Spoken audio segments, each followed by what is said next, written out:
Hey guys, this is Star. What if? How are you all? Please support, subscribe this channel for watching new interesting stories. This video includes a self-recorded human introduction in the first 30 seconds, followed by AI generated narration for creative storytelling purposes. So in this video, you're gonna see second part. What if Hagrid rescued Harry Potter and changed his destiny forever? But before we start, if you want more stuff like this, then be sure to subscribe this channel and share with your friends. Now let's start. Here is short summary. When Hagrid rescues young Harry from the Dursleys, everything changes. Growing up surrounded by kindness and magic, Harry's path to Hogwarts, and his destiny, will never be the same. But before we start, if you want more stuffs like this, then please support to subscribe this channel and share with your friends. Let's start the video. It was much later when Harry awakened to the sound of a knock on his door.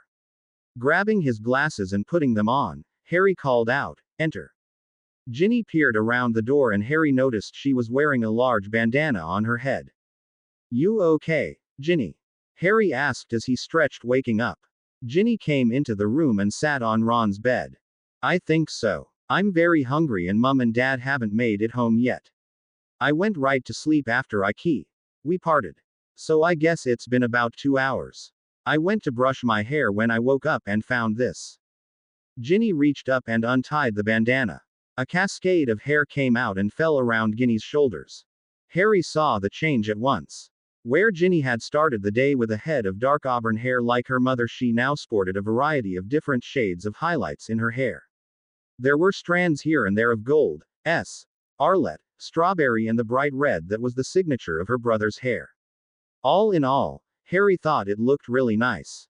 But then Harry thought to ask Ginny what she thought of her new hair. "It's weird. It's like I'm not myself anymore. And Mum is going to go spare. How am I going to explain this to her and Dad? I don't want to tell them what happened downstairs while they were gone. They'll never let me out of their sight again." "Calm down a minute. Let me think. Can we say we tried a couple of the twins' candies and your hair just went wonky?" "Right. Bad idea. Well, let's try the truth or another version of it. My magic got away from me again and maybe your mum can reverse it. I don't mind taking the blame for this, especially since it might be fixable." "Don't go all noble on me, Harry. We've already had that discussion today, remember? It's not noble if it's the truth. Your brothers say they saw a yellow light. I felt some magic there when I thought you might, you know. Does it make it any better if I think your hair is prettier this way?" "Well, I'm not going to admit to anybody that I like it different, but it does look a lot more dramatic this way." "Thought so. You do like it." Harry was happy that Ginny liked his opinion. "Even if the hair effect might only be temporary. You are going to turn a lot of blokes' heads with locks like that. I'll have to get in line with your brothers to beat back the boyfriends you are going to get." Ginny smiled shyly. "Don't do that. I'm nothing special to look at, Harry. I know that. But that's part of the long talk we need to have. Another time. I am curious about one other thing now though." "What's that, Ginny?" Harry asked. "If that yellow light Fred or George saw was some type of healing spell, how does your back feel now?" Harry shrugged his shoulders up and down and turned his body to the left a little bit. "Funny. It's not tight at all. There's only a little tingling like when that lotion gets put on." Can I look for you, Harry?" Ginny was getting excited, but Harry didn't want to get his hopes up. He turned around and pulled the back of his shirt up. "Harry, it's healed up a great deal. There are only a few really bad scars left. Can I touch and show you?" "Gently. I don't know how sensitive anything is now." Harry was prepared to wince, but Ginny drew a light finger down each shoulder blade and once across the lower part of his back. "That's what's bad now. So skinny." Harry heard. "Not as bad as I was." Went the thought back the other way. Harry turned quickly to face Ginny after putting his shirt right.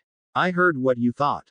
"Me too," Ginny answered. "I think it's only when we're touching, Harry. I can't hear you now. This is strange. Can we keep this between us?" "If you want to, Ginny," Harry replied. "I don't want any more attention for unusual things. I'm scared the ministry would put me in a locked room to study me." Just then Ginny's stomach growled and Harry's laugh was cut short when his answered hers. All discussion between the two was immediately forgotten. "Are there any eggs left over downstairs?" Harry asked. "I think there were still 4 or 5. Too bad we ate all the leftovers from the party."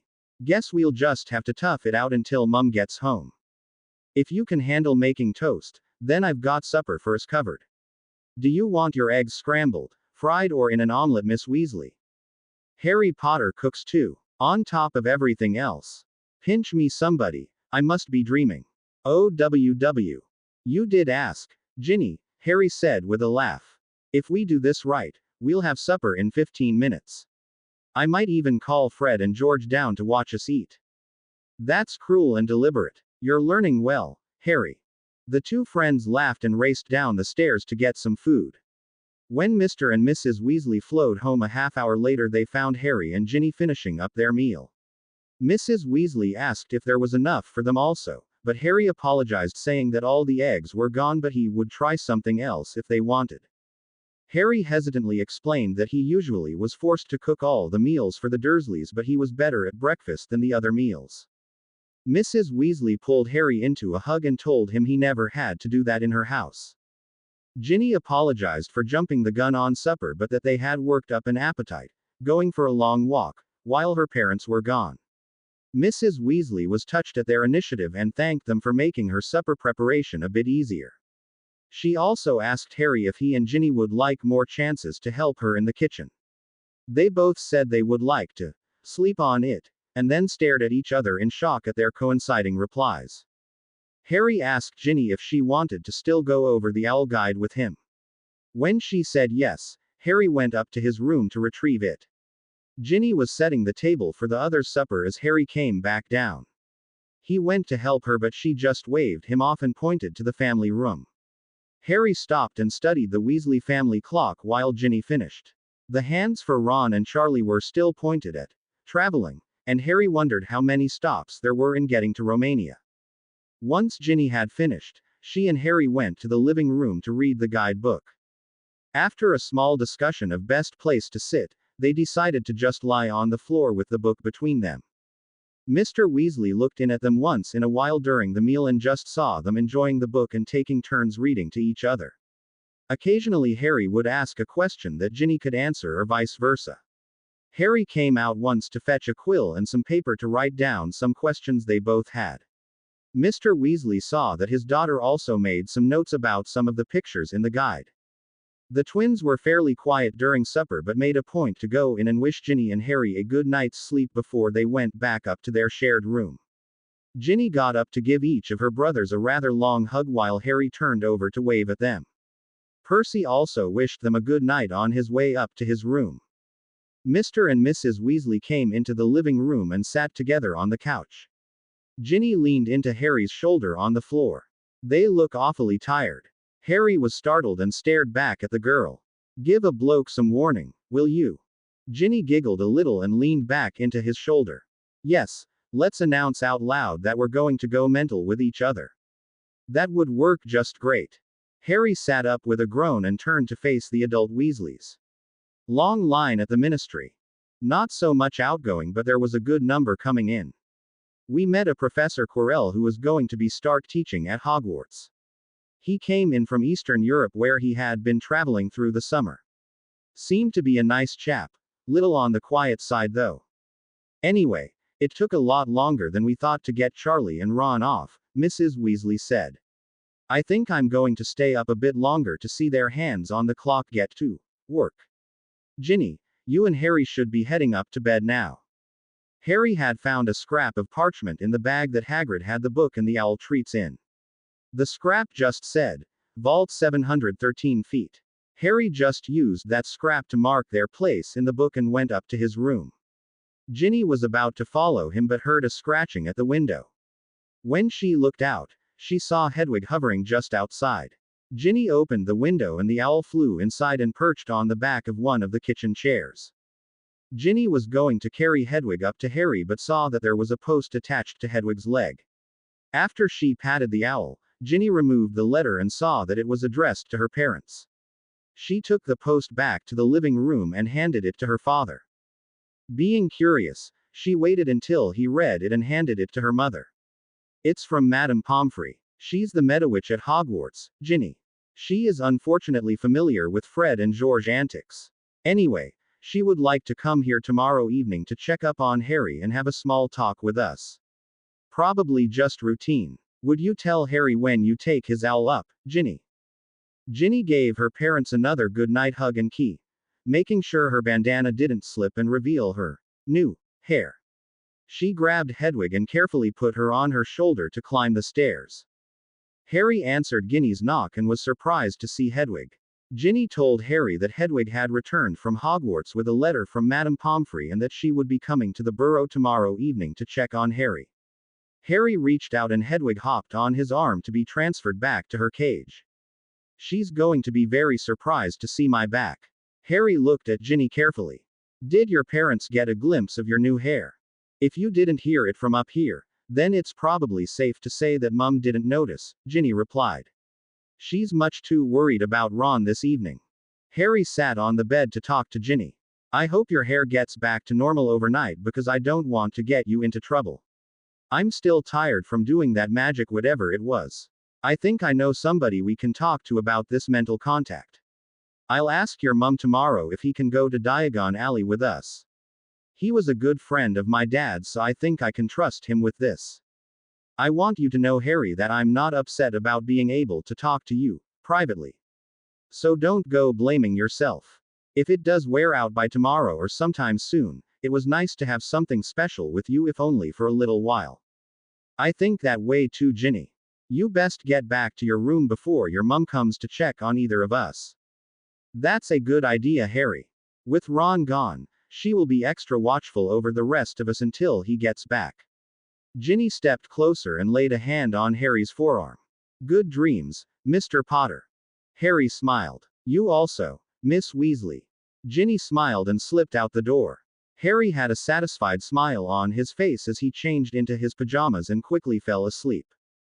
It was a small shaking that awoke Harry the next morning. Reaching for his glasses, Harry saw one of the twins looking down on him with a worried expression. Feeling all right there, Harry?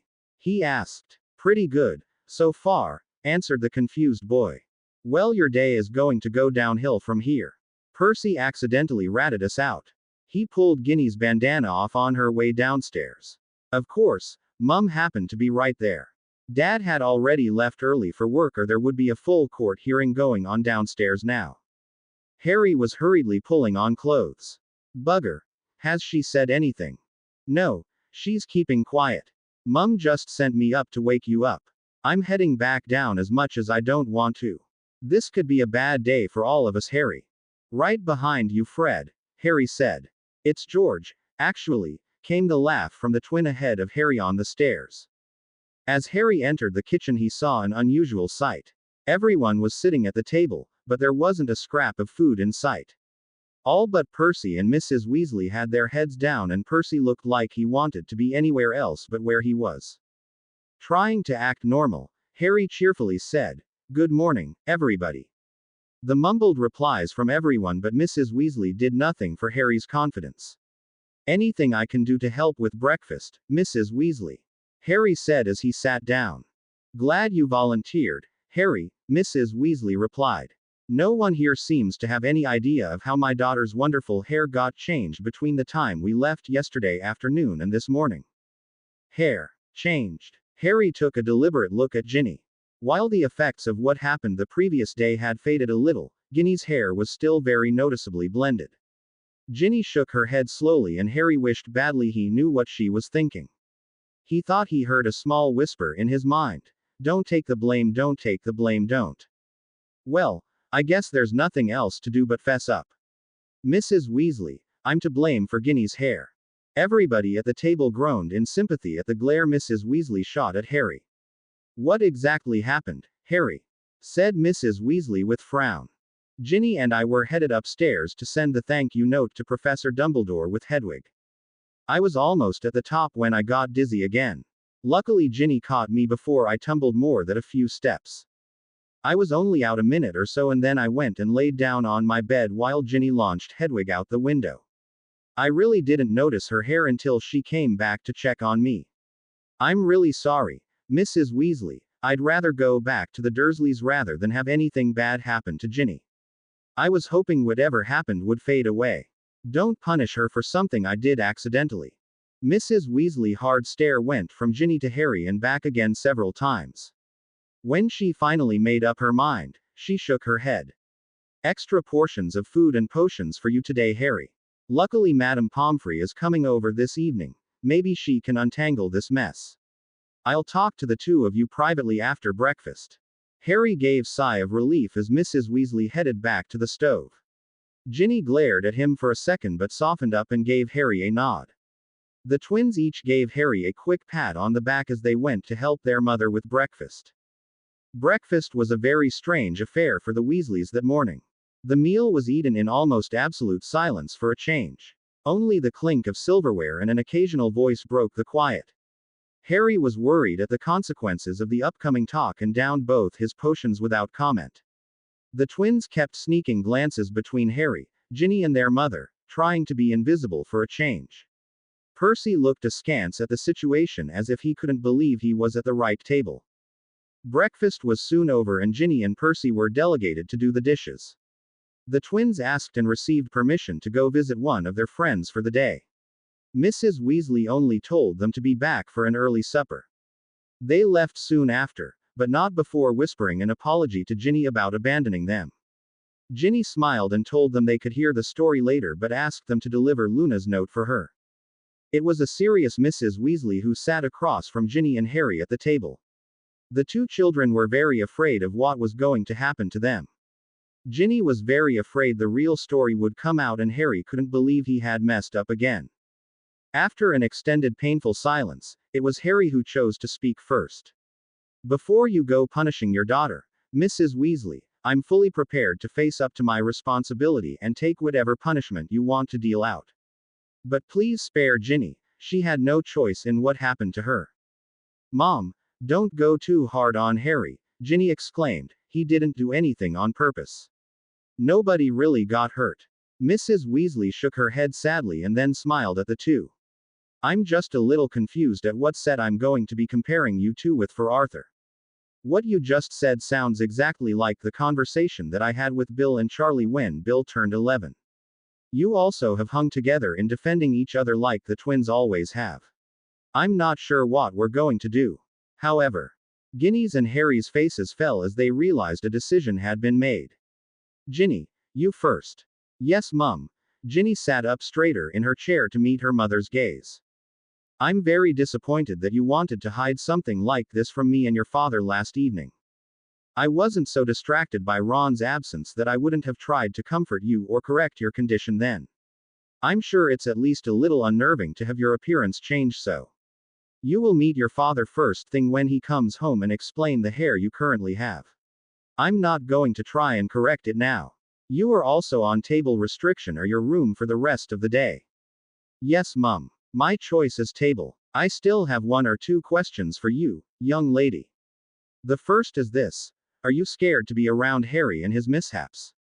No, I don't think Harry would ever do anything even accidentally that would harm me or anybody else in this family. Okay, I'll take your opinion under consideration. Next question. Did either of you think to have Harry try to correct this after it happened? No, Mum. Harry could barely keep his eyes open after it happened. He fell asleep until just before you got home. I guessed as much, Mrs. Weasley said. But it's still a little scary for me. I am a little concerned for all of your safety. Harry, what do you think of all this? I agree with you, Mrs. Weasley. I may hurt somebody, even myself, inadvertently. I can't explain the magic that I have no control over. I'm prepared to go back to Hogwarts. No, Harry. If that's what you think is best. Replacing the magic restriction is another option also. Seeing if Professor Dumbledore can teach me some control would be a better idea, I have no problem with that. I'll not put you, Ginny or anybody else in your family at risk. That was a well thought out answer, Harry, Mrs. Weasley said. You are on table restriction also. You will rest today like I said. I want you to write a letter to Professor Dumbledore describing these unusual occurrences and ask for his help. I would rather you stay here with us also. Harry breathed a sigh of relief. Thank you, Mrs. Weasley. A lot. This has been the closest I've ever had to a real home and I. It's okay, Harry. I think I understand. You want to take a shot at correcting Ginny now that you've rested. Remember the 2 words that Arthur told you the other day? Sure, Mrs. Weasley, I'll try. Harry went over and stood next to Ginny. Anything else about her that you want to change, while I'm at it? Taller. More freckles. Harry said, grinning. Ginny glared at him, but Mrs. Weasley just chuckled and told Harry that just putting her hair back would be fine if he could do it. Harry laid a hand on Ginny's arm. I really hope this doesn't work, Ginny. Me neither, but either way it ends up, it's been nice. Harry quietly but firmly said, Finite incantatem. A small swirl of colors appeared around Ginny's head but quickly faded.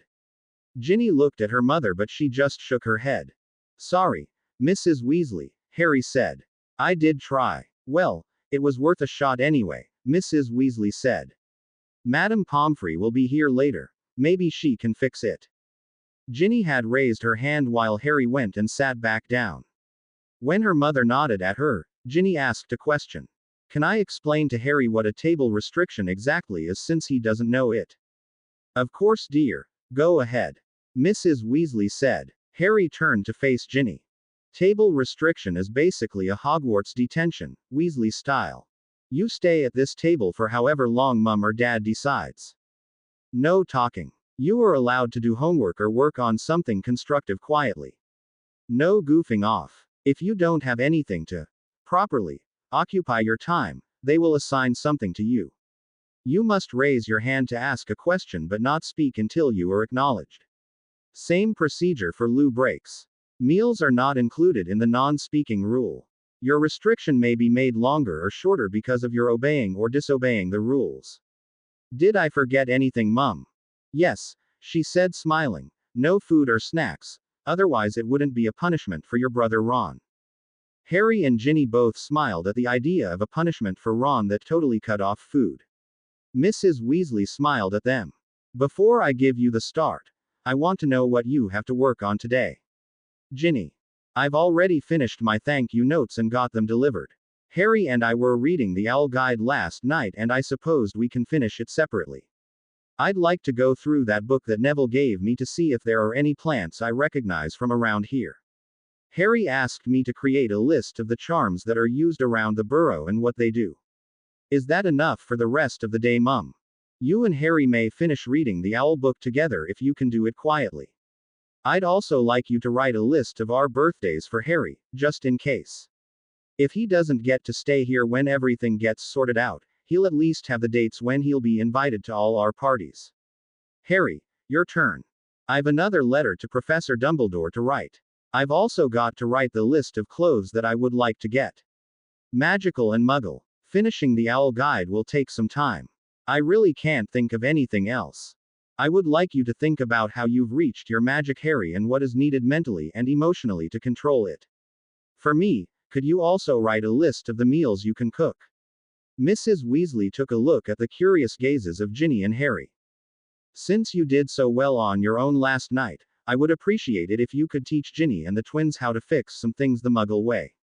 It's not much, but I would like to know that I can be absent for an occasional meal without people starving. Learning Muggle ways isn't that awful. Thanks for the vote of confidence, Mrs. Weasley. Do you think I could invite Professor Lupin to help me shop for Muggle things? He told me at Hogwarts that he spent a bit of time in Muggle London, so he may know some shops. That's an excellent idea and another letter you need to write. Ask him if he can come here or meet us Wednesday morning in Diagon Alley. You can use Hedwig for that and Madame Pomfrey can take your letter to Dumbledore. Okay, that covers everything I can think of. Restriction starts in 15 minutes. Have everything you need and yourself back here by then. Dibs on the bathroom. Ginny called as she raced for the stairs. Harry was just a few seconds behind her as he thought of all the things he needed to bring back down. Ginny was waiting by the bathroom door as Harry mounted the stairs. Wait 1 second, she said softly. When Harry slowed down, Ginny put a hand on his arm and tried to send a mental message. Nothing. It's gone, Harry. Harry saw the disappointed look on her face. We had it. Maybe we can get it back somehow. I'll not go through that again. Ginny said. I'm just barely defrosted now. Not like that, too scary. Let's both think while we're at the table of things we can try. You never give up, do you, Harry? And I wanted to thank you for taking the blame. The twins would have been under permanent house arrest if the real story had come out. Harry smiled back at her. Couldn't let them get caught. They did more than I did yesterday to help you out. The important thing is you are okay now. Compared to some things I've received, this table restriction seems a very easy punishment. See you downstairs, Harry. Don't take forever in there. Harry said. Ginny blushed but pushed Harry toward the stairs. The two children rushed off in different directions. Harry went upstairs to gather his things and came back to the bathroom level just as Ginny was exiting. They smiled at each other as they crossed paths. By the time Harry had washed up and regathered his work and hurried back downstairs, Ginny was sitting at one end of the table with her pile of work.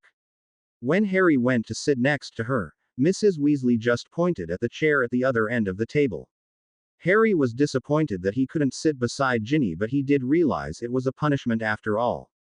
Ginny had fetched extra quills, parchment, and ink for both of them. Harry nodded his thanks and sat down. Very good, Mrs. Weasley said, 3 minutes to spare. I'll be in and out doing other things but never out of earshot. Any questions? No, Mum. No, Mrs. Weasley. Okay, restriction starts now. Harry and Ginny both reached for their stack of parchment. Harry smiled and Ginny just shook her head in amazement. It seemed that they had unconsciously been in sync since the Great Temperature War, as the twins had quickly dubbed it, happened. The letter to Professor Lupin only took a short time to write as it was pretty straightforward except for that personal item he needed to talk to him about. Harry set that aside and went to work on the one he had to send to Professor Dumbledore. He made one attempt that he messed up halfway through and set it aside. He took that parchment and wrote a question about cleaning and reusing parchment for Mrs. Weasley to answer. Harry carefully wrote the letter to Dumbledore describing the incidents that first happened with the twins and Ron and the recent one that resulted in Ginny's changed appearance. He tried to be careful in his wording and keep to the story that they had told Mrs. Weasley. He asked Dumbledore if there was a specific book to read or exercise that he could do to gain or fine-tune control over his magic.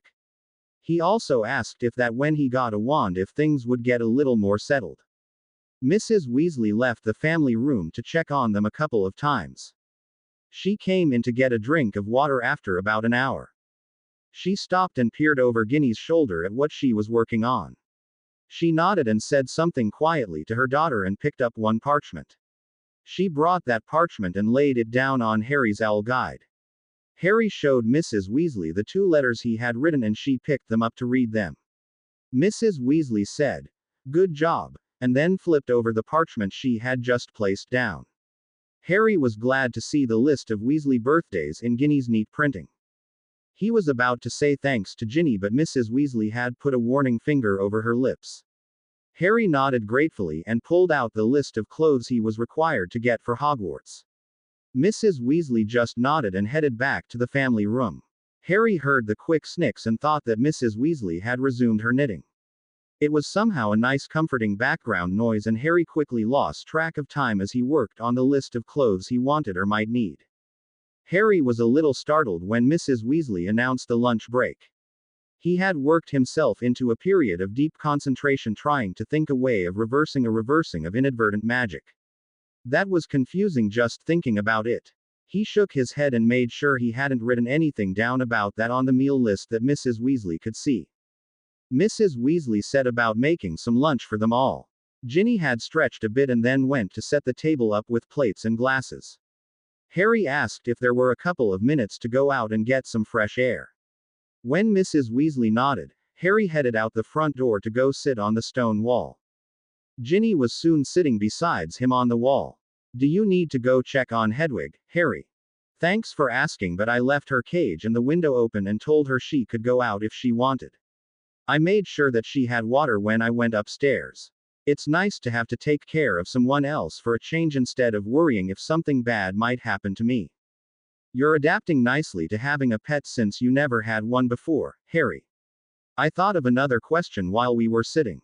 "Do you think your voice got affected by that magic? You just want another song. I'm onto your tricks, Ginny Weasley." "Please, Harry," Ginny said, "I don't even want a whole song. It would just be a shame if you somehow lost that wonderful voice." Okay, okay, at least Ron's not here to interrupt this time. Let me think. Harry thought for a minute and then his face lit up. Just the thing. And it's even appropriate now. But I just can't sit down for this one.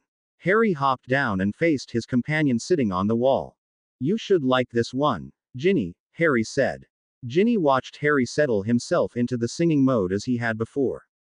Ginny watched his face light up as he began singing a song he obviously enjoyed.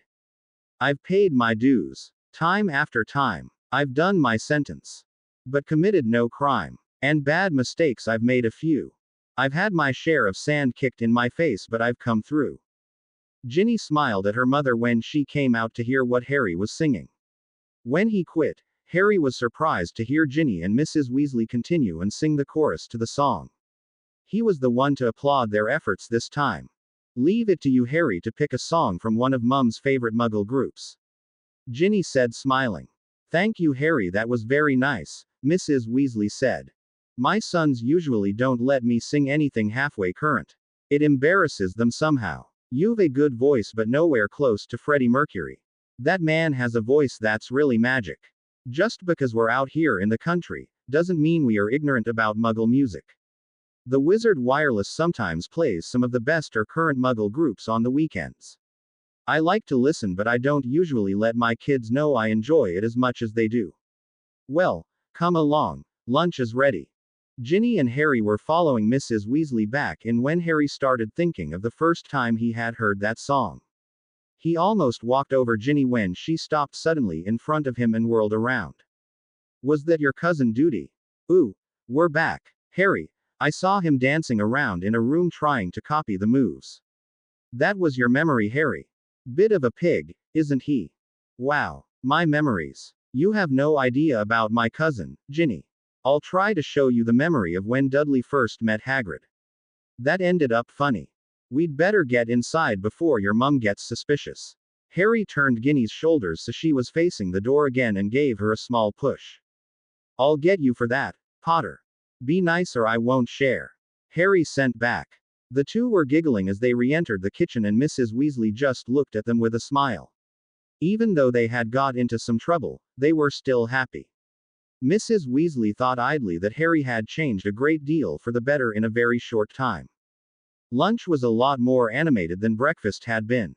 Harry, Ginny and Mrs. Weasley talked about music groups and music in general. Ginny asked Harry how he knew so many songs and he told her that when his Uncle Vernon wasn't home that his Aunt Petunia and Cousin Dudley always had the wireless on. It gave him plenty of time to learn songs. Harry said he liked a variety of music in a lot of different styles and admitted with a blush he especially remembered some of the sillier songs he had ever heard. When Ginny asked for a specific example, Harry said, "Purple People Eater," much to her astonishment. There's no such song. Yes, there is. Harry sent a quick verse through their connection and Ginny giggled. Mrs. Weasley looked at them both for a second but finished clearing the table. After lunch was finished, Harry asked and received permission to send Hedwig out with his letter to Professor Lupin. Ginny and her mother were engaged in a serious conversation but stopped when Harry came back downstairs. Harry could guess from the blushing looks Ginny gave him that it might have been about him somehow. Harry raised his hand when he sat back down at the table. Mrs. Weasley called on him. Can I talk to you about the clothing list I made up before we go back to Silence? I'd like your opinion before I put it away. Of course, Harry, Mrs. Weasley replied. Why don't you bring it down here to this end and we can all look at it together? Harry swallowed hard because he wasn't sure if he wanted Ginny to be looking at the list he had worked on. It was all right for Mrs. Weasley to look at a list that he had put skivvies on, but I heard that Harry. Ginny was giggling mentally at him but had a normal expression on her face. Take it easy on me or your mum is going to know something is up. Harry sent back as he moved his stuff to sit next to Ginny. Harry handed the Hogwarts list and the list he had made up to Mrs. Weasley first. She immediately crossed a number of things off the list of Hogwarts requirements. We have a number of the books you need stored upstairs. Luckily they don't change much from year to year. The twins' books have hardly been used at all. Ron is going to use one set of them. You can have the other. Ginny laughed at her mother's joke about the twins and scooted her chair around to take a better look at Harry's lists. You'll need to get a trunk in Diagon Alley to hold your things. Wellies, Mrs. Weasley continued, would be a good thing to get. Outside classes happen sometimes when it's wet. You'll need to add earmuffs, a warm hat, and gloves to this list. Quidditch games happen in late fall sometimes, and if you want to stay as warm as possible in the stands. The twins are on the Gryffindor house team, Ginny said excitedly, and they promised me that I could come to a game and see them play. Did they now? Mrs. Weasley asked, smiling. Guess I'll have a word with them when they get home. I'm sure you may go, Ginny, but it would have been polite of them to ask your father or me first. Sorry, Mum, I'm sure that they were going to ask sometime. There's still a lot of time before school starts. Back to your list, Harry. I can't think of anything you've missed. Let's see what Ginny thinks. Ginny took the lists from her mother and immediately crossed off one of the items Harry had added. Aren't I going to need a scarf? Harry asked the two. Confidentially, Harry, I think that someone at this table is planning on knitting someone else at this table a scarf once they get sorted into a house at Hogwarts. Mrs. Weasley was looking at her blushing daughter as she whispered loudly to Harry. Thank you, Ginny, Harry said aloud. He also sent a mental thank you, and Ginny picked her head up and smiled. Don't thank me yet, I've just started learning how to knit. To help Mum out, mind you. Of course, Ginny, Harry said with a straight face. Ginny continued. You aren't required to wear robes after you finish classes for the day, Harry. At least that's what Percy says. So you may want to add some comfortable slacks or additional shirts. And lots of warm socks. Guard those socks well, Harry, Mrs. Weasley said. Those kind of socks tend to wander from room to room around here. Noted, ma'am, Harry said, giving a suspicious look at Ginny. Who, me? Came through their connection. Harry turned his head to hide his smile from both the Weasleys. When he added the suggestions the two had made to his list, Mrs. Weasley put them back on the table restriction. Harry and Ginny sat side by side with the owl guide between them on the table. They were supposed to reading it together, but they were carefully exploring their mental connection. Harry went first and went over the visit of Hagrid to the lighthouse. She saw everything of Harry's memory, from the knock on the door that knocked it over to the both of them apparating away to get to the motorbike. Harry had to physically put a hand over Ginny's mouth when she broke up laughing after seeing Hagrid add a pig's tail to Dudley. Mrs. Weasley came out to investigate the noise, and Harry found out that he could close the connection down. That sobered Ginny up enough to get back to the pretense of reading. Mrs. Weasley put a potion down in front of Harry and a pair of glasses full of pumpkin juice on the table. She ran her hand through the back of Ginny's hair where it lay on her shoulders, but didn't say anything before she went upstairs. Harry smiled at Ginny and mentally removed the wall he had placed in his mind. I think I found a way to block each other. Would you like to taste this potion with me? No thank you, but please explain the block.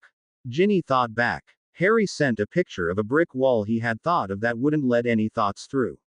He mentally put it back up while he took his potion and then let it collapse again. I couldn't hear you, Harry, for a minute. I'm going to try that wall thing. Ginny had a determined look on her face, and Harry tried to detect any thoughts from her.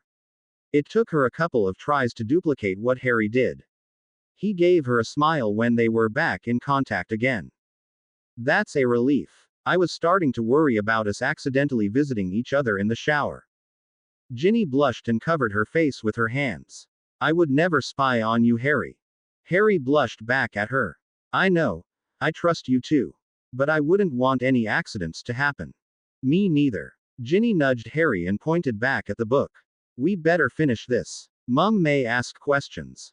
Ginny and Harry bent back to the guide and finished the last few chapters of the book. Harry closed the guide and leaned back with a sigh when they finished.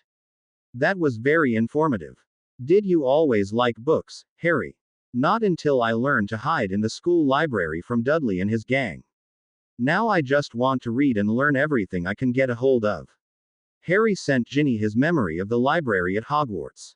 She grinned at his excitement and nodded her understanding. Mrs. Weasley picked that time to come back downstairs. She looked at the closed owl guide and then over at the clock. Did you like that book? Yes, ma'am. Mum, I never knew there were so many different types of owls. Harry sent Ginny a mental image of the great variety of owls that had gathered around 4 Privet Drive trying to deliver his Hogwarts letters. She smiled but then got a thoughtful look on her face. Harry, Mrs. Weasley said, I'd like you to write me 6 inches of parchment on what you think is important about owls. Mrs. Weasley moved some parchment and the ink well back to the other end of the table. Harry, why were those letters addressed to the cupboard under? Harry shook his head emphatically at Ginny and threw up the block in his mind. He sat down, not seeing the hurt look on Ginny's face, and began working on his assignment. Ginny reached for the book she had received from Neville and began reading it. She kept glancing at Harry at the other end of the table, but he never raised his head to look back at her. Harry was mad that Ginny had glimpsed something he hadn't considered sharing. It was another embarrassing reminder of his past that he didn't want to think about. When the twins came in after 20 minutes of his working, Harry raised his hand when they began peeking over his shoulder. Mrs. Weasley calmly came up and turned the boys around and told them to go wash up for supper. She picked up Harry's essay and then announced the end of the table restriction. Harry stood and stretched and saw the look Ginny was giving him. He hung his head because he couldn't meet her gaze. I'm sorry. That was rude. I was just embarrassed. Ginny smiled back at him. That's okay. I just wasn't prepared to be shut out like that. Can you talk to me about that cupboard? Tomorrow. Right now we've got another problem to face. Harry had heard the pop of an apparition outside and thought that Mr. Weasley had come home. Ginny had closed her part of the connection to turn and face the door and Harry walked over to stand close behind her. Mr. Weasley walked through the door and removed his robes. After he hung them up on the coat rack, he turned around to find Ginny and Harry following him closely. Hello, Ginny, Harry. How was your day? Dad, I have to tell you something. My hair. It turned. Ginny hung her head unable to finish the confession. Mr. Weasley gave a little frown as he looked at his sad daughter. He picked up her chin with one finger and gave her a smile. He then, strangely, put his index finger on top of Ginny's head. She dutifully turned in a slow circle so that her father could see all the new strands. When she had completed the circle, Mr. Weasley removed his finger and thought for a second. I like it. It's very becoming on you, Ginny. Thank you, Daddy. Ginny leaned in to give her father a big hug. Arthur, really? Came from an annoyed Mrs. Weasley behind them. Well, it's just my opinion after all, Mr. Weasley said defensively. Don't you think it's pretty? Even if I did like it, and I'm not admitting I do, it's the way that it happened that matters. Mrs. Weasley stated. Harry stepped up beside Ginny. My fault, Mr. Weasley. I fainted again last night and Ginny happened to be near me. I'm really sorry anything happened to her and I have tried to reverse it. Punishments. Mr. Weasley asked his wife. Table restriction for the day for both of them, Mrs. Weasley replied.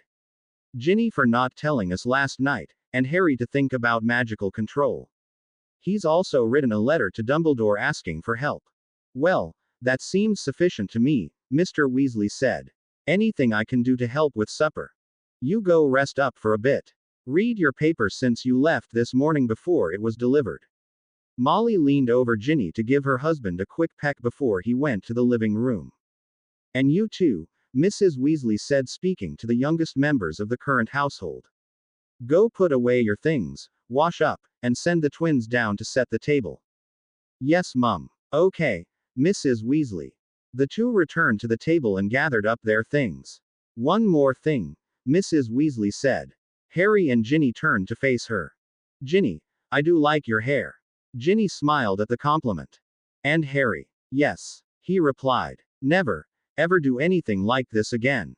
Harry saw she was smiling as she delivered her warning and Harry nodded in agreement. Harry and Ginny both went up to their respective rooms pleased with the final results of their restriction. It was a relatively quiet dinner without Ron to provide a target for the twins, so Harry had ample opportunity to really listen to the conversations at the table. He got really interested in the story Mr. Weasley was telling about his morning. Some wizard out in Cornwall had charmed his toaster to grow wings and bring his toast to the breakfast table so that it stayed warm. Well, this morning the silly appliance wandered out an open window and started flying around a park. It was sighted by a group of children playing baseball, Harry. Basketball, Mr. Weasley. Harry corrected. Right, basketball, but I didn't see any basket. Oh well. Anyway, it wasn't a chore to catch the toaster, but I had to obliviate a group of 4 children. I always get a little anxious when I have to do that. They seemed to be okay when I left, but I always wonder afterwards if I had enough control over that spell. Mr. Weasley, Harry asked, could you explain to me the difference between a charm and a spell? I'm not sure I know which one is which. I think I'll let Percy explain that one to you, Harry, as he's the one that's been holed up in his room revising all summer. Mr. Weasley turned and gently ruffled the hair of the son next to him. Percy turned a serious eye toward Harry. That's a good question, he began. A lot of first years and second years get them confused and do poorly on their exams and practicals because they muddle up the concept. Charms are a specific magic applied to objects to get the objects to behave in a way they wouldn't ordinarily. May I, Mum? Mrs. Weasley nodded her head for Percy to give the demonstration. He pulled his wand out, made a small movement, pointed it at the platter of bread at the other end of the table and said, Accio platter. The platter floated off the table and over to where Percy sat. That's a summoning charm you'll learn during your 4th year, Harry. Other charms you've seen can fold laundry, turn off and on the lights here at the burrow and various other handy tricks. You'll be attending a charms class taught by Professor Flitwick to learn things like this. It's totally different concept and application from transfiguration, which changes one thing into another. That gets very tricky. Professor McGonagall teaches that class. Percy paused for a breath and continued when Mr. Weasley nodded his approval. Spells cover a lot of general applications including charms, but the gist of a spell is to use magic as a force itself to make a change. Percy held up the heel of the loaf of bread on the platter, made a movement with wand and said, Evanesco. The piece of bread disappeared. That's the banishing spell. The right words of a spell combined with the wand movement itself are the specifics that release magic in the way you want it to. Mr. Weasley continued. The wand becomes the focus point for you to use the magic in and around you. Does that make it clearer, Harry? So the knowledge of the spell and skill in using your wand defines how well a wizard you may become. Harry asked cautiously. That's only part of it, Harry. Mrs. Weasley joined in. There's also the power and intent part of any spell also. Power is useless in itself if you have no means to control it. Intent is good, but you must adjust the amount of magic you use to make it work the way you want it to. Mrs. Weasley started picking up the dinner dishes and was joined by Ginny. Harry picked up his potions glass, plate and other things on the table also and moved to the sink. The twins were tasked with doing the dishes, so Harry and Ginny followed the adults and Percy into the living room. When everybody was seated, Mr. Weasley continued the discussion. To get back to my assignment this morning, I had to obliviate those 4 Muggle youngsters to make them forget that they had seen a flying toaster. I have enough skill and power to do that for a small number of people to forget about what happened during a specific amount of time. If it had been a larger group or a bigger time period, I might have had to call in oars as they are better experienced to handle something of that magnitude. I think I'm getting the gist of it, Mr. Weasley. Thanks, Percy, Mr. and Mrs. Weasley. That's a very good explanation. It gives me a lot to think about. Any of this new to you, Ginny? No, Harry, but it's a better total explanation than I've heard before. I've only got bits and pieces from Mum. Harry, your owl's back. Came from the kitchen. Harry excused himself and Ginny followed him out to the kitchen.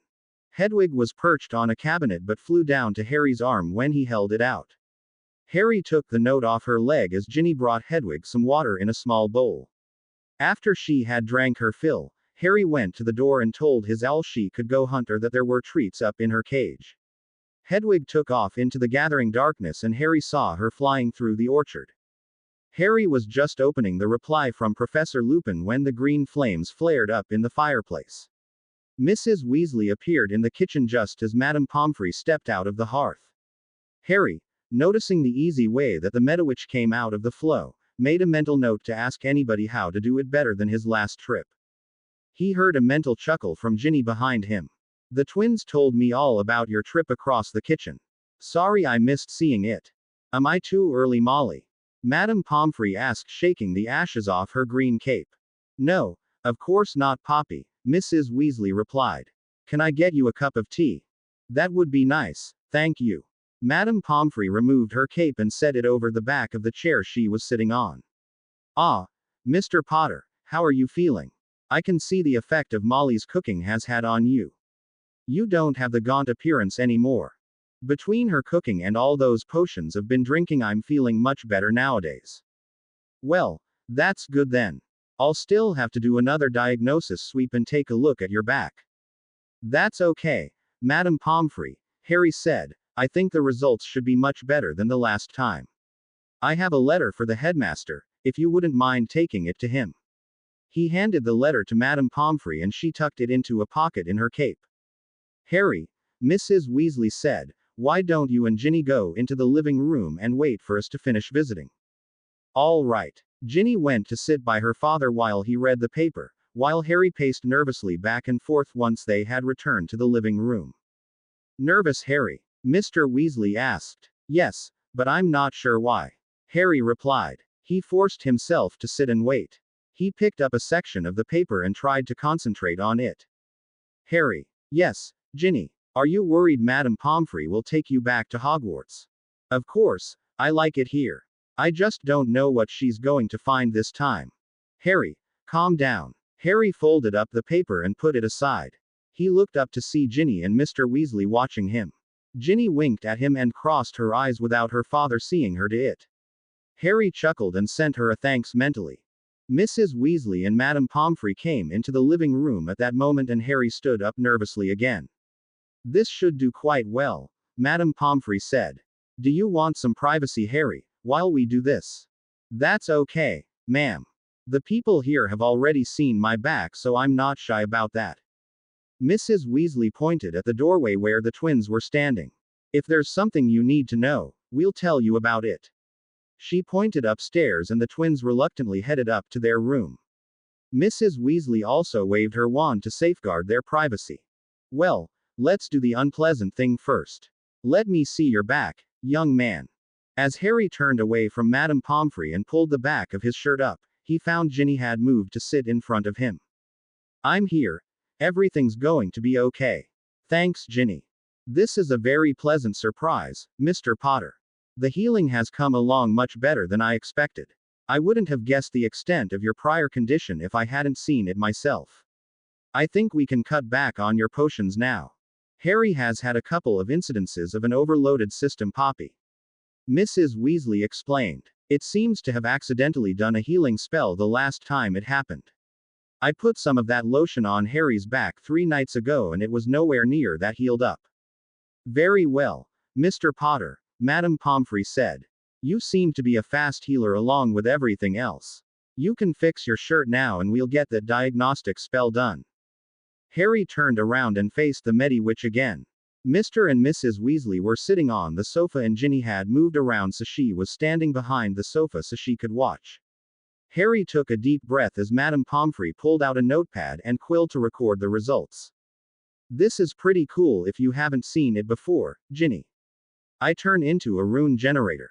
I'll watch. It doesn't hurt you any, does it? Not at all. Since Harry knew what was coming this time, he could relax and watch all the symbols come out once Madame Pomfrey cast the spell.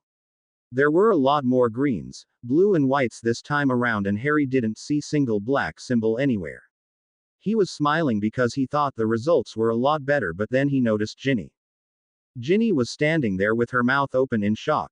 In front of her were floating 2 green symbols that had emerged from her body. Harry knew neither one of them could speak without drawing attention to the young girl. Harry, it's okay, Ginny, the marks are green. That's a good sign. Don't speak, otherwise we're done for. Harry breathed a sigh of relief as Ginny's marks and his both faded out into the air. Ginny fell into the chair by the chess set with a look of confusion on her face. Madame Pomfrey was busy recording the last of the runes before she spoke. That was excellent, Mr. Potter. Almost a complete recovery from the problems you had before. Your magical core has gone out of maintenance mode and has expanded a great deal. You are still a little underdeveloped, but you should catch up on the weight and height within a year or 2, I would say. Well, if Harry is doing so well, Mrs. Weasley said, standing, what did you need to talk to us about? It's not Mr. Potter that I wanted to talk to you both about. I'm actually here to offer your daughter a chance to go to Hogwarts this year. Mrs. Weasley suddenly sat back down next to her husband. Harry looked across the room to see that Ginny had moved to an empty chair. He went and sat with her in one of the overstuffed chairs while Mr. and Mrs. Weasley tried to find their voices. I don't understand, Mr. Weasley finally said. Ginny just turned 10 and she shouldn't receive her acceptance letter from Hogwarts until next summer. Let me give you the full explanation and then you can make a decision, Madame Pomfrey said, taking a seat. I'm sorry to spring this news on you this way, but I've only received permission to try this from the Board of Governors and the Minister of Magic. I don't wish to interrupt you, Madame Pomfrey, Harry said, but this seems like a family matter, so maybe I should excuse myself from the room. Ginny turned to him and grabbed his hand. Please, don't you dare move. I'd like Harry to stay, Mum. Harry looked to Mrs. Weasley and she just nodded. Harry settled back in the seat he was sharing with Ginny and became painfully aware she had trapped his hand with both of hers. He flexed his fingers twice and Ginny loosened up her grip. He tried to send a mental message to her, but there was no connection. They had lost it again. Madame Pomfrey had settled into another chair and started speaking to Mr. and Mrs. Weasley. I'm sure this is a major surprise for both of you, but it's an idea I've tried to get going for the last couple of years. While Hogwarts isn't a terribly big school in numbers of students, there is a substantive area to cover. While I'm generally not busy, there have been occasions where I've had to be in two places to take care of two different students. Not that the faculty are slouches in healing, but it's my belief that if a number of students were sufficiently trained in the healing arts to address a problem immediately when it arose, then the consequences wouldn't be so severe. Sort of like first aid, Harry muttered aloud. Exactly, Mr. Potter. Even with all the safeguards that are in place at Hogwarts, we still have an occasional accident with potions or magical creatures that would need immediate attention. Ideally, there would be one or two people in each of the 4 houses that would have enough healing knowledge to help the students immediately. But we received permission to start and try with one person. And how would this involve my daughter exactly? Mrs. Weasley asked. She didn't look like she had a positive opinion of the idea. Especially if her daughter had to leave the burrow a year early. Harry risked a glance at Ginny. She had loosened up the death grip on his hand and seemed interested in what Madame Pomfrey had been saying. What I'd like to see happen, if you all agree to this, is that Miss Weasley will come to Hogwarts 3 days a week for instruction. Half of each day will be spent with me and the other half a day attending classes with the new first years coming in. Potions, herbology, and charms if we can get her schedule arranged. She would not be sorted into any house this year, but would be sorted when she formally starts Hogwarts next year. She would be my responsibility and would occupy a very junior staff position as a healer in training.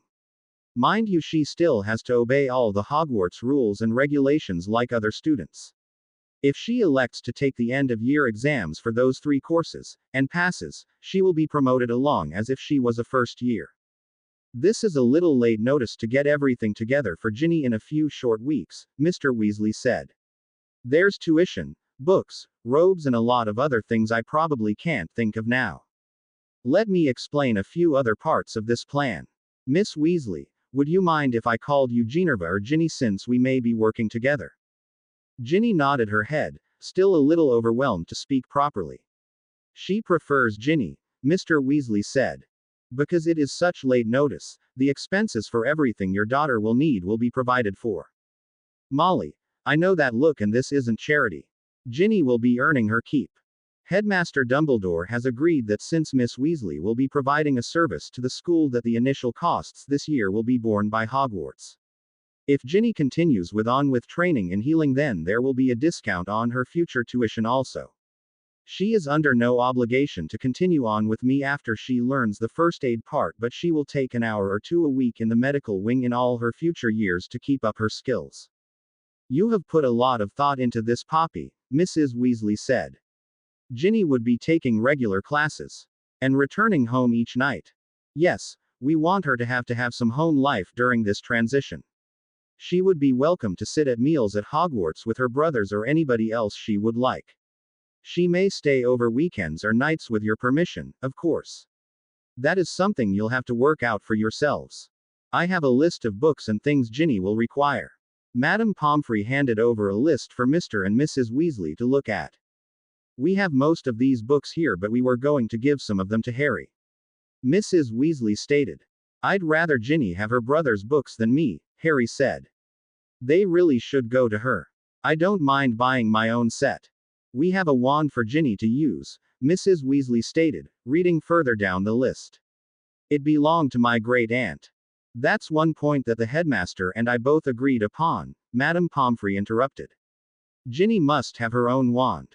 Any healing she would attempt would work better if she had a wand of her own rather than a family member's. Again, the wand will cost you or her nothing. Excuse me again, Madame Pomfrey, Mrs. Weasley, Harry broke in again. This discussion is all well and good, but haven't you all forgotten something basic in all this? What? Came from the three adults in the room. How she feels about this. Harry pulled and pushed Ginny up to a standing position to face Madame Pomfrey. Hey, it's back again. Thanks, Harry. I was beginning to feel invisible. I'm sorry, Ginny, but this is so totally unexpected and unusual that we all got lost in discussing the good and bad points. Mrs. Weasley was blushing slightly as she said this. This must be even a bigger surprise to you to suddenly be asked to do something this unique. What do you think of this idea? This is an incredible chance to go to Hogwarts early, and I'm wondering what I've done to warrant this special attention, Ginny said with a frown. We were looking for someone in the wizarding community that might want an early start. There was a small number of young witches or wizards besides you that came up on a list of potential recruits. One was eliminated because he was an only child and his parents thought he shouldn't be parted from them early. The other thought that it more responsibility than she could handle along with the classes. You were no means a third choice, however. I thought that anybody that has grown up with 6 older brothers, especially those twins, would be very adaptable to changing conditions. Headmaster Dumbledore was impressed by your attitude and intelligence when he was here for your birthday. So there you have it. You and your parents have a choice to make. I won't push for it here and now since it is so big, but I would like to know in a day or so that I can finalize my plans. Is that acceptable to everyone? Thank you, Madame Pomfrey. Ginny said sincerely. I'd really like to say yes, but I need to talk this over with my parents and brothers. Can we let you know maybe tomorrow? Of course, Miss Weasley. I need to get back to Hogwarts and I'll look forward to your answer. If it is yes, I'd like you to come to Hogwarts this Friday morning so we can go over the program together. Madame Pomfrey stood up and Mrs. Weasley walked with her back to the kitchen. Harry heard the whoosh of the flow powder and Mrs. Weasley came back into the living room to give her daughter a hug. Well, that was unexpected. Mr. Weasley said. Here I was all prepared for more procedures for Harry and something for our baby happens. Dad, I'm not a baby anymore, came from a suddenly annoyed Ginny. Ginny, it's okay, Harry said. I think I understand that for them you will always be their baby. Even when you're older and married and have children of your own. Ginny blushed suddenly and Mrs. Weasley pulled Harry into a hug of his own. Very well said, Harry. Could you go fetch Percy, Fred, and George for another family meeting? While the decision is ours, the impact will affect the 3 of them and you. Thanks for including me with the family, Mrs. Weasley. I'll go fetch them and hurry back. I want to see the look on their faces about what Ginny just got offered. Harry went to fetch the 3 older brothers. While they were surprised at the meeting, they thought it was about Harry's condition. Harry raced back down the stairs to sit with Ginny as her parents made the announcement. To say that Percy, George, and Fred were surprised was an understatement. They sat in silence for about a couple of seconds before starting the celebration. Ginny was first pulled into a hug by Percy, who told her that he always thought that she was very special. The twins just picked her up and started throwing her back and forth between them and laughing. Mrs. Weasley stopped the party and told everyone that it was time for a serious discussion. It took about an hour of parents, teens, Harry and Ginny talking to go over the possible problems and rewards of Ginny's opportunity. Everyone had a chance for their input and their say in the matter. Even Harry. After all the discussion was finished, Mr. and Mrs. Weasley went out to the kitchen to talk privately. When they finally came back and said yes, Ginny was mobbed with hugs from all her brothers. After the hugs were over, Harry went over to Ginny to say congrats verbally and mentally. She gave him a long look and Fred pushed Harry in the back.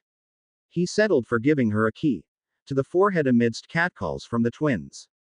Mr. and Mrs. Weasley just smiled at the scene of happiness and everyone went off to bed. Harry went to sleep that night to a mental chant coming from an exuberant Ginny.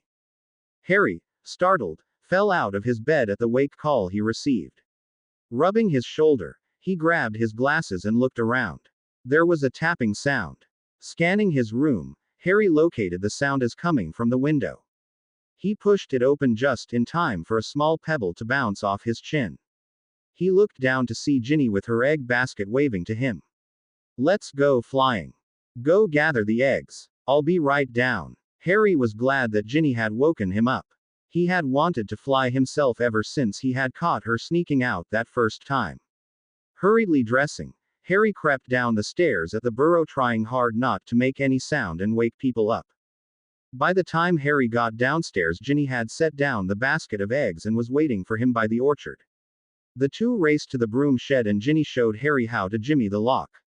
Grabbing a couple of brooms at random, Ginny emerged and handed one to Harry. Here's how you mount up and sit. After that it's just a matter of pushing off the ground. The rest is balance on the broom and control of your body. Use your weight to make the changes you want. Ginny mounted her broom and pushed off the ground. Harry did the same, but when he pushed off the ground, he just hung in the air about 5 feet up. Ginny flew around him once and then came up beside him. He looked over to see her floating besides him, trying not to snicker. Harry, tugging on it one way or another is not going to make it fly the way you want it to. Well, I tried it like you said and I'm stuck here. What did I do wrong?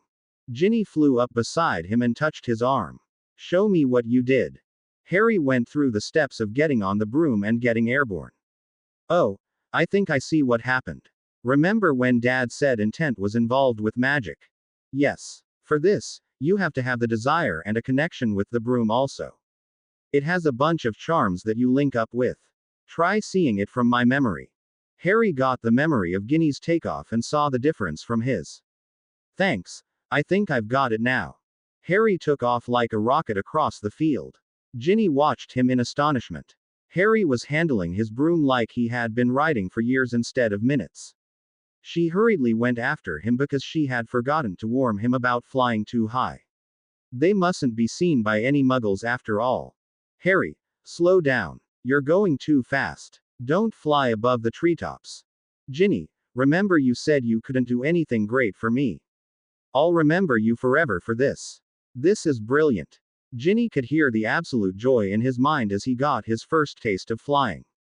She smiled as he turned around to pull up next to her. There were tears flowing down Harry's cheeks, but Ginny knew they were tears of joy. She reached out and grabbed his arm. Harry, she said out loud.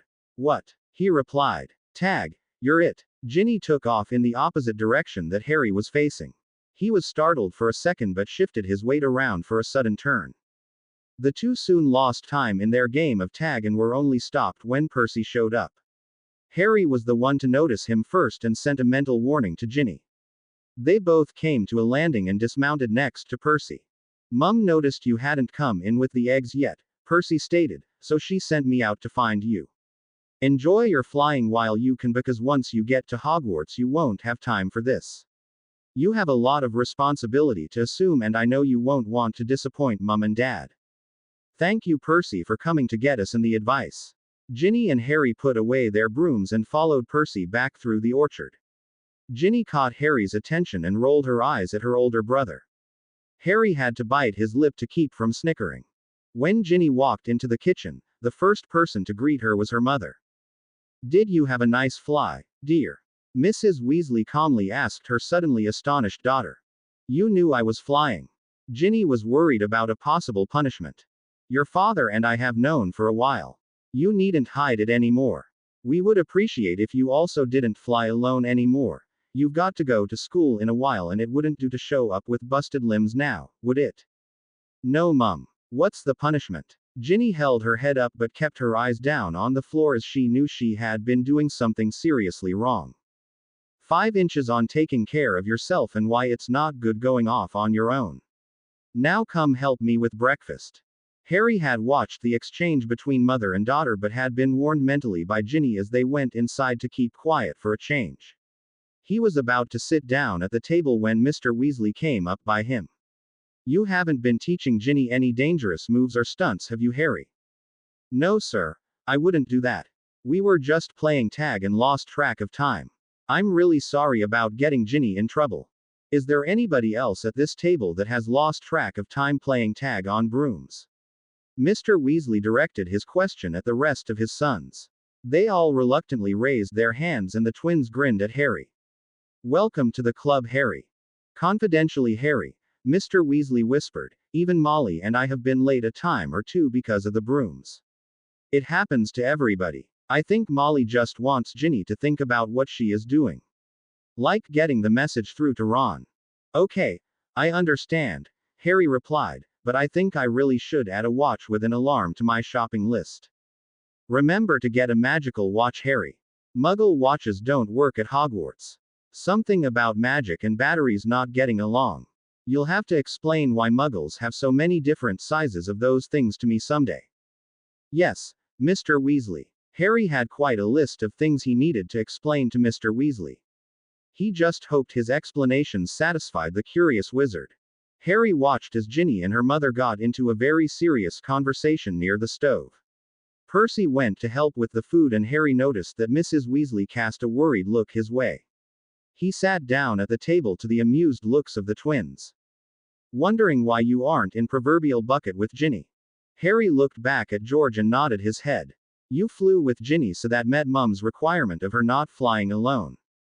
And you kind of got the problem out in the open without the two females of the household going at it tooth and nail.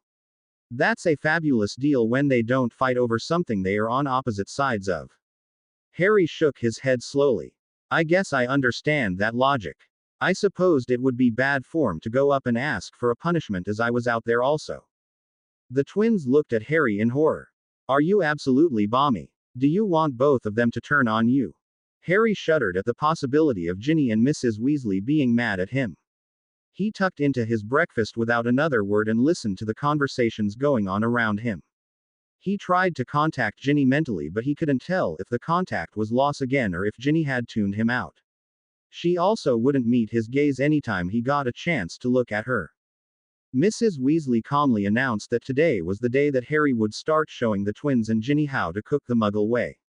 Harry went and looked in the pantry and asked the twins and Ginny if they wanted to fix a hot or cold lunch. Fred's idea of hot was outvoted by the other two, so Harry asked the three of them to meet him just before noon. Mr. Weasley asked someone to save him a portion for his supper. Ginny promised that she would but wouldn't guarantee the taste at all. Mr. Weasley finished his breakfast, got a key from his wife and left for work. Ginny, the next finished, put her dishes in the sink and hurried upstairs without looking at Harry. He thought she was in a hurry to get to her composition and started thinking about what he was going to do for the rest of the morning. Mrs. Weasley had a few words for the twins and Percy before they headed upstairs, and then Harry was left alone with Mrs. Weasley. As Harry was putting his dishes into the sink, Mrs. Weasley sat down at the table. Harry was heading upstairs himself when she motioned him over to sit down by her. I'm glad Ginny and you had a nice flight this morning. Anytime you want to go flying, all either of you have to do is to tell us. I know Ginny still wants to play Quidditch, but I worry about her getting hurt. I would appreciate it, Harry, if you could look out for her when she plays with her brothers. Of course, Mrs. Weasley, but I don't think anybody would try to deliberately hurt her. I know, but I'm still her mother. Harry, there's something else I've just reluctantly agreed to that may hurt her and you if neither one of you handle it right. But it's something she's been having strong feelings about, and I hope it might do you both some good. What are we talking about, Mrs. Weasley? Harry asked with a mounting sense of dread. Take another 20 minutes down here and then Ginny would like to talk to you in her room. Alone. The door is to remain open and her brothers have been told to not listen in. If either one of you gets confused, mad, or needs help, I'll be down here. I'll also be sending Errol out with our reply to Madame Pomfrey. Harry took one look at the seriousness of Mrs. Weasley and wondered what was so important to Ginny to want to talk to him by himself. He went into the family room and just thought for a while about the wonderful feeling of flying. A very nervous Harry knocked on Ginny's door. He still had no idea what was so important that she had to arrange a private talk with him. He thought they were friends enough that they could talk about anything. Harry heard steps across the floor and there was a small hesitation before Ginny opened the door. "Come in, Harry," she said, staring at the floor. Harry walked past her and took a look around her room. It was painted in a light rose and had a few gray accents here and there. Harry saw a poster for the Holyhead Harpies across from Ginny's bed and recalled Ron saying that it was an all-female professional Quidditch team. There were a few of Ginny's drawings here and there around the room and Harry saw that they were mostly of her family. Some drawn obviously from when she was younger but much better ones which were probably more recent. Ginny had moved to sit on her bed. Harry saw that there were 4 towels covering 4 separate piles on her bed. He took the seat from her desk and sat facing her. "Ginny," Harry said, "I'm a little confused here. What's so important that you needed to talk to me like this?" An obviously stressed girl picked up her head and looked at her family's houseguest. "I needed to tell you some things, Harry," Ginny said quietly. "Some things about you and some things about me. I thought it would be okay to not say anything with you and Ron going off to Hogwarts, but now I'm going also. I can't leave things unsaid because when we both go to school, things are going to change." "Yes, I think that's a given," Harry said, "but how does that affect us? I thought we would be staying friends. I'm not going to desert you because I won't be seeing you as much. I've never thought that about you, but it's very confusing now for me. Especially with us trading this mental thing between us. I never thought about that being an imposition on you. I can shut my side down, Ginny. I'll never intrude again if that's what you want. Harry, please let me get through my explanations before you make any decisions." "Okay, I'll be quiet for a bit so you can explain," Harry finally said. "There are 4 separate collections of things I need you to see. I've been very scared to show you some of these at all, and I'll explain why when you get to them. Take a look at the first one to your left, Harry." Harry went over to the first pile and lifted off the covering towel. Underneath it was a small box with the initials HP on the cover. Harry picked it up and went back to his seat. When he opened the box, he found it was full of newspaper clippings. Looking at the headings, Harry realized they were the accounts of that Halloween that his parents were killed and he was left alone. He brushed back his tears and looked back to Ginny. "That's your past, Harry. When I was old enough to know how to look, I started collecting those old newspaper accounts with a little help from Luna. I hoped I could give them you someday if I ever had the chance to meet you. The famous Harry Potter. I hoped it would impress you, and I also wanted to know as much as I could about you, Harry. This is an incredible gift, Ginny. I may never know the whole truth about that night, but this gives me something of my parents and my own past. I can't thank you enough. This is a wonderful thing you've done for me. I'd hoped to have a better presentation for you, Harry.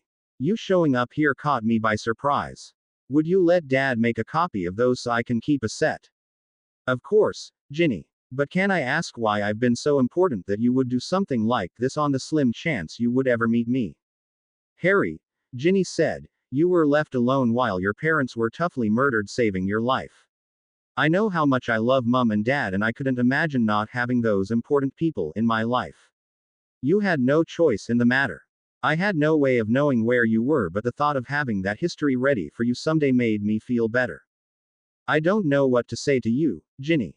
Thanks for caring. Seems so inadequate. Let's get through all this and then maybe you can thank me." Ginny pointed at the next pile.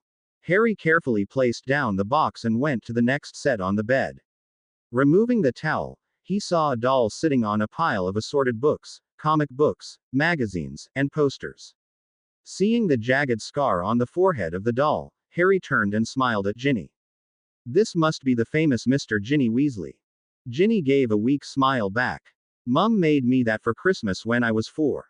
There had been no good description of you other than the," she pointed at Harry's head. "I took it everywhere with me, and George tells me I got mad once when I couldn't take it into the shower. I've told that doll everything over the years. Every time I got scared or did something good or the first prank I ever pulled on Ron. I understand. You are the only girl here after all, and sometime there's nobody but your mum to confide in. And sometimes not even she is going to understand. And you had nobody to talk to, Harry. I also made believe that we were friends and did things together. Anyway, the rest of that pile is some of what the world thinks they know about you. The incredible adventures, the great wizard with special powers to help everybody, the rich handsome young lord, the boy who lived, image that I've learned you really hate. There's even a scarce Harry Potter card that came in one of Ron's chocolate frogs. I half believed all those stories and hoped you were happy somewhere doing all these wonderful things. Mum said you gave people hope, Harry, when there was none before. I always thought that was a great thing, even if it had come at a terrible cost. So what are you going to do with that pile now that you know the real Harry Potter has done none of that, Ginny? Do you think it was a waste having those things? Everybody should have dreams, Harry. I always wanted to be rescued from the big bad dragon by the incredibly handsome boy with the scar on his forehead. Now you know the reason I blushed all the time when you first arrived. I'll keep the doll for all we've had together. The other stuff. I know some girls with younger sisters that might like to have a hero in their lives. Something for them to hope on for when they get older. Now I feel horrible. Do you resent me being here? I'm confused, Ginny. I thought you liked me. I like you, Harry. I don't like the boy who lived anymore.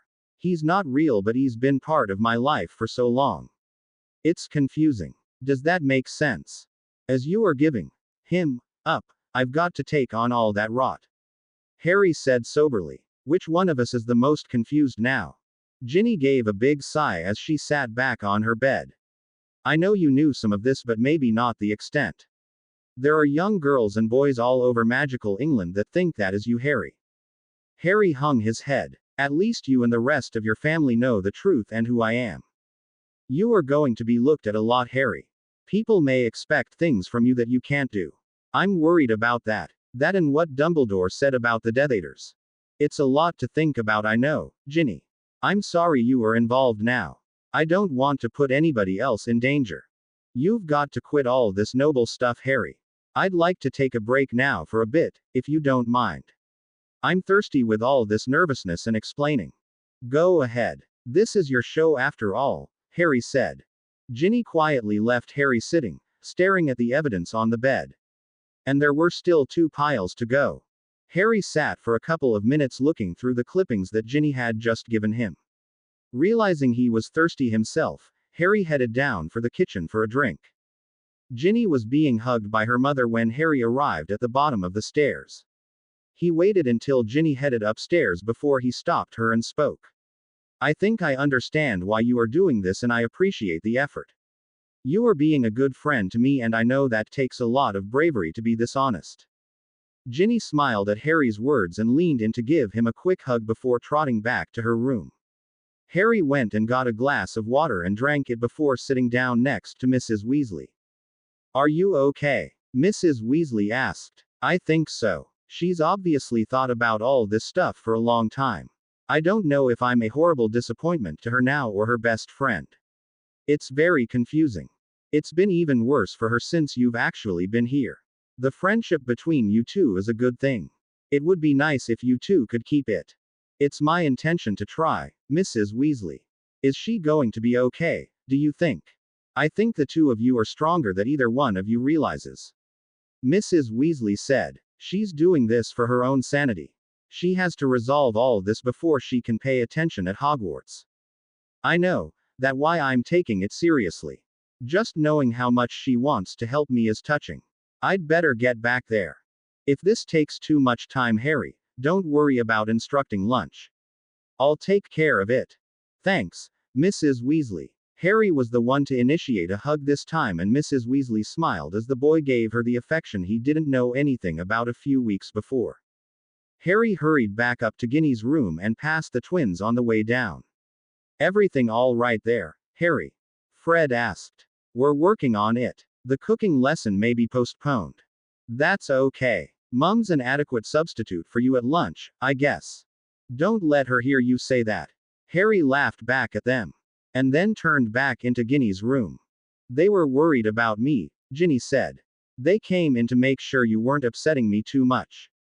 I told them we were trading off on that and we were okay. You're going to be okay at Hogwarts too, Ginny. If you don't want your overprotective brothers around, maybe I can scare them off. Harry wiggled his fingers like he had done downstairs on her birthday. Ginny giggled at the memory. Thanks, Harry, I'll keep that in mind. Are we still okay, Ginny? So far, so good, Harry. I was hoping that none of this would get you mad at me or want to leave the burrow.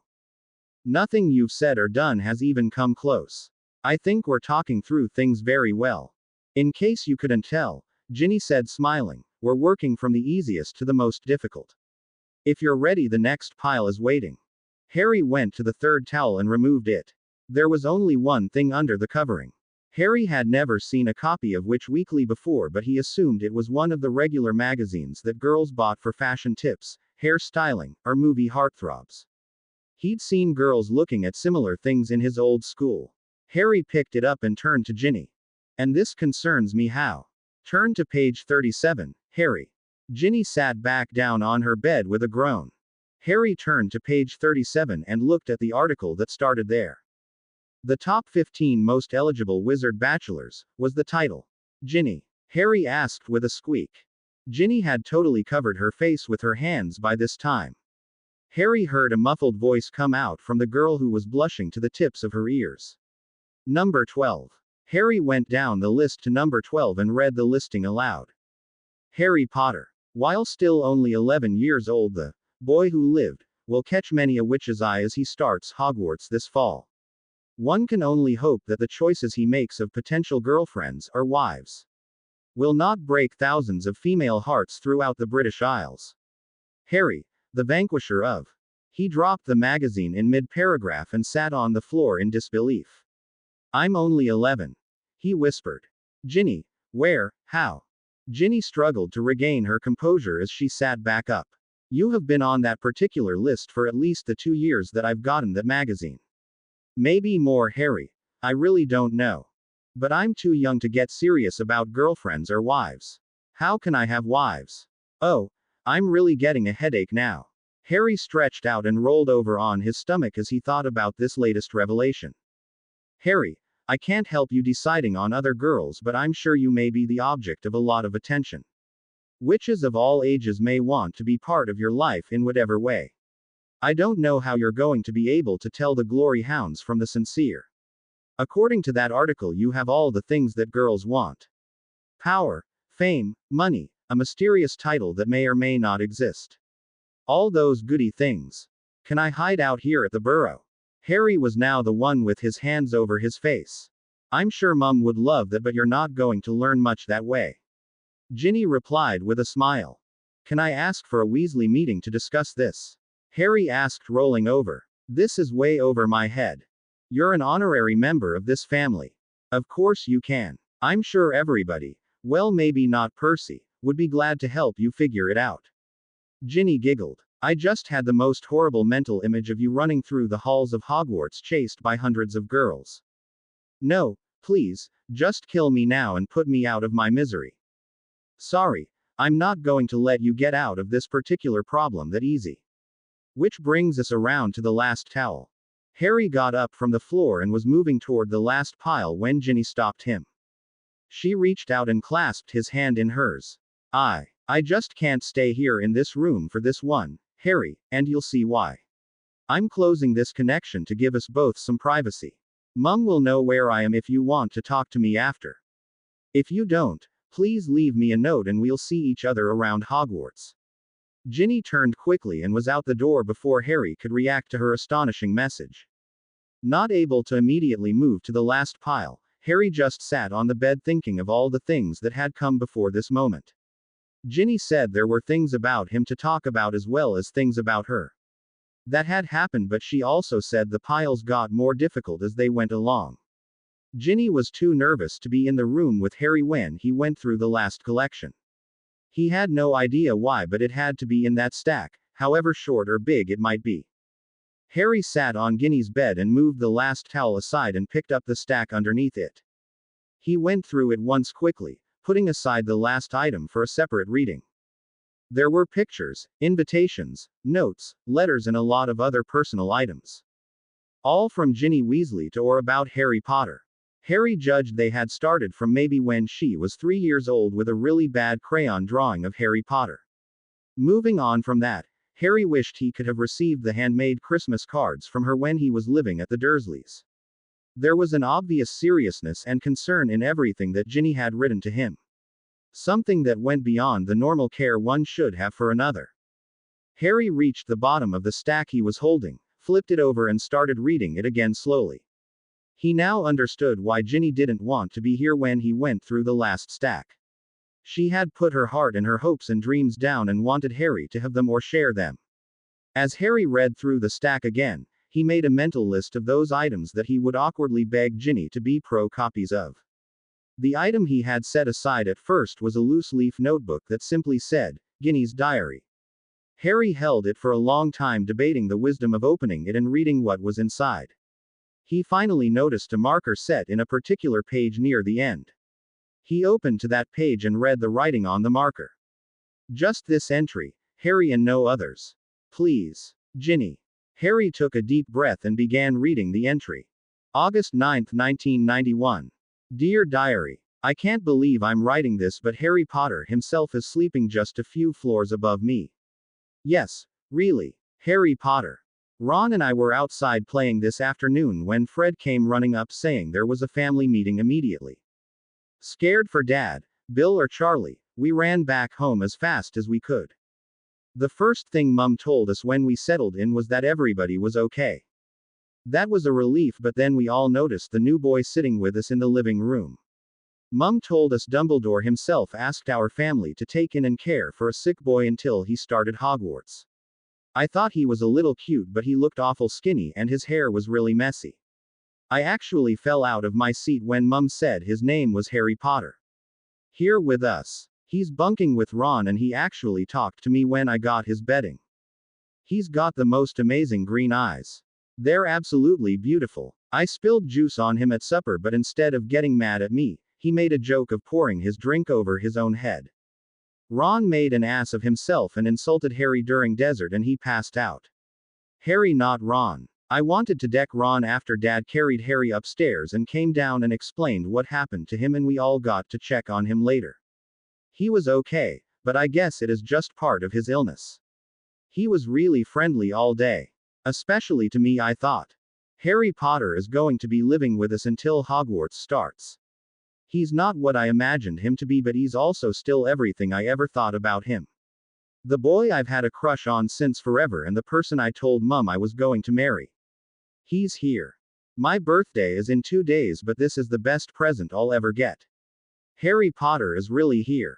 Harry closed the diary up and placed it carefully back under Ginny's pillow where her brothers might not find it.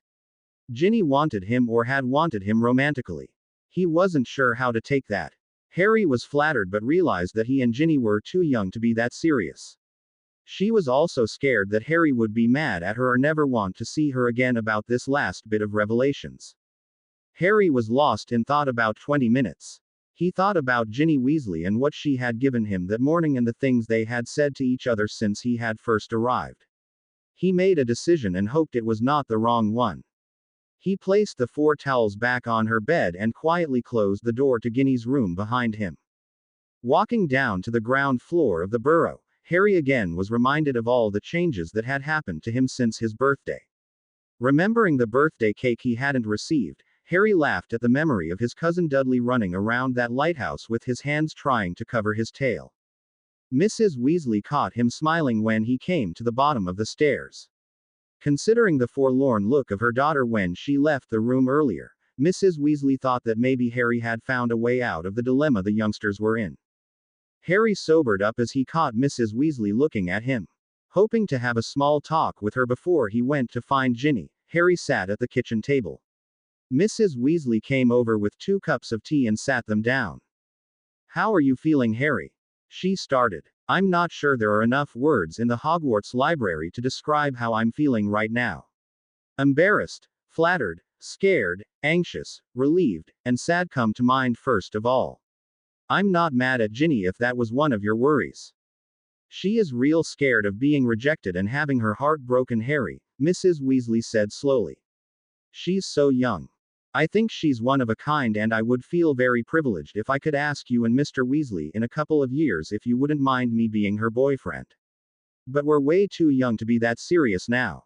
I hope I can convince Ginny of that. I think she knows that deep down, but a first love is not one anybody could easily forget. From what we talked about upstairs, Ginny has been in love with that boy who lived junk. I think she realizes now that was just an image. Can I ask you a few questions about this whole mess, if you don't mind? Of course. What can I help you with, Harry? When was the last time that Ginny told you that she wanted to, marry me, Harry Potter? Mrs. Weasley thought for a couple of moments.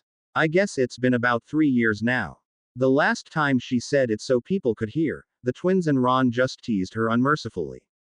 The boys just don't know when to quit sometimes. They made her cry, if I remember right. Ron said that if Ginny ever even met Harry Potter, he would eat a slug.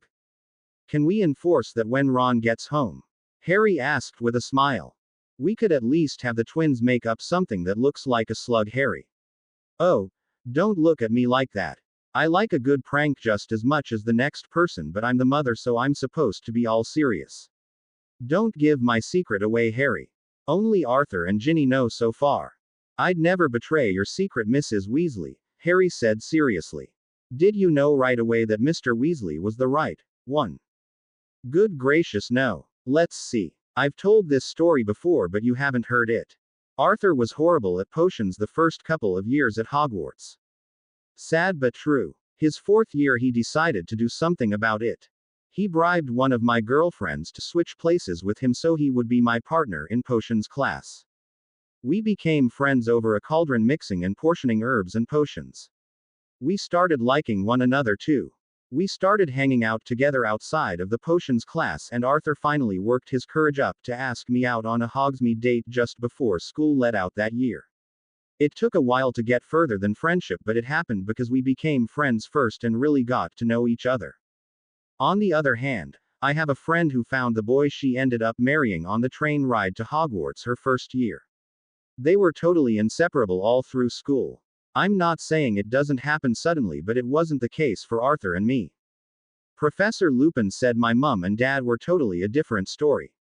He liked her right off, but she hated him because he was an arrogant git. They didn't get together until 7th year started, when he changed his tune. I guess everybody has their own circumstances. As well as it should be. Have you figured out what you are going to say to Ginny yet? Not yet, but I don't want to delay much longer in case she thinks I've taken a hike. We talked pretty well about all the other things she had to discuss with me, but this one is so different, so personal. I don't want to end up sounding like a twit rambling all over the place either. Well, Harry, I'm going to send you out with a bribe to help things get started. Mrs. Weasley went to one of the cupboard drawers and brought back a small tin. When Harry opened it, he found 4 pieces of fudge inside. Grab the canteen on the way out. I just filled it with water. Ginny is probably up in the tree house. 2nd row in the orchard, 4th tree to the right. She might not want to be talked down, so you'll probably have to climb up. Good luck. Thanks, Mrs. Weasley, Harry said, but have some plasters and potions ready in case I don't make it back in one piece. I won't speak badly about my daughter, but she'll respect you a lot more if you stick to your guns in a good cause. Then I've a very good cause, said Harry, because it involves a very good friend of mine. Mrs. Weasley smiled at the look of determination on Harry's face and went back to planning her supper.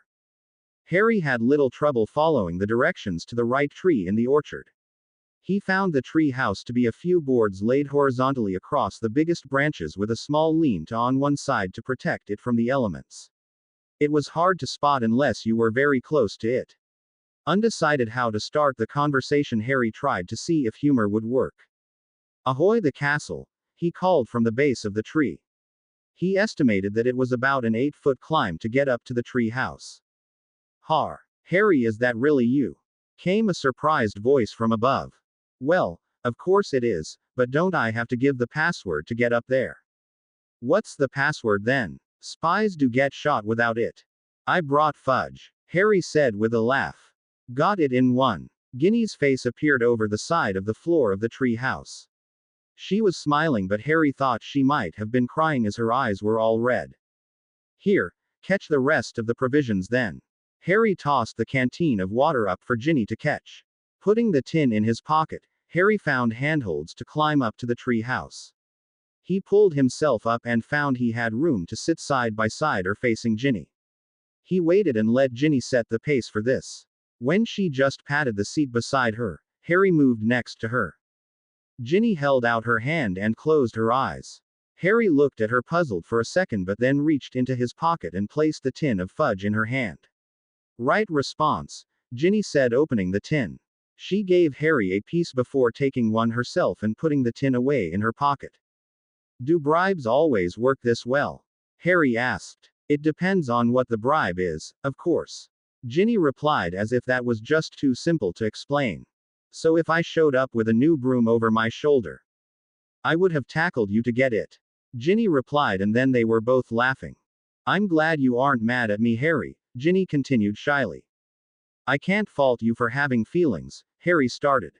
That would be incredibly stupid on my part, and I try not to be stupid. Considering the education I've got here today, I feel like I should be paying you. Oh, you'll pay Mr. Potter, Ginny said. That is if, do you still want to stay around here? Yes, I do, Ginny. Let me say this as plainly as I can without hopefully offending you. We're too young to really get serious now, but I also have to admit there's something between us that's a little bit more than normal. I think that's why those symbols floated out of you when Madame Pomfrey did that disclosure spell. Somehow we got linked when that accident happened. I've been thinking that we exchanged something somehow and it lets us do this mental thing. If Pomfrey did the spell on you, I'd probably have a few runes floating out of me instead of the other way around. Does that make sense? I think so, Harry. I seem to be able to know exactly where you are if I think about it. The question seems to be if we can be around each other. Let's try this then, said Harry. He took a deep breath and stuck out his hand. Hi, my name is Harry Potter and I'm not the unbelievable boy who lived. Ginny smiled back at him and shook his hand. Glad to meet you. My name is Ginny Weasley and I no longer love the boy who lived. I like you. I like you back. Ginny looked thoughtful for a moment. May I propose something for more than friends and less than going together?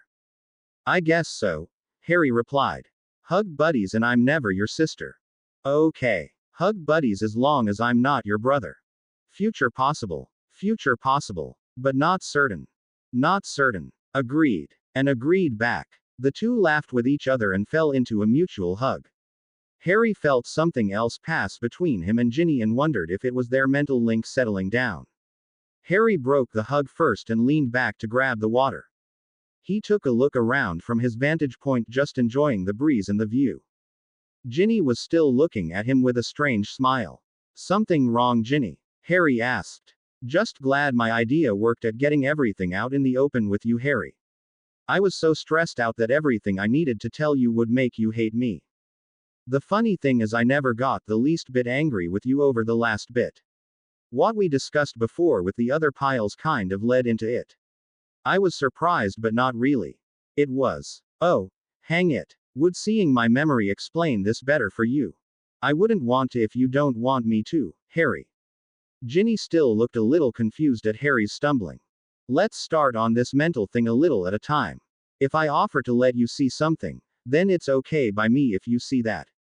If you go beyond what I give you permission for, you back off voluntarily or I shut off the connection.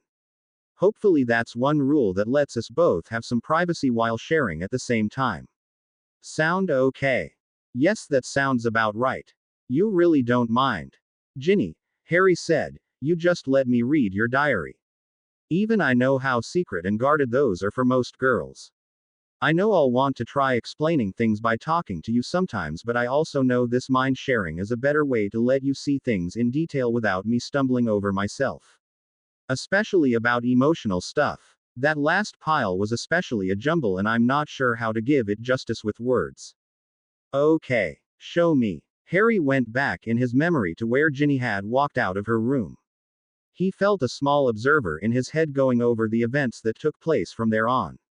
Ginny was silent for a minute afterward before reaching out for Harry's hand. Thanks for that, Harry. Nice to know I wasn't the only one with a lot of crazy emotions and confusions. I feel better now that I know we're kind of going through this together. But I'm not that pretty. I'm all arms and legs and I've got these freckles that go everywhere. And I may get, like Mum eventually. You are going to meet much prettier girls than me, Harry. Sorry, Ginny, Harry exclaimed, I'm sticking with my opinion. I like your freckles. If my green eyes are gorgeous, then your brown eyes are breathtaking. I love the way the sun makes your hair shine with all those colors, it matches your personality. And there's nothing wrong if you get a few curves along the way. I really think the starved stick figure girls aren't attractive anyway. Ginny was blushing and hiding her face in her hands by the time Harry had finished his opinion of her. He nudged her a few times until she looked at him. I'll never say any of that where anybody else can hear it. Just so you know, we're not going to go all mushy on each other, okay? None of that key. Why stuff until we are a lot older? If we end up getting to that point. For Merlin's sake, no. My brothers would beat you up if we did that. I think we can get away with that hug buddy stuff and that's fine with me. Let's grow up a lot more before we get all tangled up in that. Speaking of tangling up, I guess it's time to tell you about the cupboard under the stairs. Are you sure you want to do that now? You've had a pretty full day so far. I can wait until another day. Harry gave a little sigh. Perhaps you're right. But you have given me so much today that I thought I should tell you a little bit more about me. It can hold till another day. When we're both a little less wrung out.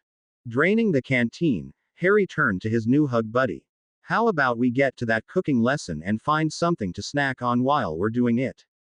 Ginny smiled back at him. I think that's a great idea. Especially when we can use this mental thing to prank up the twins. Harry laughed and jumped down to the ground. He waited for Ginny to clamber down from the tree house and they walked back to the burrow together. Harry stopped by the garden to pick a few stalks of celery and some other things to make the dish with. Mrs. Weasley watched the two enter the kitchen. Reach an agreement then? Mrs. Weasley asked her daughter. Harry and I talked and we are too young to get really serious with one another, Ginny stated. We agreed that hugs were okay but we're not going to be doing that mushy dotting stuff with each other anytime soon. We think there's something there between us and if we end together in the future, that's great but it's also okay if we don't. We'll stay friends either way.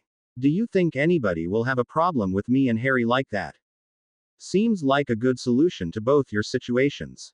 You needn't hurry into anything. I have no problem with that but your brothers might not even like somebody, even Harry, getting that close to you. They don't want you getting hurt. I understand, Mum. But I've still got to decide on who my friends will be. Even as young as I may be. And sometimes that involves taking a risk. I think Harry is worth that risk to me. And I'll going to need your help with him anyway. Ginny finished this last sentence with a wink at her mother. Hey, Harry, I'm still in the room here. It's not enough that I already have a pair of troublemakers with Fred and George, Mrs. Weasley mockingly complained. Am I going to have to watch out for the two of you also? No, Mrs. Weasley, Harry said from behind Ginny. We'll try to behave. As much as we can, Mum, said a giggling Ginny. Mrs. Weasley glared at the two for a second but gave into a smile and hugged them both. If you can spare a half dozen eggs or so, I can start that cooking lesson now, Mrs. Weasley. A couple of sandwiches for Ginny and me, and a nice side dish for all our suppers if I can keep the twins from tampering with it. I'm sure we have at least a dozen you can use, Harry. Ginny, why don't you go get George and Fred? It'll be nice watching them fix a meal for a change instead of them watching me. Ginny hurried up the stairs in search of the twins. Harry turned and went to stand in front of Mrs. Weasley. You had something to say to me that you didn't want Ginny to hear, ma'am. Mrs. Weasley just nodded in agreement. I like you, Harry Potter, but you be careful with her. Guest or not, if anything inappropriate happens between you and Ginny, you'll be out of here before you can even say Dumbledore. Understood, Mrs. Weasley. Harry gulped at the serious expression on her face. Just then Ginny and the twins came down the stairs. Harry turned around and just pointed everybody to the table.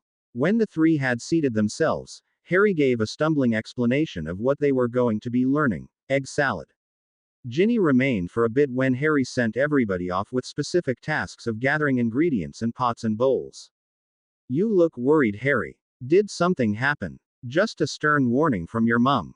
Your brothers aren't the only overprotective ones in the family. Sorry. It's okay, I was sort of expecting it. Mrs. Weasley was impressed how Harry conducted the cooking lesson. He didn't yell or demand or do everything himself. He let the twins and Ginny each do tasks and answered questions in a quiet manner when they came up. Fred had decided to take notes during the whole lesson so he could, maybe, impress a girl or two with my knowledge, and Harry said he would review it after they finished, much to Fred's surprise. Harry showed the Ginny how to hold a knife correctly so she wouldn't cut herself. Even the twins, who had a couple of years of potions experience, learned a little knife technique due to Harry. Everyone got to make their own batch of egg salad from Harry's directions. Harry tasted each one before he used part of Ginny's batch to make sandwiches for himself and Ginny. Harry explained a couple of variations on the basic recipe and all the other extras that could be added to the sandwiches to make it more individualized. Fred and George were attracted by the experimental challenge of making their own personal style of sandwiches, but Ginny was greatly disappointed when Harry and Mrs. Weasley both told her she couldn't add chocolate to her egg salad sandwiches. After the twins thanked Harry for the lesson and headed back to their room, Harry and Ginny ate their sandwiches. Mrs. Weasley sat down next to Ginny and congratulated Harry about how well he had done as an instructor. Harry stammered some but told her he had lots of practice making that particular meal, as Dudley was often hungry and wanted lots of quick food. Taking the remaining mixtures, Harry combined them in a big bowl. He then gathered a few things from the pantry and set up making the side dish he had promised Mrs. Weasley.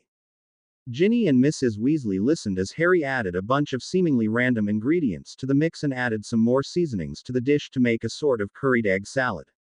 He talked easily about his experiments with food and how he found out what ingredients could be mixed together to make some things taste better.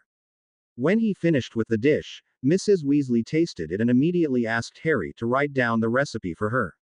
She thought it was very tasty and told Harry that she would do what little cleanup remained. Harry and Ginny retreated to the family room to play a little gobstones while they were waiting for Mr. Weasley to come home and eat supper. Harry felt good enough after doing well on the cooking lesson that he slowly explained to Ginny why the Hogwarts letters were addressed to the cupboard under the stairs. Mrs. Weasley, working in the kitchen, didn't hear the mental shouts of horror and outrage that came from Ginny or see the tears that fell from both their eyes. It was a terrible hour for Harry and Ginny, but he felt better at the end for sharing that awful part of his past with Ginny. The two were pulled away from their unfinished and really unstarted game when Mrs. Weasley came in and told Harry there was a big owl that had landed on the fence outside. Ginny followed Harry outside to find that the owl was carrying a package for him.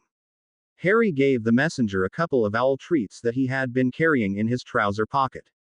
The owl ate the treats and then flew away. Harry walked back into the kitchen, unwrapping the package as he went. He sat it down on the table and read the letter that came with it. Harry, I'm sorry you have had some difficulties at the Weasleys. I've enclosed a book that has been a great help to other students such as you.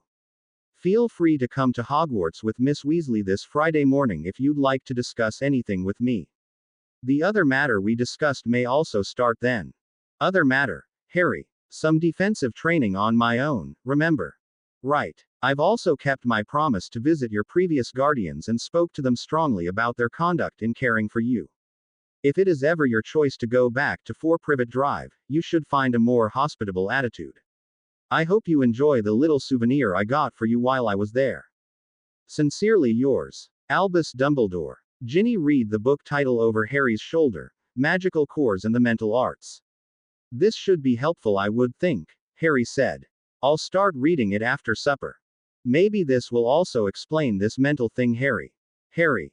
Ginny couldn't get Harry's attention because he was staring at the other item in the package.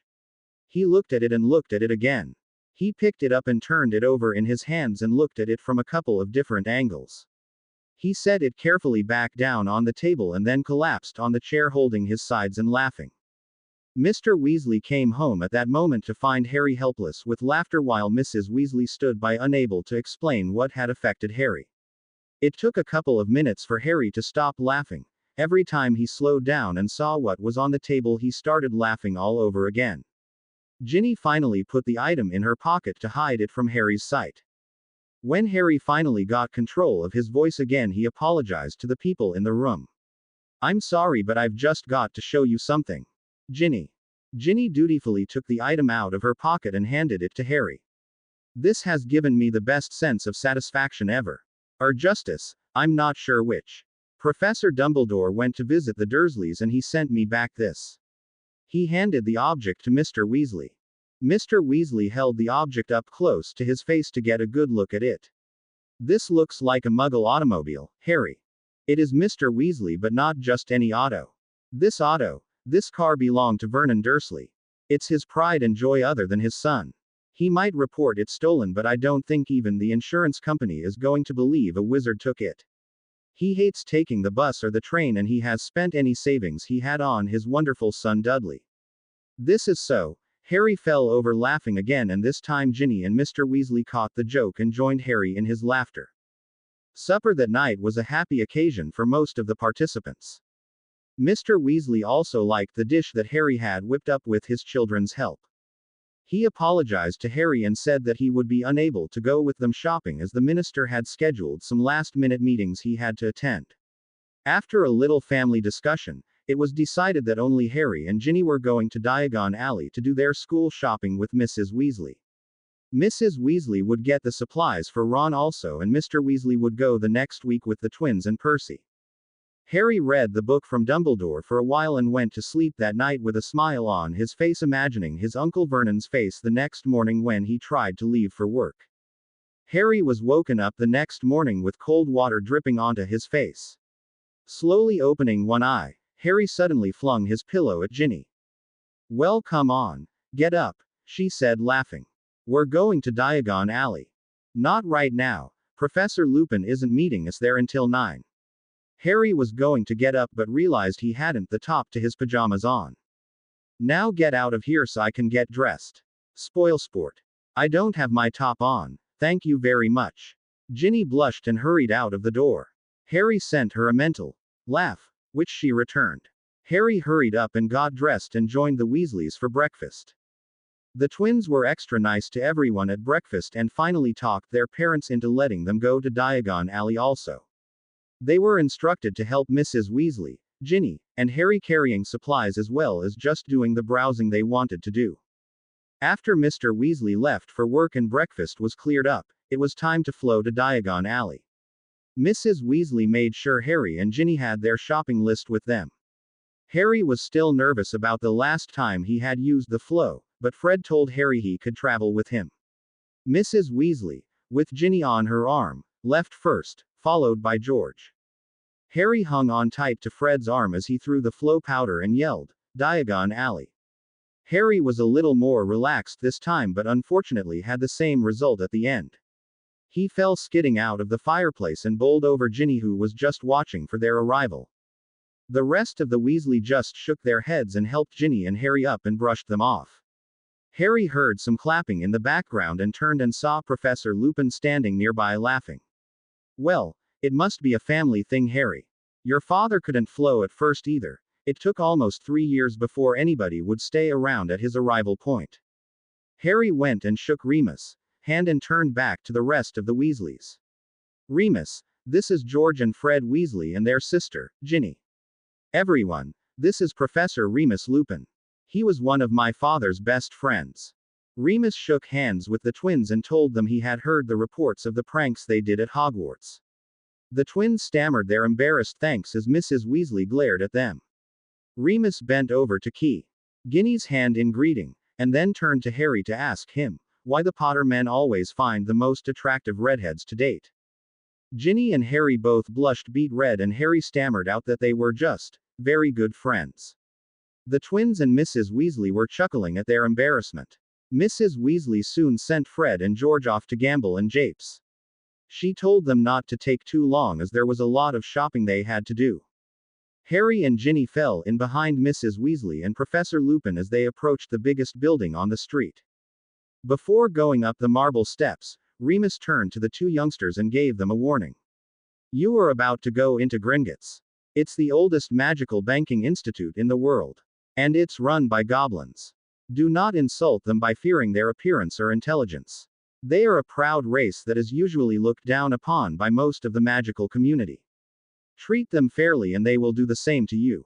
Harry and Ginny looked up to the massive doors to see a goblin standing guard in a Arlet and gold uniform. Harry saw the differences from a house elf, as a goblin had different coloring and was taller with long fingers and toes and pointed ears.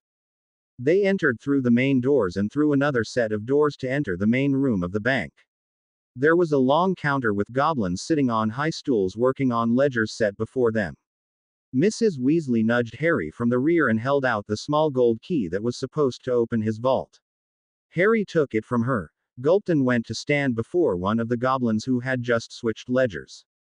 "What do you want, young wizard?" came the gravelly voice of the goblin. "Sir, I would like to go to my vault and take some money out," Harry said quietly.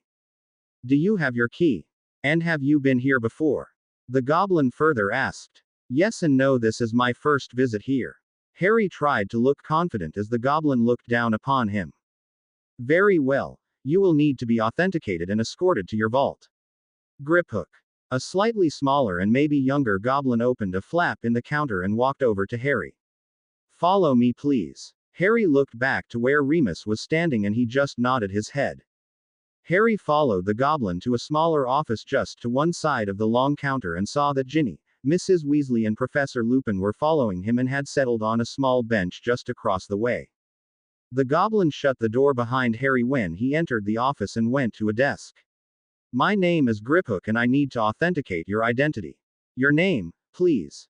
"Harry Potter, sir." The goblin's ears perked up a little at Harry's name, but his expression did not change. "Wait here while I get your account book. There is no reason to call me sir. I am only a general grade clerk here at Gringotts. I apologize if I have offended you, Griphook. I have no idea as how to address you." Griphook stopped on his way out the door. "A wizard who apologizes. Thank you, Mr. Potter." Griphook left through a side door and Harry was left alone.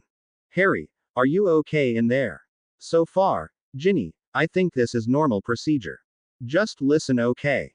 Griphook was back in a few minutes with a small ledger in his hands.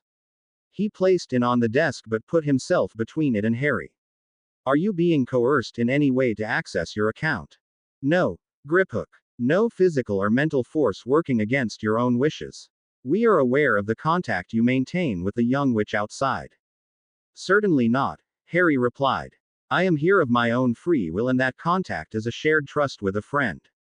"Very well, Mr. Potter, but we must make sure that nothing dishonorable disrupts your business with the bank." "I thank you for your scrutiny, Griphook. What is the procedure now?" "There must be some blood shed to link your account and your vault to you. Only a drop or two." Griphook held up a small silver dagger in his hand. "Your hand, please." Harry held his hand out for the goblin.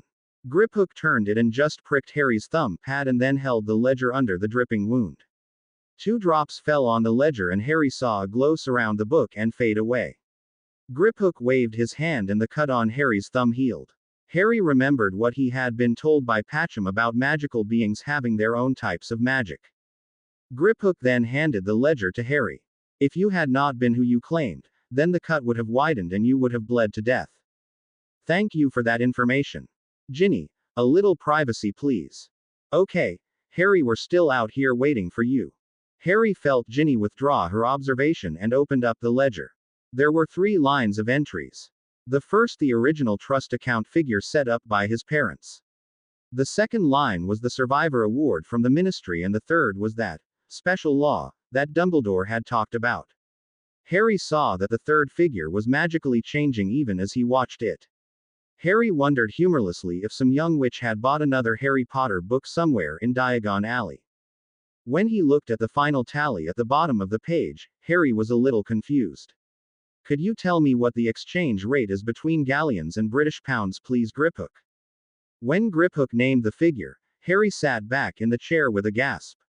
He was rich. Not that he cared about it any, it was just a figure, but the Dursleys must never find out about this ledger. Harry closed the ledger and placed it back on the desk in front of Griphook. Who manages my account on a day-to-day basis? There is no one goblin in charge of your account as it is a junior trust fund. You may ask to have the bank select a goblin to manage your account and any changes that you wish made. May I select you to manage my account, Griphook? You do me great honor, sir.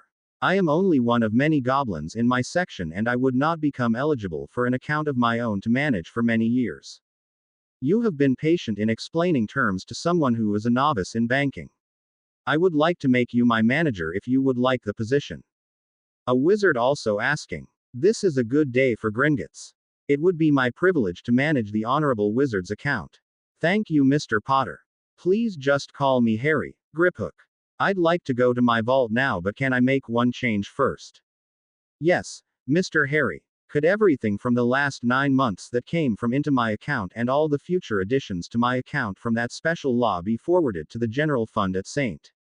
Mungo's Hospital? I have more than I need now and might as well put some of it to good use. Yes, Mr. Harry, but there shouldn't be a lot more coming into that account as you're about to enter Hogwarts. I understand that, but for now, that is my wish. I'll seek some advice later on what else to do with my account. Very well. Let me put your account ledger away and I will join you out in the corridor. Oh, Mr. Harry, if you are not aware, there are 2 other accounts you may claim when you have reached your age of majority. You will not have access to them until then. Harry, thinking it was just his parents' separate accounts, nodded his agreement as he and Griphook left the little office by separate doors. Harry rejoined the small group outside. Any problems, Harry? Mrs. Weasley asked. Just had to prove who I was with a couple of drops of blood. Harry held up his thumb for Ginny to look at. Griphook healed my thumb just like new. Griphook then came up to Harry.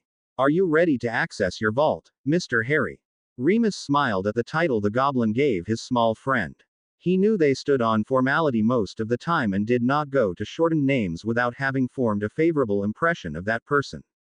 May these people come with me, Griphook? Harry asked with some trepidation. There is room, but it may be tight for all of you in one cart, Griphook replied. I will stay and wait for you outside, Harry. Mrs. Weasley said. I've had more than enough rides in that conveyance. Ginny, if you wish to go, you will obey Mr. Lupin. And please keep your hands in. Mrs. Weasley hugged her daughter and then turned to make her way out of the bank. Harry, Ginny, and Professor Lupin went through a series of doors and stairs that led downwards. They came at last to a torch-lit passageway with a set of rails with a small cart on it. Griphook and Remus climbed into the front set of seats while Ginny and Harry seated themselves in the back. The cart took off without a word and Harry quickly had to hold on to the edge of the cart and Ginny besides him. It was a wild ride with lots of turn and twists and a variety of sudden ups and downs through caverns and passageways dimly lit by torchlight. Harry had few chances to take a good look at anything because of the speed they were traveling at, but he thought he saw the shadow of a dragon once, but he wasn't sure. The ride didn't take but a couple of minutes, but when the cart slowed down and stopped in front of a particular vault, it took Harry a full minute to settle his stomach down. Griphook was waiting patiently by the door as Ginny and Harry shakingly climbed from the cart. Griphook held out his hand and Harry dug into his pocket to retrieve the key. Handing it to Griphook, Harry watched him turn the key in the lock and the door slowly swung open with a creak. Griphook stepped back with a bow and Harry walked slowly past him into the vault. Ginny and Professor Lupin followed a few steps behind Harry. Torches lit automatically as Harry entered the room. Everywhere he looked there were piles of money, galleons, sickles, nuts. Here, there, everywhere Harry looked, he only saw piles of money. Ginny had stopped just inside the doorway to the vault. She was in shock. She had never even imagined there was this amount of money in the whole world, and now it was all here laid out in front of her. This all belonged to Harry. Feeling insignificant and humiliated somehow, Ginny turned and ran back to the goblin cart to hide. Harry reacted instantly to the footsteps behind him. He raced out and caught Ginny's elbow as she was climbing into the cart. Where are you going? Harry asked quietly. You have all that money, Harry. I'm just a nobody. You can find better friends. Ginny looked about ready to cry. Harry picked her out of the cart and sat down on the floor with her. Ginny, all that money needs nothing to me. I've given some of it away already. If you want it, I can transfer it all to you, but you'll have to pay my Hogwarts tuition for me. Quit making fun of me, Harry. I'm not. Check. Ginny looked into Harry's expression and then she felt their connection open from his end so she could see the truth. He really didn't feel anything about the money and he turned his back on it all to come check on her. But Harry, she started. Come on, help me look and see if maybe there's anything else in there from my parents. Harry got up and helped Ginny get to her feet. They walked back into the vault together. Griphook exited the vault again and Harry saw Remus Lupin standing to one side and pointing over the largest stack of galleons. I think there's something over there, Harry, that you need to take a look at. Harry moved around the big stack and saw a trunk sitting in the middle of the vault. The trunk seemed to be made of light oak with brass trim and fittings. There was a letter sitting on top of the trunk with a name on the front of it, to Harry Potter. Glancing back to see that Ginny and Remus were still close by, Harry sat down, opened the envelope and pulled out the letter that was enclosed. Ginny came to sit down by him. I'm here with you, Harry. Harry opened the envelope with shaking hands and read the letter. To my darling son Harry. If you are reading this, then your father and I were unsuccessful in evading the Dark Lord. We did the best we could in protecting you and we're sorry that we failed. Our choice would have been to be with you always as a loving family together. We have and continue to love you very much even if we are not there. We will always hold you in our hearts as we hope you are holding us in yours. As long as you remember your father and me with love, we are never truly dead. This trunk was a birthday present from your father to me. It is a double-hinged trunk which is a little special in itself. I hope the things we have placed in there will remind you of us and how much we have loved you. Any of the marauders will gladly explain how it works to you. Time is a precious thing and we have counted every second of your being our son as more than priceless. I'm sorry we are not there to see you grow up to be a fine young man. We will love you always. Your mother, Lily. P.S. Harry, I never knew what love was until I met your mother. I fell in love again the moment you were born. You both have been the joys in my life and one of my reasons to look forward to rising the next day. Keep strong and have faith in yourself. To gain control of the trunk, all you need do is place your palm over the crest. Remember both of us. Your loving father, James. Harry was weeping as he finished the letter and turned to Ginny for comfort. She gathered him into a hug and tried to project as much care and compassion as she knew to her friend. Professor Lupin came over to the two children sitting on the floor and knelt down beside them. They really loved you, Harry, and I think they would be proud of you. You've turned out very well indeed. Thank you, sir. I guess we best not stay here all day. Ginny was surprised when she sensed Harry putting away his feelings for later. Harry and Ginny reluctantly climbed to their feet and Harry hurriedly gathered up enough galleons to do his shopping and placed them in a pouch that Professor Lupin had with him. Harry made to start pulling the trunk to the cart but he was stopped by Professor Lupin.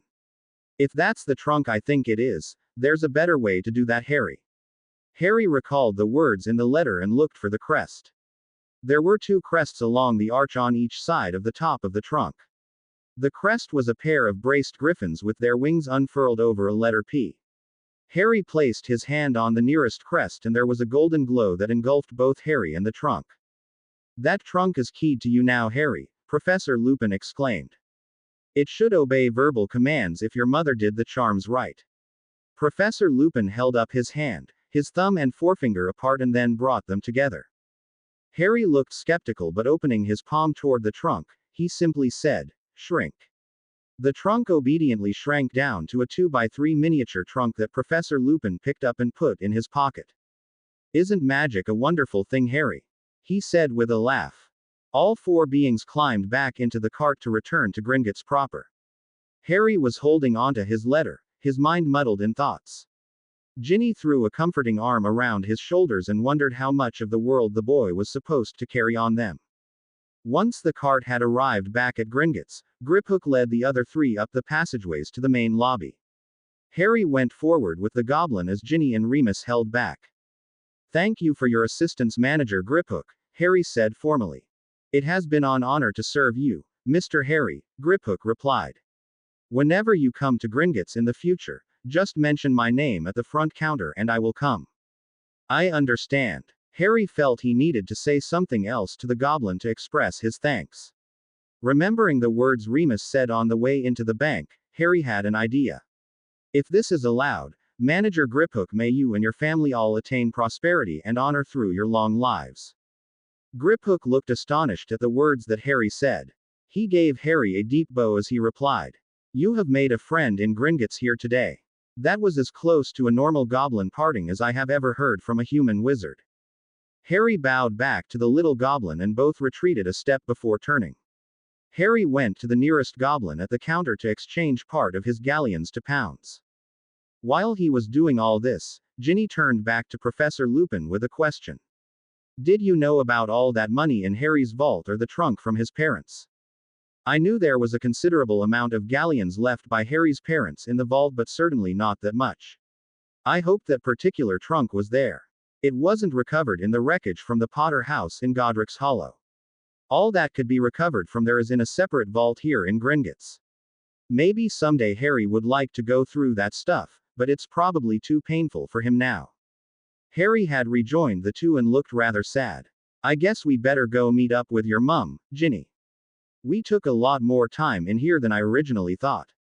Professor Lupin, do you suppose there might be time sometime today for a private talk, with just the three of us?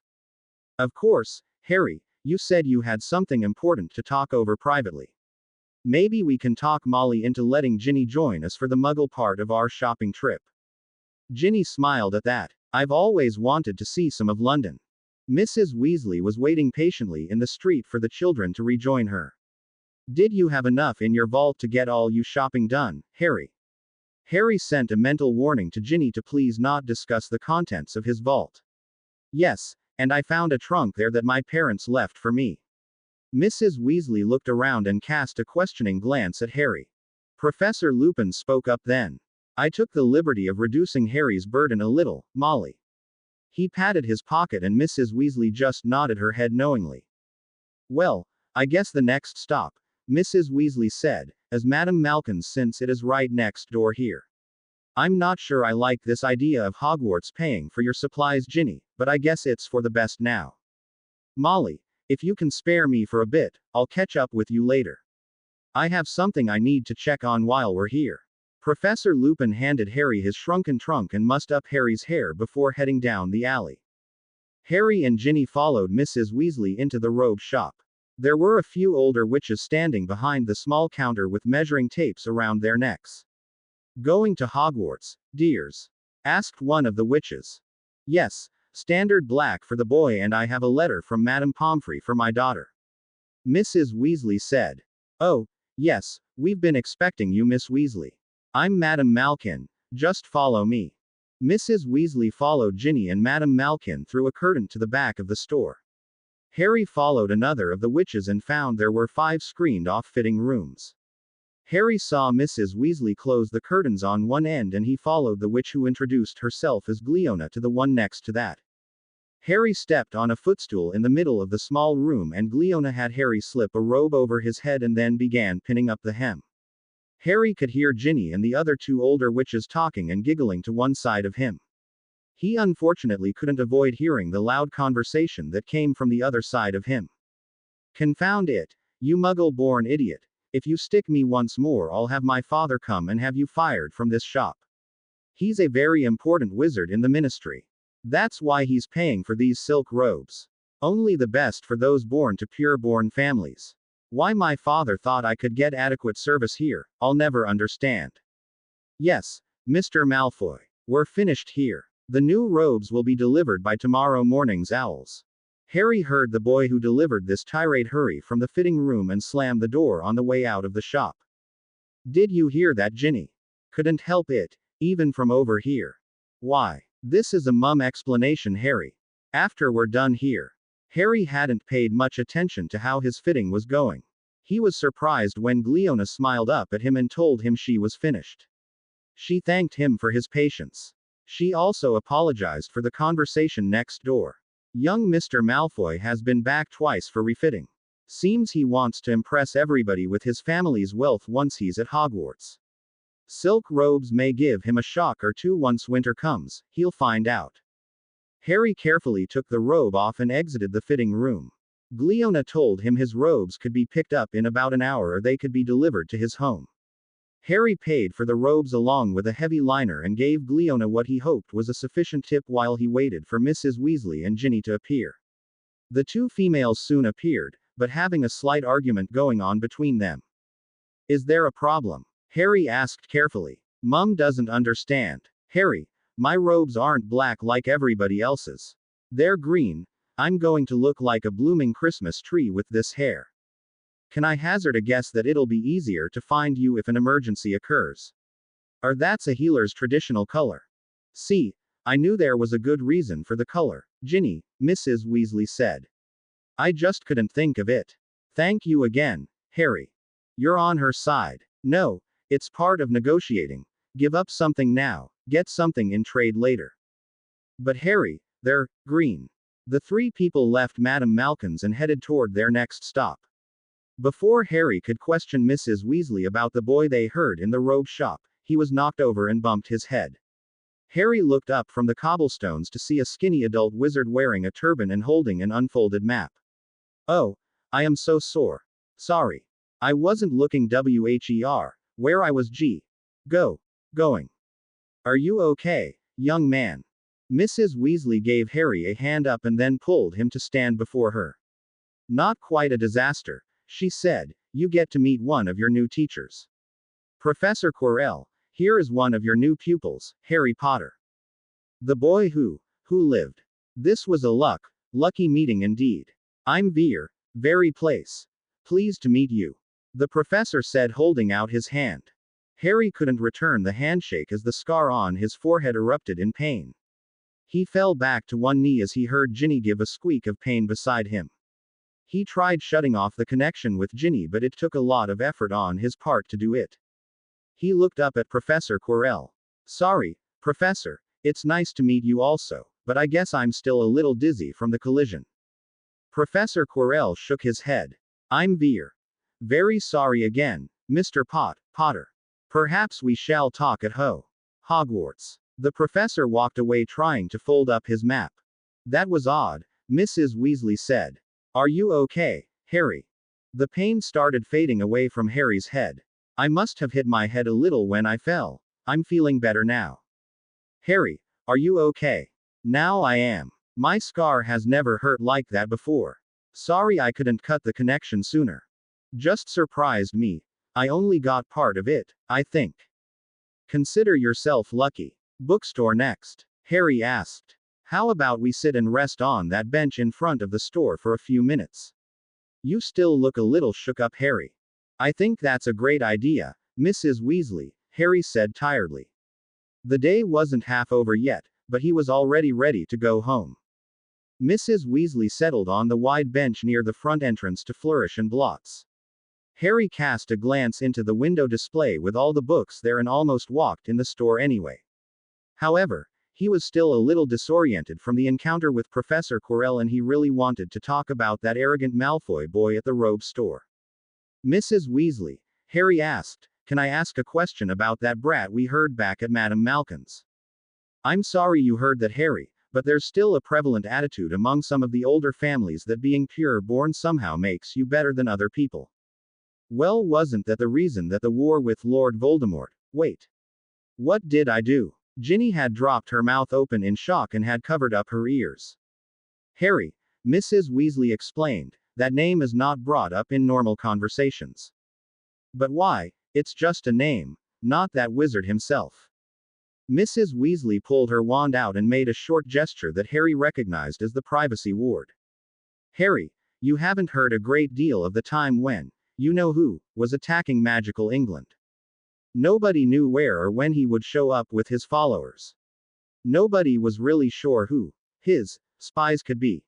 There was a lot of fear and uncertainty. There was a taboo put upon saying that name by the Death Eaters. They could find you simply by the fact that you said the name of you know who. That caution has persisted to this day because even though you know who hasn't been seen since that day, well, nobody wants to tempt fate. Do you understand? I guess so, Mrs. Weasley, but it's still only a name. I haven't been struck down or attacked because of said it. I'll try to be careful in conversations and not scare anybody. That's okay then, Harry. Just be aware. Harry, Ginny said smiling, if I could point out something. I've said your name a great number of times and you showed up on our doorstep. Harry laughed at the point. Once again the wonderful Weasley women have shown me the error of my ways. Let's get back to shopping. Ginny and Mrs. Weasley shared a smile between them for the compliment Harry paid them and followed him into the bookstore. Harry had no problem finding his books as there were sets tied up together in bundles according to year. Ginny and Mrs. Weasley had to search a little for the couple of books that Madame Pomfrey wanted her to have. Harry had time to look around the bookstore and found lots of things he might want to read. He resisted the temptation and just got the books he was required to have. He paid for his selection and Mrs. Weasley showed the clerks the letter from Hogwarts that Madame Pomfrey had sent her. The twins were waiting out in the street when they emerged from the bookstore. They grabbed the packages that Ginny and Harry were carrying. Harry, seeing a cafe nearby, offered to buy lunch for the group. The argument that ensued with Ginny's mother was only ended when Ginny made the suggestion of Harry and Mrs. Weasley splitting the cost. As everyone was ordering their meals, George wondered out loud when Ginny had become the rational one of the group. Everybody had a good laugh and the four Weasleys and Harry had a nice meal together. Harry and Ginny looked at their shopping lists and realized there were only a few more stops to make. Harry was enjoying just sitting out in public and watching the world walk by. He was starting to tell the differences in the families that were walking down Diagon Alley together. The simply Muggle families were few and far between judging by their clothes. It was a little harder to tell the families apart that had mixed parents. Harry realized with a start that he had judged some as pure-blood families just by the way they strutted around and had an attitude of superiority. Finishing the meal, the group went and made purchases at the apothecary shop and the cauldron store. Harry was surprised by the different sizes and materials the cauldrons were made of, but he smilingly remembered Mr. Weasley asking about batteries. Different lives, different realities. There was a magical instruments shop next to Fortescue's ice cream parlor and Harry went in long enough to find a magical wristwatch with an alarm. Again, it was another place to spend some time in, but Harry didn't want to delay Mrs. Weasley or Ginny long. The twins were sufficiently burdened down by now to be sent home by Mrs. Weasley. She thanked them for their help and sent them down the street to pick up the robes from Madame Malkin's before flowing home. Fred was the one who innocently asked their mother if the robes were in the name of Harry Weasley or Ginny Potter. The shoppers to Diagon Alley that day witnessed a couple of laughing red-headed teenagers being chased down the middle of Diagon Alley by an angry young wizard with green eyes and an even angrier young witch with vivid red hair. Giving up after a minute, Ginny and Harry returned to find a laughing Mrs. Weasley sitting on a bench with Professor Lupin. "I'm sorry you two," Mrs. Weasley said smiling. "I'm the one that accidentally did the setup for that. You can get back at them later when we all get home." "Thank you for your permission, Mrs. Weasley," Harry said, catching his breath. "Remus, you have any ideas for pranks on those two?" "Probably, Harry. Give me a moment or two." "Molly, may I borrow Harry for a few minutes? There's somebody at Quality Quidditch Supplies he needs to meet." "Take Ginny while you're at it. She's never been there either. I'm going to sit here and rest my tired feet for a while. When you come back, we'll go get your wands." Harry, excited about getting his own wand, remembered that Ron had asked him to get some Quidditch magazines. He and Ginny followed Professor Lupin into the shop. The two youngsters stopped just inside the door in amazement. There were brooms everywhere, hanging from the ceiling and in separate bins along one whole wall. The aisles were filled with magazines and all sorts of different items Harry couldn't even name. Professor Lupin told Harry to take his time shopping and he would meet them at the checkout. Harry and Ginny wandered for a few minutes just looking at the various models of brooms available and talking about how it would be to fly on different models. Harry finally made his choice of a couple of magazines and went to pay for them. Professor Lupin was talking to one of the clerks behind the counter. When he saw Harry approach them, Professor Lupin just pointed at Harry. Harry put the magazines on the counter and reached into his pocket for a galleon. "Sorry, young man," the clerk said, "you can't pay for those. You're way too late." "Too late? Harry asked. If you had come here last year or the year before, I would have let you pay for those magazines. But now I can't. Simply can't. Can she pay for these magazines?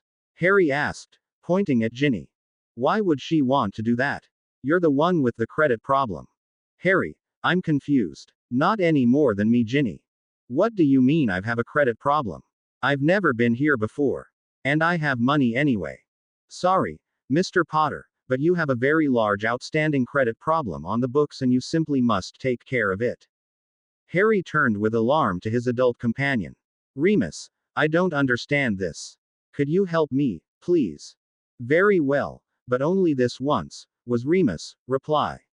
Mr. Cadwallader, would you tell the young man what he has to do to fix his credit problem? I guess, only this once, seeing as he is a friend of yours, Professor. Let me get what I need out of the back. And then you can leave. The clerk went into the back of the shop and Harry and Ginny huddled together trying to figure out if the man was just crazy or had mistaken Harry for somebody else. Mr. Cadwallader had returned while they were talking and rapped his fist on the counter. Mr. Potter. Harry turned meekly to the clerk. Yes, sir. To clear up your balance with this store, you need to take those magazines. And leave. Don't forget this. The clerk put a brand new broom on the counter. Harry, that's a new Nimbus 2000. Ginny shrieked. Harry turned to Professor Lupin to find him just about falling over laughing. Harry suspected he had been set up, so he stomped on the professor's foot. That's not funny, having someone pretend to give me a new broom. Harry cried. Oh Harry, it's not pretend. That broom is yours, said the hopping Professor Lupin. Harry stopped scowling at the man and looked back at the broom in disbelief. Professor Lupin explained the situation. I came into this very shop with your father Harry when you were just 6 months old. He paid a considerable sum of money down to make sure you had the most current broom on the market when you wanted one. All those years that money has been gathering interest here waiting for you to come in. Consider this a final present from your father, it has been paid for. Harry stared at the new broom again while Ginny gave him a hug from behind. He had a broom of his own. Harry, in shock, paid Mr. Cadwallader to have the broom wrapped and delivered to the burrow. He didn't want to risk walking around Diagon Alley carrying such an expensive item. The three left the shop together and Harry turned to Professor Lupin. That was a horrible, nasty prank to play. I enjoyed it immensely when I found out the reason. Thanks. Professor Lupin ruffled Harry's messy hair. I don't get a chance to pull a really good prank much these days.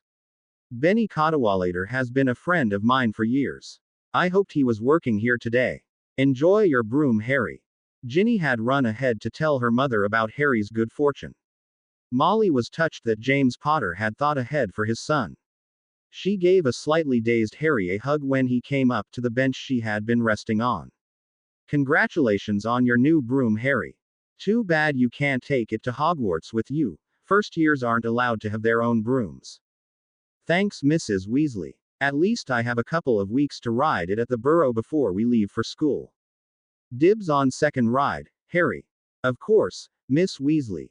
Well, on to the last but not least of our stops, Ollivanders for the wands. Remus, will you be joining us? I think I'll settle down for a bite of lunch, Molly. How about I meet you at the flow station after Ginny and Harry get their wands? Professor Lupin headed for another small restaurant while Ginny and Harry followed Mrs. Weasley. What's down that way? Ginny asked when they passed a sign labeled Nocturne Alley. A lot of bad and disreputable shops, Mrs. Weasley said. Don't ever let me catch either of you anywhere in there. No, Mum. No, Mrs. Weasley. It wasn't but a few more steps to the wand maker's shop. Ollivanders appeared as a narrow and shabby little shop with only a single wand on a cushion in its only window. Harry got a small shock when he opened the door. The inside of the store was totally different story from what the outside appearance would lead one to believe. Harry was only a little surprised that the inside of the store was much larger than it appeared. He had talked to Mr. Weasley once about the expansion spell and its magical contradictions. Harry was surprised by the sheer number of boxes that were behind the counters. There were separate counters on two sides of the main room and behind those counters were hundreds if not thousands of little boxes. Harry just thought this must be the wand center of the whole universe. The shop was lit by a number of brass and crystal chandeliers. Two huge ones were situated over the main counter in the front, and another smaller half-dozen were hung over the rest of the room. There were books on display and wand holsters and a number of other items that Harry wanted to get a good look at. There was only a single Muggle family currently in the store. There was a girl about Harry's age trying out different wands at the main counter across from the front door. The parents of the girl were watching very attentively but with a bit of worry on their faces. Harry had a guess that this probably was their first real exposure to the magical world. The girl finally found a wand that fitted her as there was a shower of sparks from the wand and the girl had a great big grin on her face. She turned from the counter to go tell her parents. Harry noticed as he stepped up to the counter that Mrs. Weasley and Ginny had approached the couple and were talking. Well, at least Mrs. Weasley was. It seemed Ginny and the other girl were going to be hanging around watching the adults talk. Harry turned back to the main counter. The man behind the counter introduced himself as the owner of the shop, Mr. Ollivander. He recognized Harry by his scar at once and told Harry that he had his mother's eyes. Mr. Ollivander even remembered the type of wands that he sold to Harry's parents. Mr. Ollivander asked Harry a few questions and a measuring tape appeared and started measuring every part of Harry's arm and body. Mr. Ollivander eventually had to call the measuring tape off when it started measuring the different lengths of Harry's hair. It was an eventless trial and error period for Harry as Mr. Ollivander brought a number of different type wands for Harry to try. Nothing seemed to work the way it was supposed to. Mr. Ollivander then had an idea and brought out a wand that had been stored way in the back of the shop. As soon as Harry touched the wand, he knew it was the one that belonged to him. He got a tingle running up and down his arm, and when he moved the wand, a shower of red and gold sparks shot out of the end. It felt wonderful. Mr. Ollivander looked a little shocked, however. When Harry questioned him, the proprietor hesitantly told him that it was a twin of the wand that had killed his parents and given him that famous scar. He also told Harry that the phoenix feather in the core of the holly wand came from Dumbledore's fox. Harry didn't know what to make of either of those bits of information. He just paid Mr. Ollivander the 7 galleons for the wand and turned his attention back to his friends. Mrs. Weasley and the other girl's parents were still talking on one side of the store. Ginny and the other girl were wandering around and talking. They were currently standing before a big stand of books under one of the chandeliers. Harry had looked at the book display on the way to the front of the store. Perfect Wand Positions for the Practical Young Witch and Wizard was the title of the book, but Harry was quite content with the spell book that Professor McGonagall had given him. Besides, who wanted to learn anything from a bloke whose parents had named him Gilderoy? As Harry was walking back along one of the side counters, he saw the front door inch open. Harry saw a gloved hand holding a wand appeared at the edge of the door. The wand made a complicated movement and a red light shot out of the end. The light cut through the post holding up the chandelier that was over the girls. Harry, too shocked to call out to Ginny mentally or verbally, just reacted. Still holding his wand, Harry made a swift move he had seen Percy do and cried out, "Accio, girls!" He had time to watch in seemingly slow motion as the two girls were drawn off their feet and came hurtling towards him. Ginny, heads up. That was all that Harry had time to send to his young friend. The girls were heading to the wall behind Harry in a line just a little higher than his shoulders. Harry jumped and caught Ginny and wrapped his right arm around her as he reached for the other girl with his left. While catching them, Harry saw that their momentum had pulled them all over the counter as the chandelier crashed to the floor.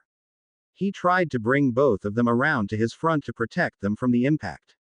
He was partially successful, but before he could think of doing anything else, his back and head impacted with the wall of wand boxes behind him. The room spun around and Harry fell to the floor, completely knocked out. Harry heard a small voice coming through the darkness he was in. "Harry, wake up. Please be okay. Wake up. Quiet, please. It hurts. My head." Other voices came to Harry as he slowly regained consciousness. How did he do that? That was the most impressive first use of a wand I've ever seen. That's just Harry, Mr. Ollivander.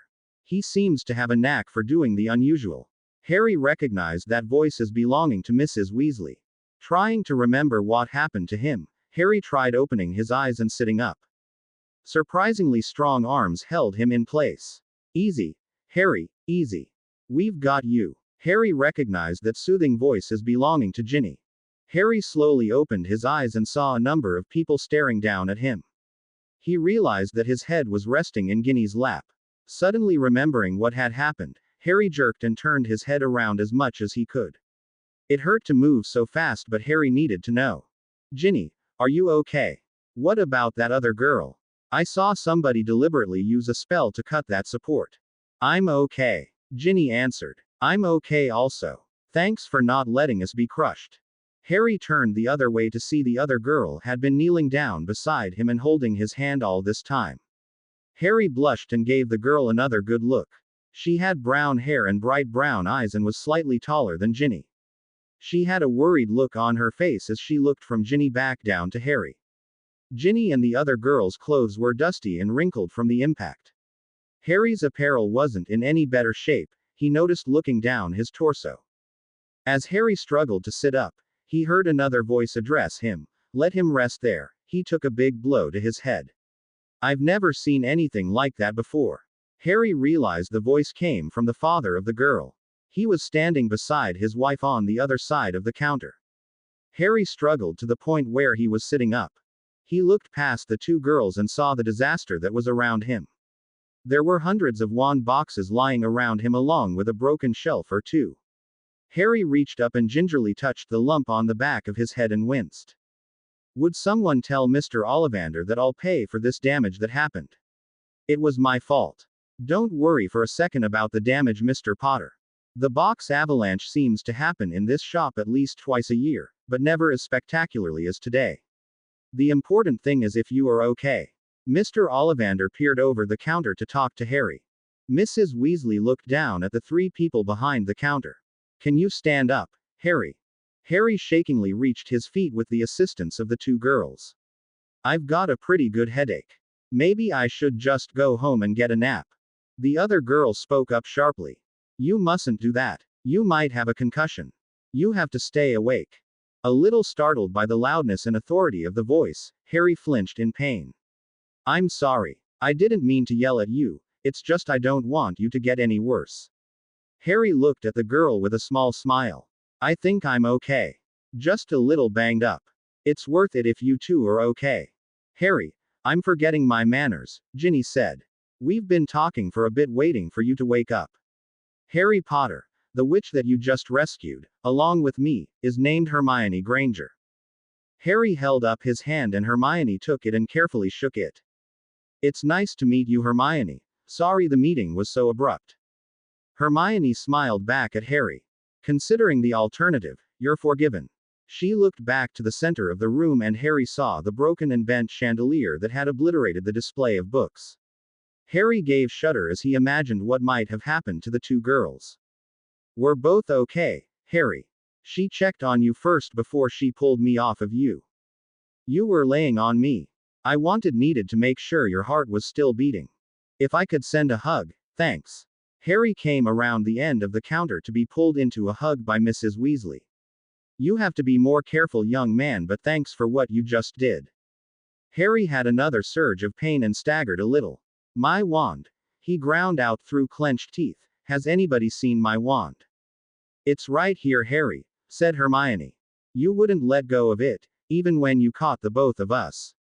That was amazing. It fell out of your hand when you hit the wall. She handed the wand to Harry and just holding it made the pain in Harry's head recede a little. Mr. and Mrs. Granger came up then to see Harry. Hermione's father shook Harry's hand, but her mother took his face in both her hands and stared into his eyes. Not having a clue as what she was up to, Harry just held still. After a minute, she told Harry and everyone present that she was checking for signs of bleeding or a concussion. Harry asked her if she was a doctor and Hermione piped up and said that her mum was a very fine dentist. What's a dentist, Harry? A muggle-type healer who takes care of people's teeth. After a few minutes, Harry had finally got to the point where standing and talking were a lot easier. The headache was fading away as Harry described to Mr. Ollivander and the rest the whole incident of the door opening and a red light coming out of the anonymous wand. Mrs. Weasley and Mr. Ollivander both said it sounded and acted like a diffindo spell. The three adults were very angry and both mothers frightened that a deliberate attempt had been made to injure Hermione or Ginny or both of them. Mr. Ollivander had gone outside but saw nothing or nobody unusual. He said he would be reporting the incident to the Ministry of Magic as soon as possible. Mr. Ollivander also told Harry he needn't worry about the underage use of magic law as his shop was an obvious exception. Mr. Granger offered to treat everyone present to an ice cream at Fortescue's. Harry didn't object as all he wanted was a place to sit down for a while. Mr. Ollivander, Mrs. Weasley and Ginny went back to the counter to select her wand while the Grangers and Harry went outside and sat on the nearest benches. Harry found out that his suspicions were correct in that this was the Grangers' first visit to Diagon Alley. Their plan for shopping was almost entirely opposite of what Harry had gone through that morning with the exception of the first stop at Gringotts. They still had a majority of their shopping to do and Harry listed the shops they had stopped at. Hermione wasn't too keen on visiting Quidditch quality supplies as she said heights made her nervous. "I've got a wand, Harry. It's oak with a griffin feather core." Harry turned to face the door. Mrs. Weasley and Ginny both came out smiling. Mr. Ollivander came out behind them and put a small sign on the door. "Temporarily closed for cleanup." He waved to Harry and the rest and then went back into his shop. Everyone wandered back through Diagon Alley to Fortescue's ice cream parlor. Harry and Ginny got cones while Hermione settled for a small dish. The adults were content to just have a cup of tea apiece while everyone talked. Mrs. Weasley pointed out the shops they could see to the Grangers and what they contained. Harry was intrigued by the way that Ginny and Hermione just seemed so much at ease with each other and how they switched from topic to topic as they talked. Just before everyone finished their ice cream, Harry felt he was being stared at. A tall figure of a wizard with blonde hair and carrying a cane walked by the shop and cast an intense look at the three youngsters sitting together.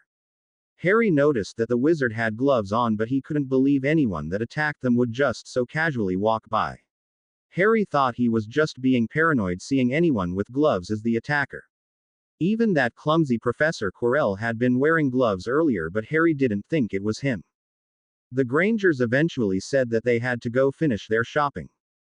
Mrs. Granger bent over to give Harry a hug and told him to be careful around counters from then on. Harry laughed at the joke and said he was glad to meet the family but not exactly in that manner. Hermione gave Ginny a hug and asked her if she could write to Ginny. Ginny told her that she would send a letter to her by owl so they could write back and forth. Hermione seemed excited by getting a visit by an owl. She thanked Harry again for the ride, such as it was, and gave him a one-armed hug. Harry smiled at her and told her to enjoy the rest of the shopping experience. The Granger family gave a wave and headed across the street to Madame Malkin's. "Harry, I'm sorry. I just thought, how is your back?" "Very achy and tight, Ginny.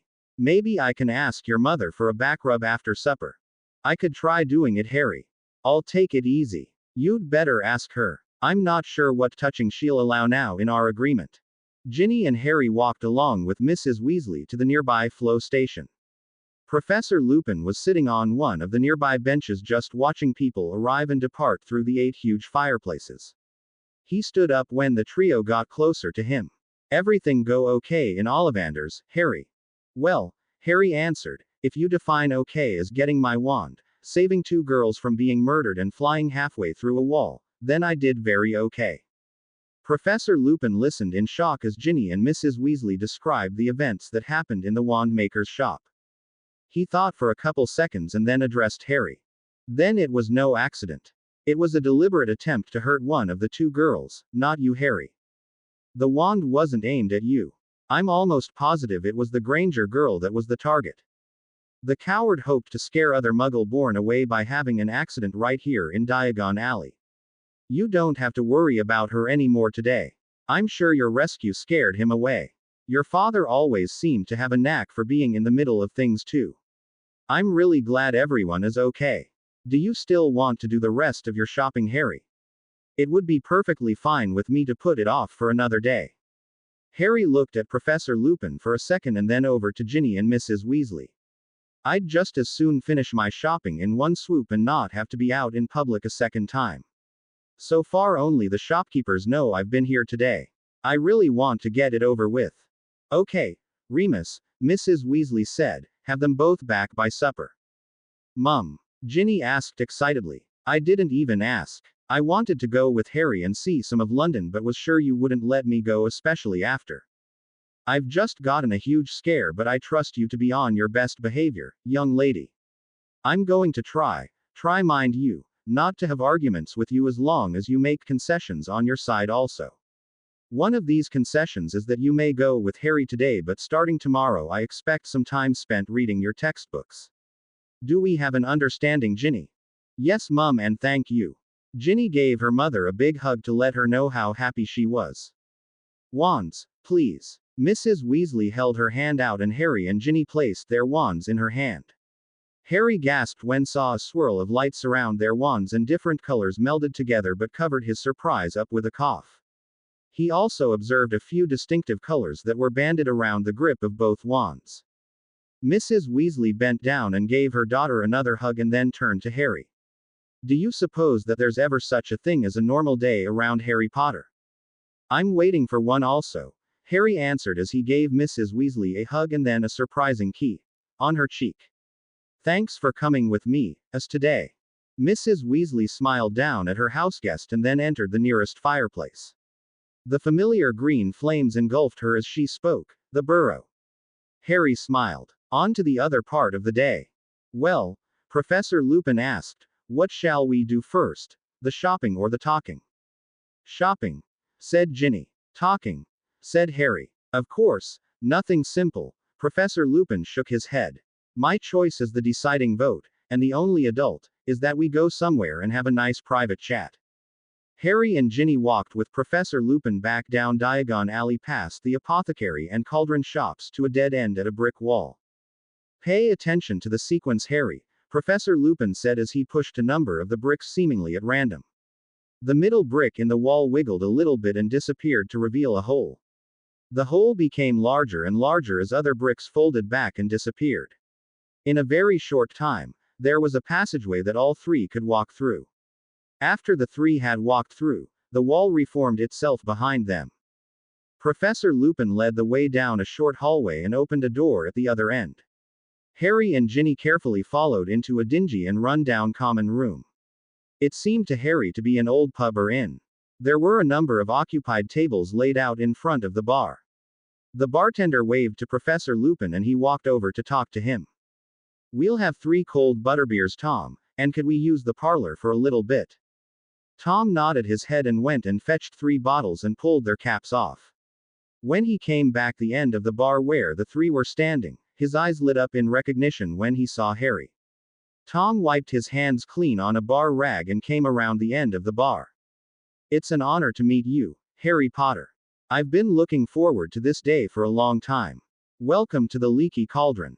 Harry shook his hand and was surprised to see a look of gratitude in the bald man's eyes. At hearing the name Harry Potter, a number of the other witches and wizards in the bar came over to Harry. Much to his confusion and embarrassment, they all congratulated Harry and wanted to shake his hand or give him a pat on the back. It took a few minutes for Harry to greet everyone while Ginny and Professor Lupin looked on in amusement. After the small crowd had returned to their tables, Professor Lupin led the 2 children to a room down a short hallway. Closing the door behind them, Professor Lupin made a couple of passes with his wand. There, he said, now nobody can listen in on us. Have a seat and relax for a bit. Harry and Ginny sat down and started on their butterbeers. Harry, said a smiling Ginny, could the world-famous child wizard sign my autograph book?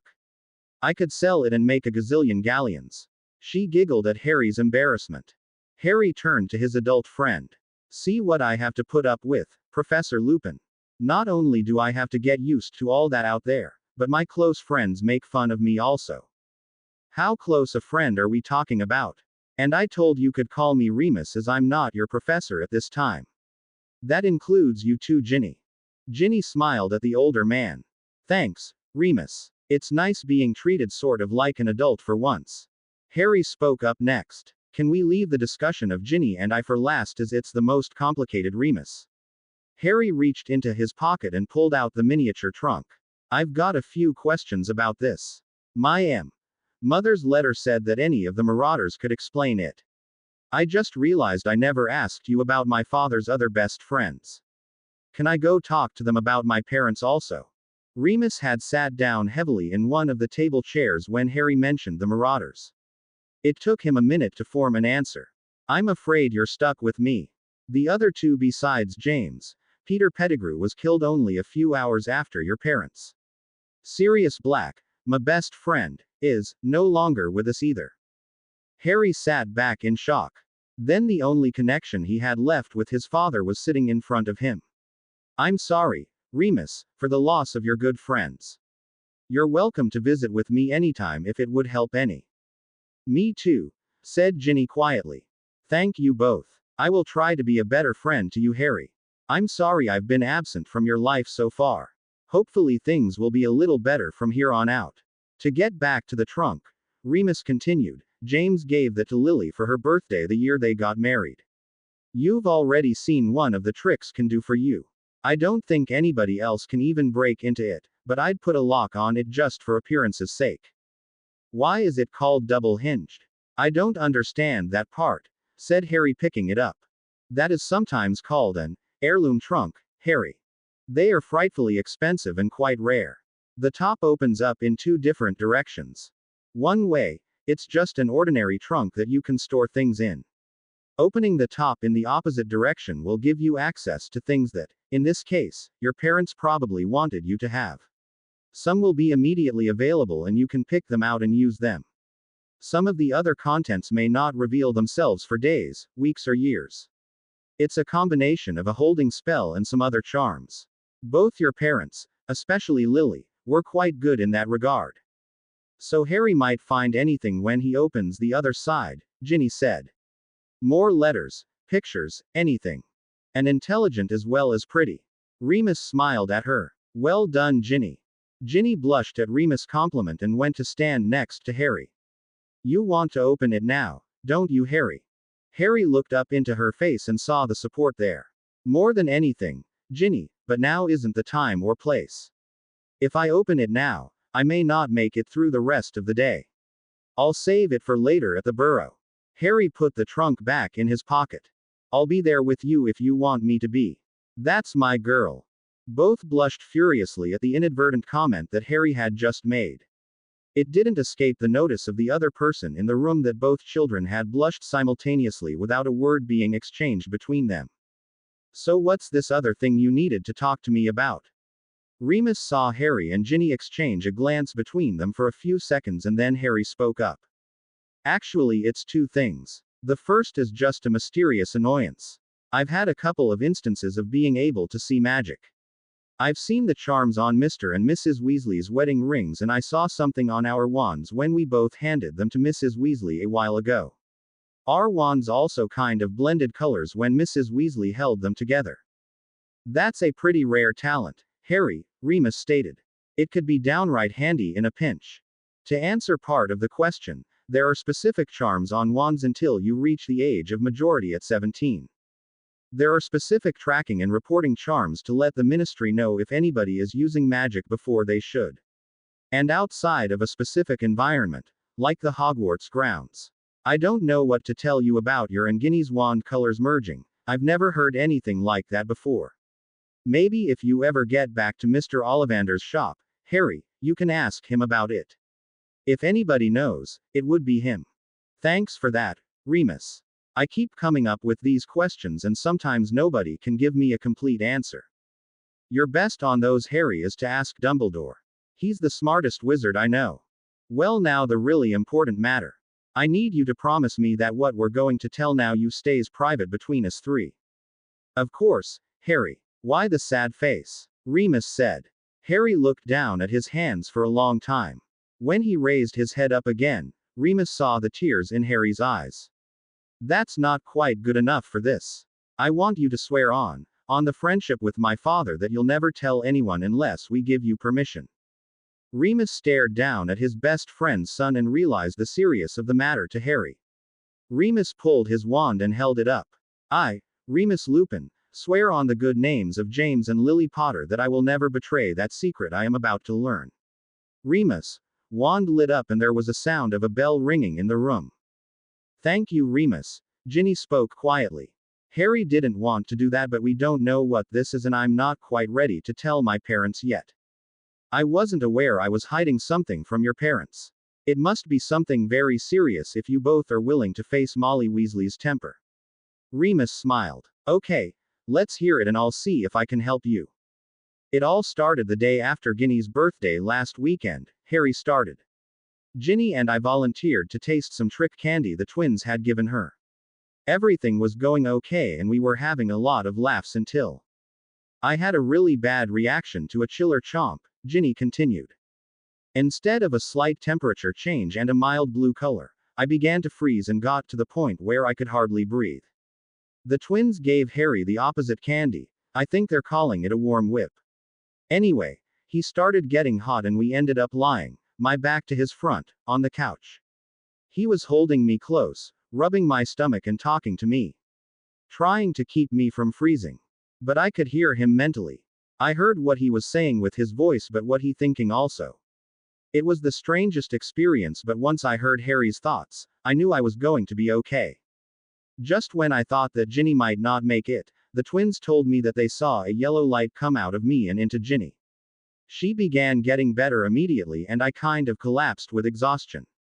That sounds like it was pretty scary for the both of you. Did you consider telling some adults? Harry looked at Ginny. She didn't want her brothers or her to get into trouble. I went along with it too. Whatever happened then also turned my hair into this rainbow and healed a great bunch of Harry's back up at the same time. Ginny smiled at the memory of that. Well, no harm done then, Remus said. He frowned before he continued. I wanted to ask you about your back, Harry, but I didn't think a relative stranger should be poking my nose in. Ginny jumped to her feet in anger. Relative? Bah. Harry had scars all over his back from those relatives of his, the Dursleys. And lots of other physical problems. They abused and neglected him for years, Remus. Remus stood and started pacing himself. What do you want done to them, Harry? I'll go see them tomorrow and give them the punishment they deserve. Harry went over and gave Remus a hug, surprising the older wizard. I'd like you to let it go. Don't waste your time on them. Besides, Headmaster Dumbledore has already gone over there and made an impression on them. I'll bet he did. I would have liked to seen that. Remus smiled at the thought of an angry Dumbledore showing up on anybody's doorstep, let alone a Muggle family's. Come on back to the table, Remus, Harry said as he went and sat back down. We're not finished with the problem yet. Remus sat down with a frown. There's more. Ginny and Harry ended sitting next to each other. They stared at each other for a while. Okay, I'll continue, Harry said. Over the next couple of days we discovered that we could still hear each other's thoughts. At first it was only when we were touching, but then it got so we didn't have to touch each other to communicate. It's disappeared once or twice, but it always came back. We've had a couple of long discussions about privacy and memories and have settled most issues. But we still don't know exactly what this mental thing is or if it's dangerous to us. Ginny explained. It's a good thing that Harry and I like each other, otherwise we might have gone completely around the bend. Like? Remus asked, looking at them both. They both blushed to his amusement. I've only heard of something like this once or twice. It's very rare. Can I do some research and get back to you both? I've got a couple of books that I'd like both of you to read on protecting yourself mentally. This is pretty serious stuff we're talking about here. I think you're safe as long as neither you feel any pain while you're talking to each other. I wouldn't let too many other people know about it either. I'd prefer you to tell Dumbledore or Ginny's parents, but I can't force you to. Thanks, Remus. I thought we could trust you with this. I didn't know who to turn to. I'm not sure I'm up to the point of telling Dumbledore after I found out he was the one who left me at the Dursleys. Dumbledore's always concerned about people's well-being, but I'm not sure he gets the finer points sometimes. You shouldn't have to have endured that for 10 years. Remus looked very apologetic as he said this. Harry really wants to forget all that and put it behind him, Ginny said. I guess that's all we can do for now. Let's get to the fun part. Shopping. Harry looked at Remus with some anguish. Doomed. I'm doomed. He didn't feel any better when Ginny and Remus started laughing together. Before they left the parlor of the Leaky Cauldron, Remus asked a few more questions about their connection. He was trying to gather more information to think their situation through. What kind of wands did you two end up with? Remus asked. Oak with a griffin feather core, answered Ginny. Holly with a phoenix feather, said Harry. From Dumbledore's fox. Ginny looked annoyed for a second and then poked Harry. Tell him the rest. You've trusted him so far. Harry looked a little worried as he addressed the older wizard. Mr. Ollivander said my wand was the brother wand to, you know whose. And he's all worried he might go dark too, Ginny said from besides him. She took Harry's hand in hers. Like we'd let him. Harry, you're a good person, Remus said. I don't think you'll go down that path. You would have never saved the girls before if you hadn't had the right instincts. Oh, I never thought of that, Harry said brightening. Thanks. Well, now that Harry is in a better mood, we can get to the shopping before it gets too late. Ginny started heading out but Remus stopped her. Do you listen to each other all the time? Remus asked her and Harry. No, we agreed that we would each be allowed our privacy. We ask if we want to talk to each other. Emergencies are different. Harry looked at Ginny for confirmation while he was saying this. She nodded. Well, good, Remus said. I have something separate for Ginny to think about and I don't think she would want you to hear it. He bent down and whispered a few sentences in the girl's ear. She blushed furiously at first but then got a thoughtful expression on her face. That could be important, couldn't it? She asked Remus. I thought so, otherwise I wouldn't have mentioned it, said the smiling professor. Since that's something I'm not going to learn about for a while, Harry said, how far do we have to go to get the rest of my clothes? Not too far. There are a number of shops on or just off Charing Cross Road. Remus cancelled the privacy wards he had set up and the three set out from the parlor. Harry had to endure another round of welcomes and congratulations getting to the front exit of the Leaky Cauldron. Ginny stopped in shock as she went through the front door of the old pub. She hadn't prepared herself for the sudden change in setting. There were Muggle cars all over the place and more people than she ever seen in her life. She was almost overcome by the city noise and the different appearance of everything. Harry came up beside her and held her hand. Bit of a difference, isn't it? You and Professor Lupin won't leave me alone, will you? Of course not, just stay close. Well, not in the changing rooms. The girl giggled and relaxed a little. Ginny's sudden fear and the silent conversation between the two were witnessed by Remus. He thought it was nice that there was someone special in Harry's life after the many years he had spent alone. Follow along then, Remus said. It might be a good idea to keep holding hands to keep from being separated. That's not that unusual a sight for Muggle children on an outing. Both nodded in agreement without blushing and followed Remus down the street. Remus and Harry took turns answering all the questions Ginny had about the things she saw. They passed a number of shops before Remus opened the door to one that specialized in clothes for children. When a clerk came up to wait on them, Remus explained that his young friend Harry had lost all his clothes in a house fire and needed a partial wardrobe replacement. The clerk asked Harry his sizes and Harry just shook his head in ignorance. The clerk wasted no time in getting out a tape measure of his own and Harry stood patiently for another measuring. Showing the man the list of what he wanted, Harry was shown into a dressing room while the clerk went to gather various items. Ginny, once she was told the correct sizes, was also glad participant in getting Harry what she thought he would look good in. Harry did request through the door that Ginny not be responsible for getting his skivvies. She blushed and promised she would let the clerk do it. Harry found a number of shirts and trousers that were comfortable and fit. He wasn't sure he could get used to being able to outfit himself as he never had a choice before. Remus and Ginny especially let him know about the colors or patterns that just didn't go together. It took the better part of an hour for Harry to try on and decide on the wardrobe he would be taking to Hogwarts. He decided on what he would wear out of the store and put the old clothes in a separate bag to carry. The store also carried footwear, so Harry set his selections on the counter while he went and found a good pair of trainers and some heavier boots for bad weather. Harry noticed that Ginny was killing time by wandering around the girls' side of the store and looking at various tops that she was attracted to. Harry noticed a couple in particular that seemed to suit her really well. While he was giving Remus the pounds to pay for everything he wanted, he explained that he wanted to get Ginny one thing for helping him. Remus understood and promised to give Harry the diversion he needed. Remus paid for the clothes as Harry didn't want anybody remembering a boy with a wad of cash. After getting everything bagged up, the three went back on the street.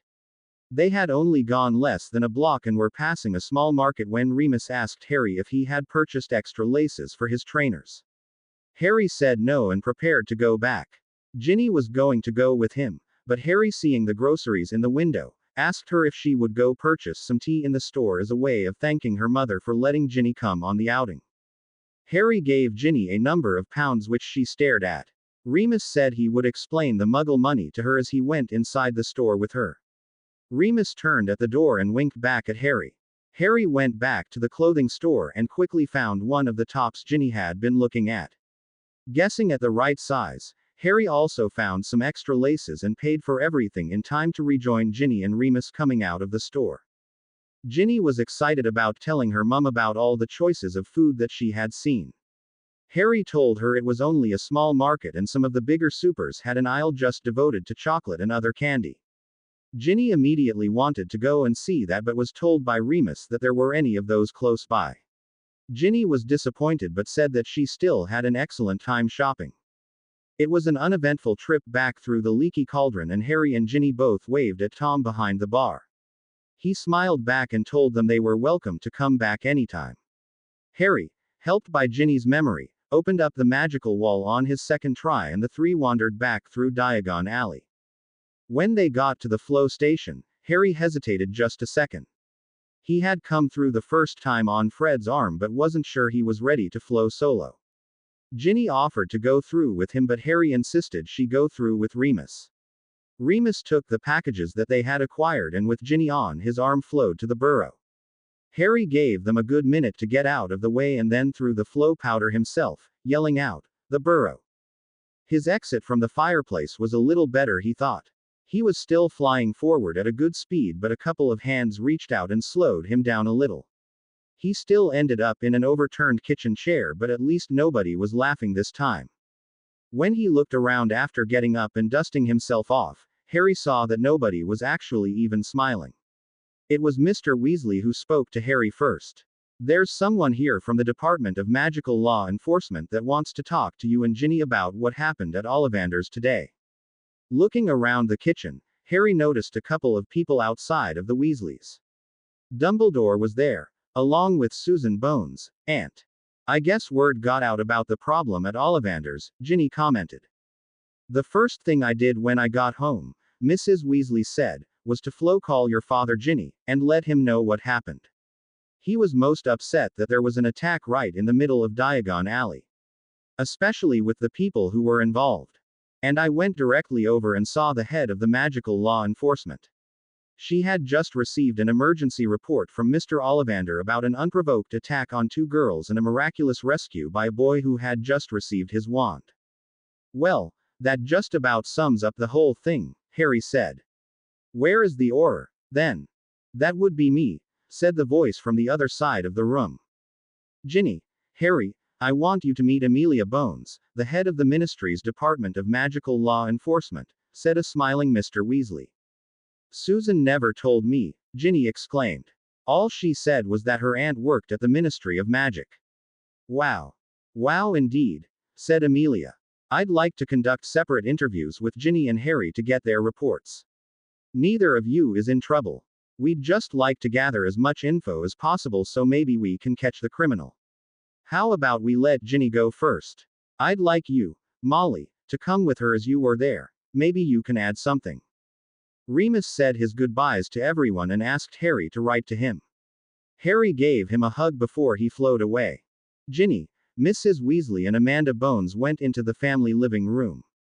Harry sat nervously at the table waiting for his turn. Dumbledore came and stood by Harry. "I hear congratulations are in order. Mr. Ollivander was most impressed by your actions in the store. You did very well indeed, Harry." At the headmaster's, words, the rest of the Weasleys came over and thanked Harry profusely for saving Ginny. Mr. Weasley was especially grateful as he gave Harry a big hug.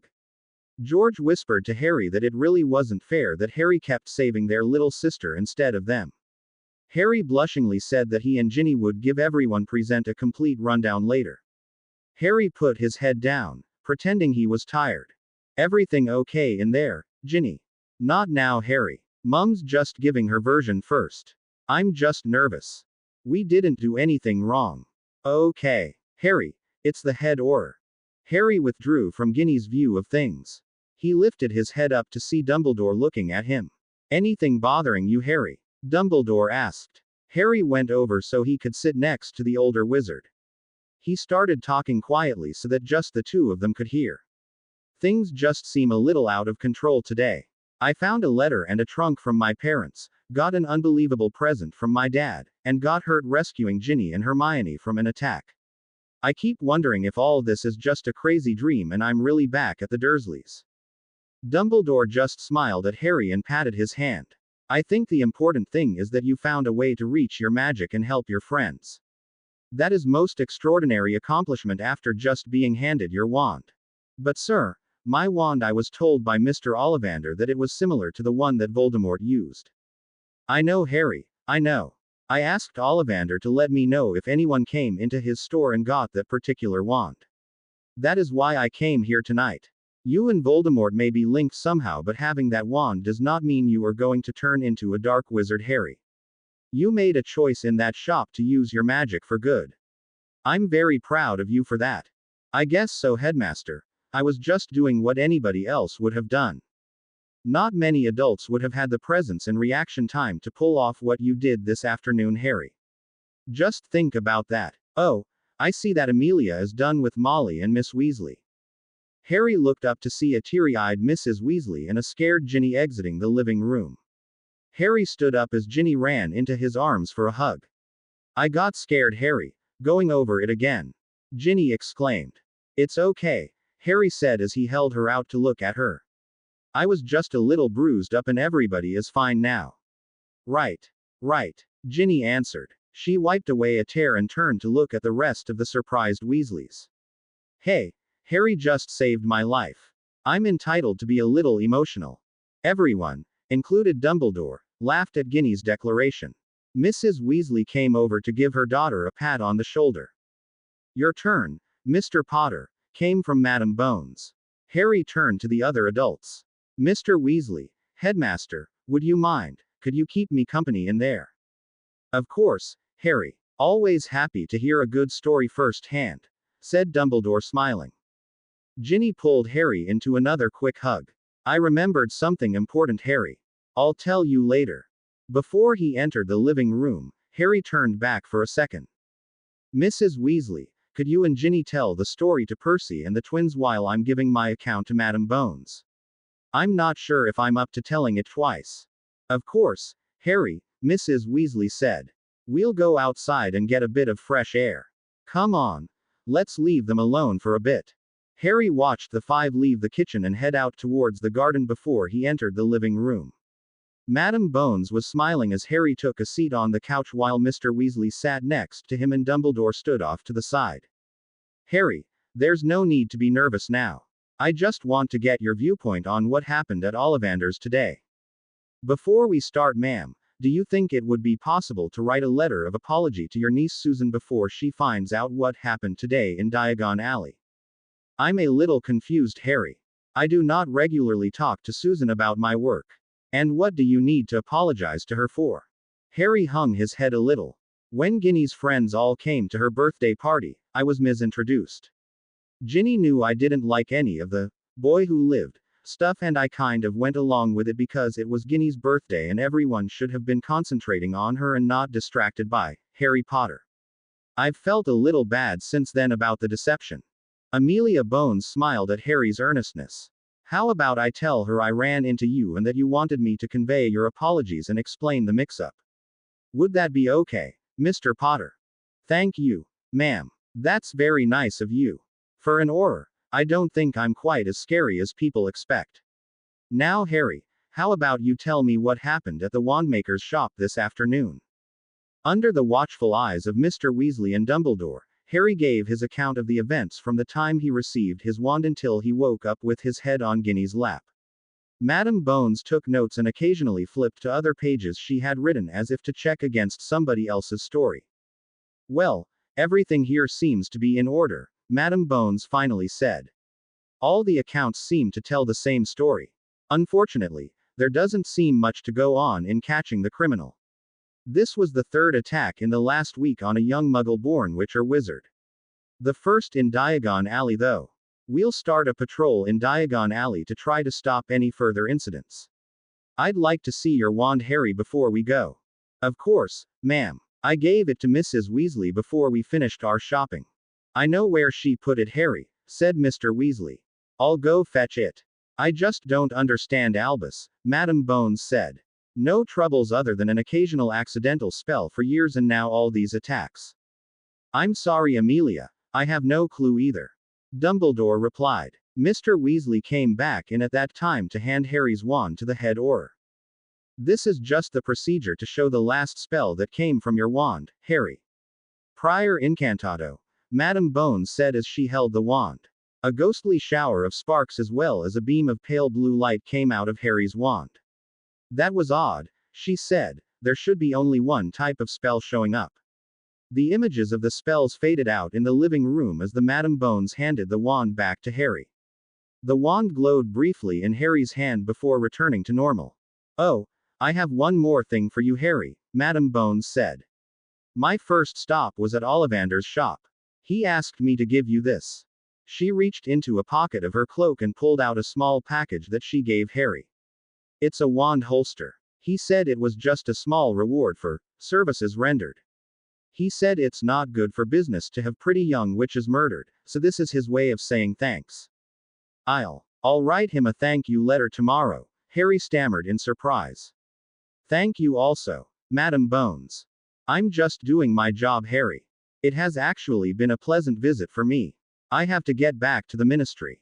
Another Auror is interviewing the Grangers and I need to get all the reports together for the minister by tomorrow.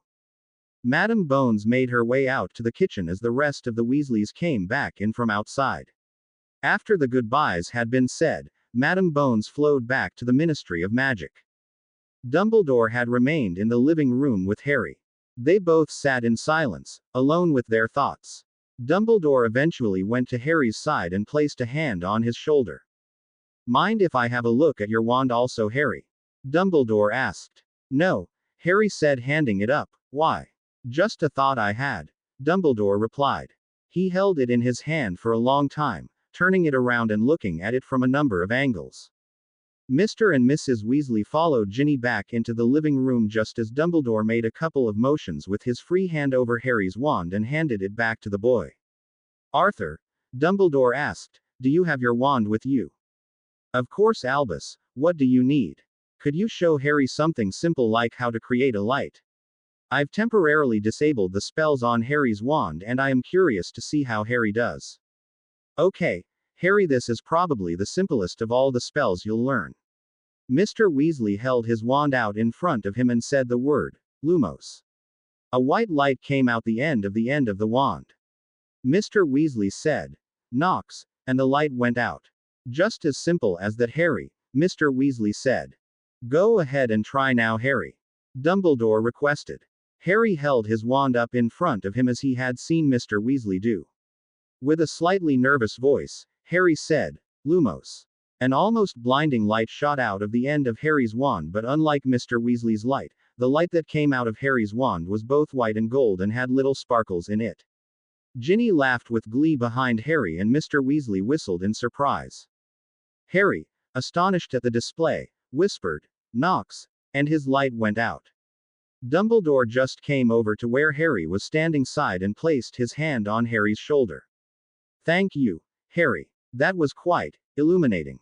If I ever wish to go exploring dungeons, I know who to call on for support. But what does that mean?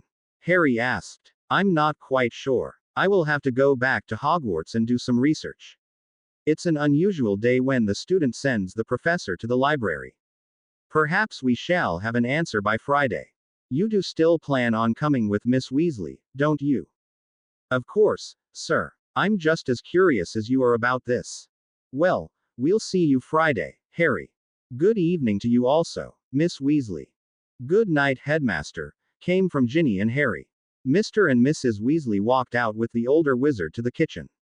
Harry soon heard the sound of the flow and assumed Dumbledore had gone back to Hogwarts. As soon as she heard that sound, Ginny turned excitedly to Harry. I remembered something important when I was talking to Susan's aunt, or whatever. What? Harry, when we flying through the air I reached out and touched Hermione to grab for anything. I saw into her mind for a second, and I think that she saw into mine.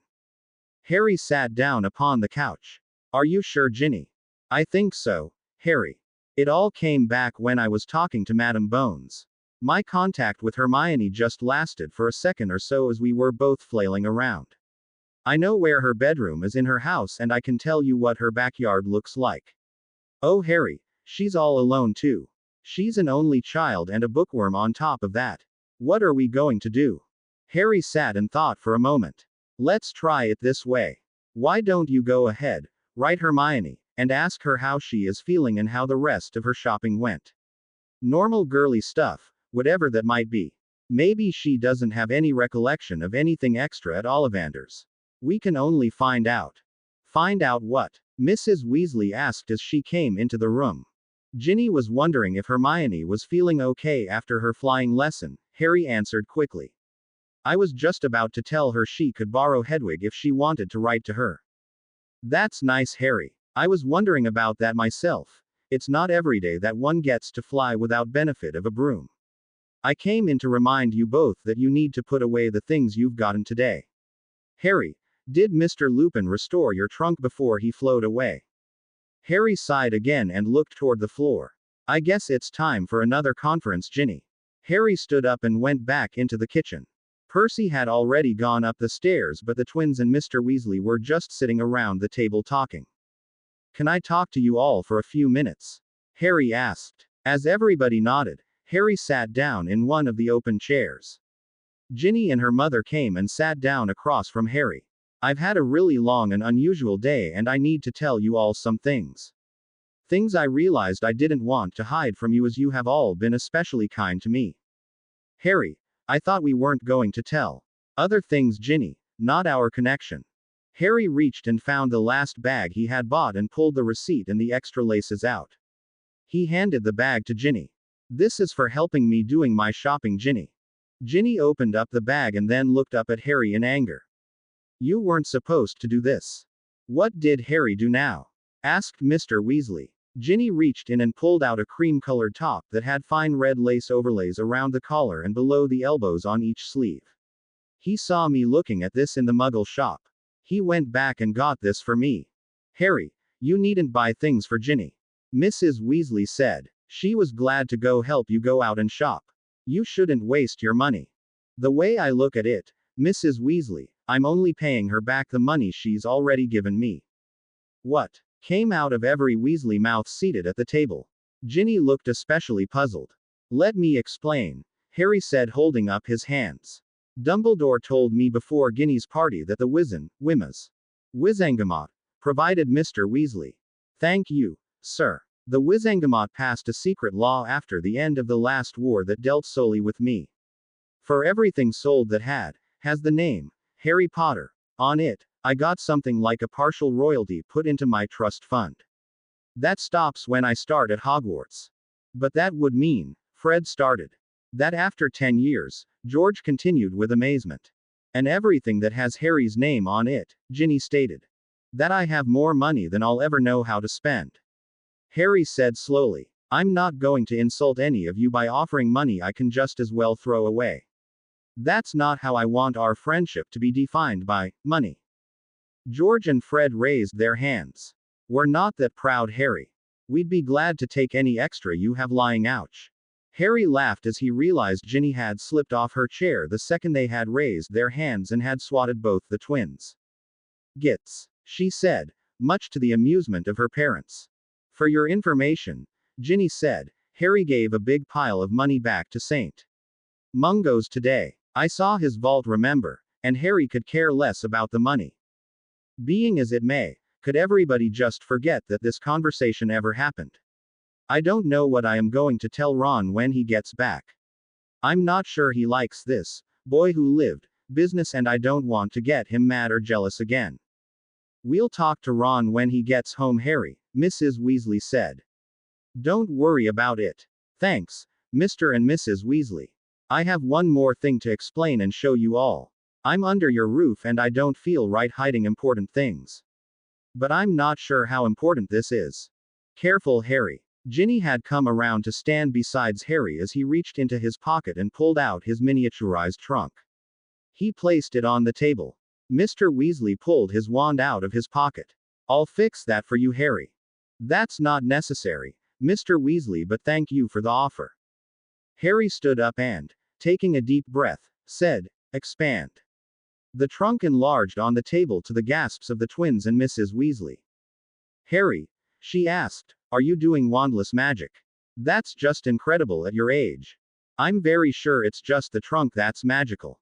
It was left in my vault by my parents who put all the charms on it. Professor Lupin said that it keyed to me after I put my hand on the crest. It obeys my verbal commands. Mr. Weasley looked at Harry. That's a very special trunk you have there, Harry. Harry saw the look on his face and understood that Mr. Weasley knew exactly what was special about his trunk. Could you or Mrs. Weasley find time to help me practice packing things up sometime? I've never had this much stuff before and want to learn how to do it properly. I think we can find time for that, Harry. Mrs. Weasley looked at her husband with a puzzled look. He patted her hand and leaned over to whisper in her ear. Nice way to get my parents to look in that other side with us, Harry. Harry smiled at everyone at the table. That's all I have. Just thought it would be only fair to tell you. I'm going to go put all my stuff away now. Ginny leaned in and gave Harry a hug. Don't make this a habit, Mr. Potter, but I do love that top. Thank you. Everyone got up from the table. Harry, Ginny, the rest of your things are on your beds, Mrs. Weasley said. Harry gathered up his bags and started heading for the stairs. A small cough from Ginny stopped Harry. She pointed back at the trunk and started laughing. Harry went back and opening the clasp, put his bags in the trunk. Harry looked at Ginny snickering and thought for a second. I'm not sure this will work, but, float. The trunk silently floated a couple of inches off the table and Harry pulled it effortlessly toward the stairs.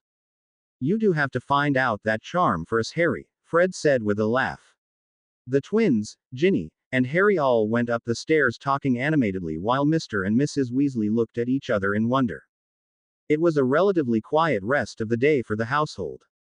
Harry and Ginny kept busy for a while just putting away the things they had got. Harry looked at the pile of books on his desk and just thought about relaxing for a few days and reading to his heart's content. Ginny, after hanging up the new top that Harry had got her, spent a good half-hour fretting over the letter that she was writing to Hermione. She had really liked the other girl right from the get-go and thought she would be another nice person to hang out with when they all went to Hogwarts. However, after what she glimpsed from her accidental mental contact, Ginny knew that Hermione really needed and wanted a good friend. Ginny finished writing the letter and then went upstairs to let Harry read it before it was sent out with Hedwig. Harry had put away all his things by then, so they jointly went down with the tea that Ginny had bought and gave it to Mrs. Weasley. She blustered a bit but smiled at the present. Supper was relatively quiet with George and Fred telling everybody the new tricks that they had seen at the joke shop in Diagon Alley.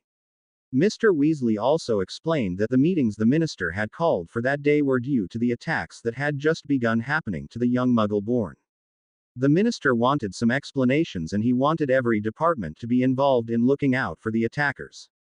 When Mr. Weasley asked Ginny how it felt to fly without using a broom, she gave a careful answer. I was scared at first when I stated flying backwards. I recognized that it was Harry's voice that had yelled the spell out and thought that maybe he was just pulling a prank. It was really confusing with the sound of that chandelier crashing to the floor and the sound of Harry hitting the wall. I was really scared when Harry didn't wake up for a minute or so. Oh Harry, you're our hero, came from the twins as they made goo-goo eyes at the blushing youngster sitting across from them. Harry ended up hiding his face in his hands, very embarrassed. Boys, You shouldn't make fun of Harry, Mrs. Weasley said. Not only was he there at the right place and time, but I really don't mind a little kidding, Mrs. Weasley, Harry said, looking up. The twins don't mean any harm. I'm just glad I managed to do the right thing. I guess you and I ought to thank Percy for that little demonstration the other night also. If he hadn't done that, I wouldn't have had a clue as to how to help. That's not necessary, Harry, Percy replied from where he's sitting next to Mr. Weasley. You're the one that did the magic without any practice. Professor Flitwick would give you high marks for that. Looking at the nodding faces of everyone around the table, Harry felt especially content. Getting a little smug there, Mr. Potter. No, just very happy to be here and that you weren't harmed. Ginny stood up at her place at the table and waited for the noise to die down. My humble friend has a problem, but he's too shy to ask for a Weasley family meeting. In fact, he's so embarrassed about it he has considered not going to Hogwarts at all. Harry slipped farther down into his seat as all the heads turned his way. I'm going, but. Shush. Harry is scared that he's not going to be able to get anything done at Hogwarts with all the witches chasing after him. He is a very eligible bachelor despite his age according to some magazines. He is worried that everyone will only see the famous boy who lived and not just plain young Harry.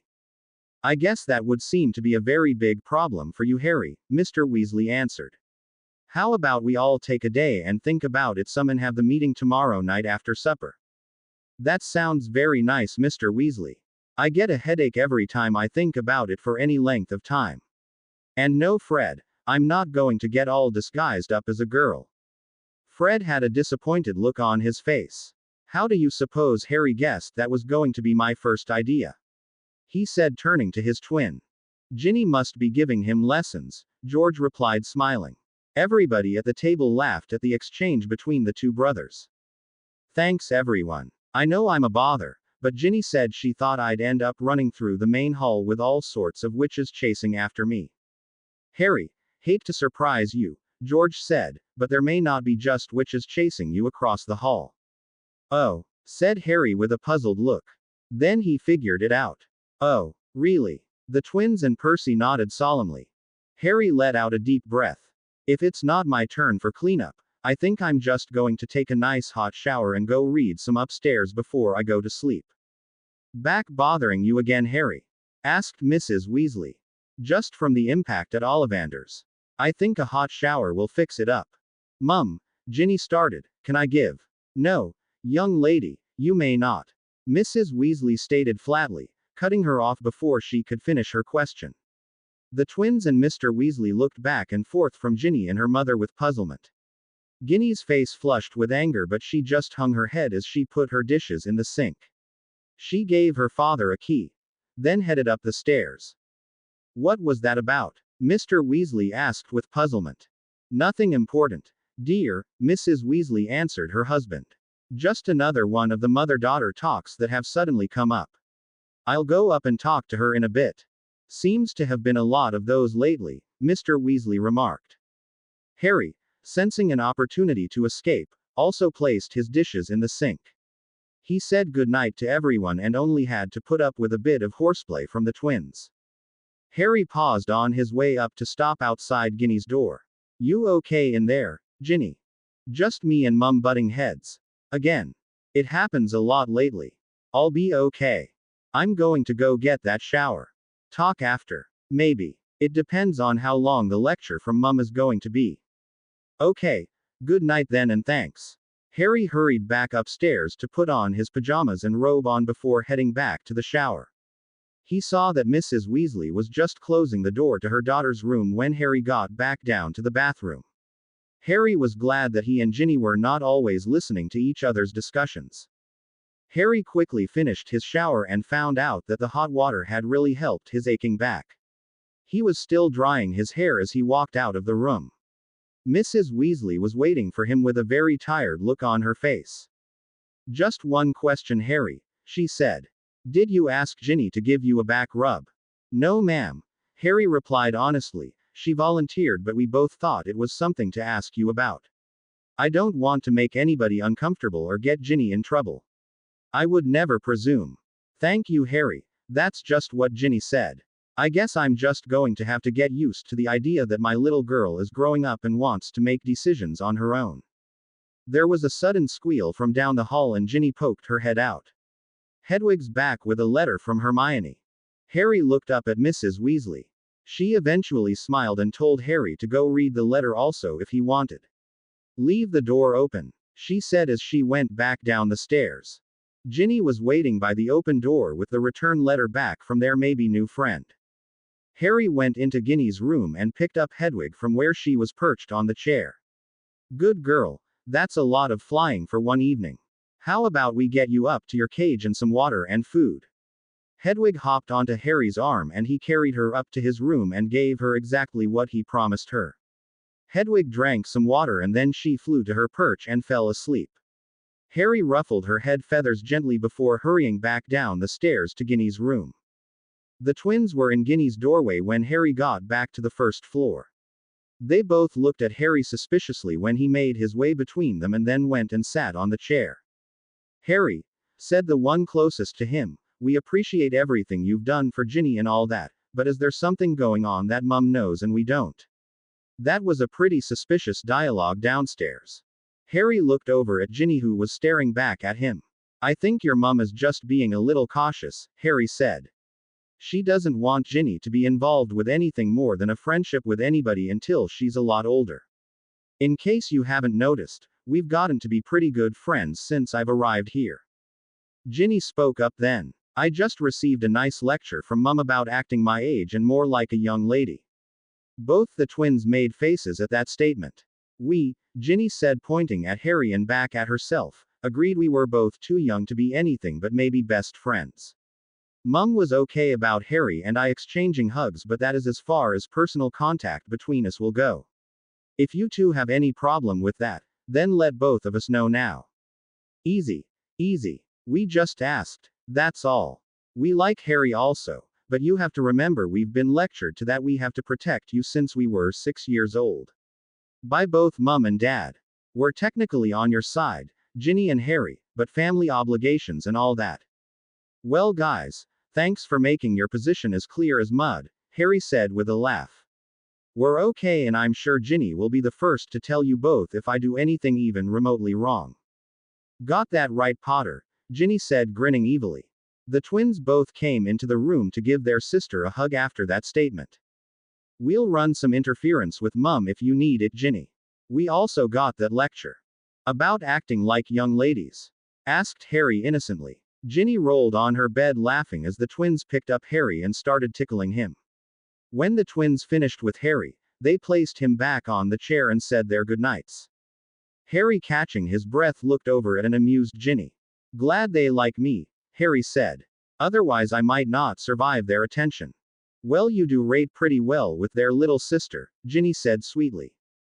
How bad did your mother come down on you? Pretty serious. I even asked her to show me how to do it properly, but she said she wasn't ready for that. I was just trying to help. I know and I appreciate that. Guess she'll let us know what she's comfortable with. How about I read the letter to you, Harry? Ginny asked. That way anybody walking by my door will see that we are not doing anything wrong. No need to shout, Percy said from across the hall. I'm just trying to study over here. Ginny went to the open door. Sorry, Percy, that wasn't directed at you. She came back and sat on her bed as she opened the letter and read it. Hello, Ginny. You must have finished your shopping with Harry very quickly to get home and write a letter to me so promptly. It seemed that I had only finished putting my books away when I heard the scratching at my window. Hedwig was very patient with me trying to get your letter off her leg. Will you let me know what she likes to eat so I can feed her something besides some Gromaton cheese the next time she comes here? My parents want me to pass along their thanks to your mom for helping us out at Ollivander's and afterwards. And of course to Harry for his quick action. Is he okay? My mum said she really thought he had done serious harm to himself catching us both like that and hitting the wall.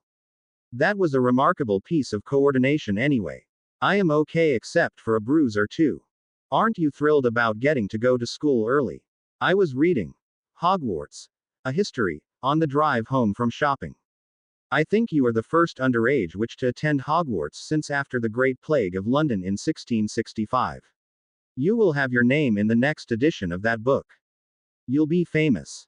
Speaking of famous, I found out through the rest of our shopping trip all about Harry Potter. You would not believe the stories that people in Diagon Alley told my parents and me when we mentioned we had met you. We didn't tell anybody about the little problem in the wand shop. Tell Harry we are sorry he lost his parents. I know this is awfully forward of me since we just met, but would you consider coming over here to visit me? Harry is also invited, of course. I'd like to find out how you manage not to go crazy with 6 brothers around. I really liked talking to you both. I would like to write more, but I don't want to delay Hedwig in getting back to you.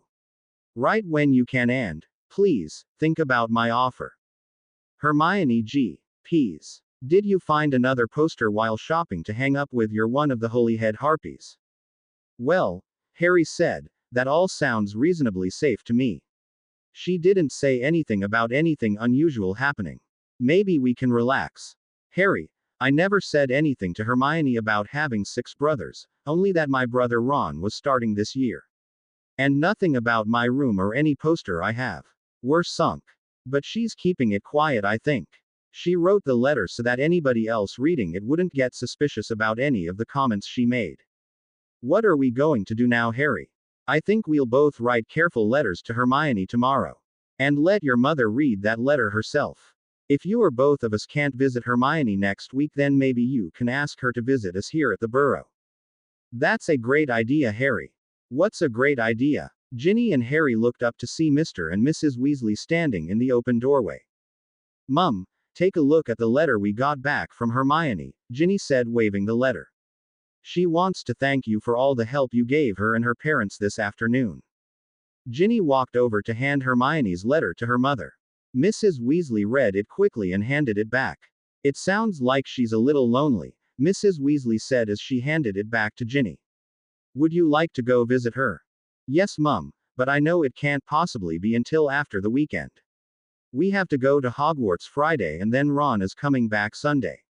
I promised you that I would begin studying my course books and I intend to do that. Harry could use a couple of quiet days also. Can I at least write Hermione back tomorrow and let her know you might think about it for sometime next week? Yes, Mrs. Weasley answered. It's very good that you are thinking of everything that's going on. I think it will be okay, but arrangements will have to be made. Tell Hermione when you write her that she could also visit here if it's okay with her parents.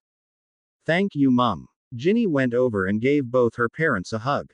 Like Harry said, it's been a long day. Off to bed, the both of you, Mrs. Weasley declared. Good night, Mr. Weasley, Mrs. Weasley, said Harry as he walked past them. Harry turned around when he heard Ginny call his name. Ginny walked up to where Harry was standing and held out her hand.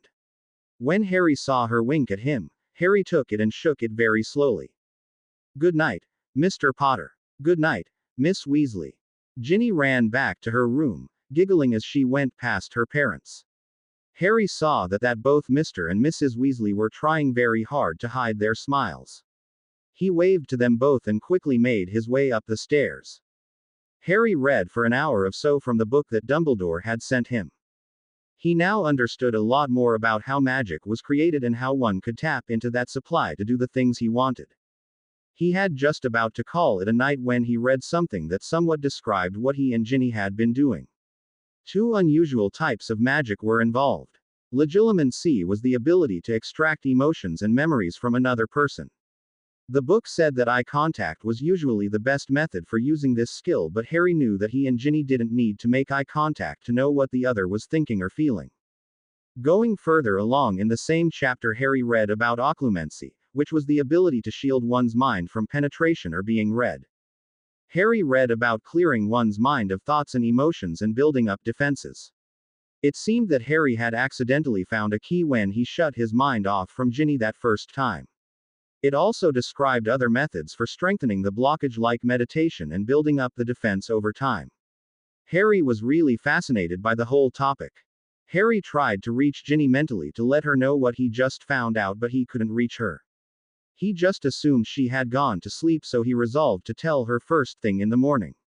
He turned off the light in the room and fell fast asleep. Unfortunately, It was again one of those nights where dreams and restlessness worked against Harry. Finally giving up about 5 in the morning, Harry went downstairs in his robe and slippers.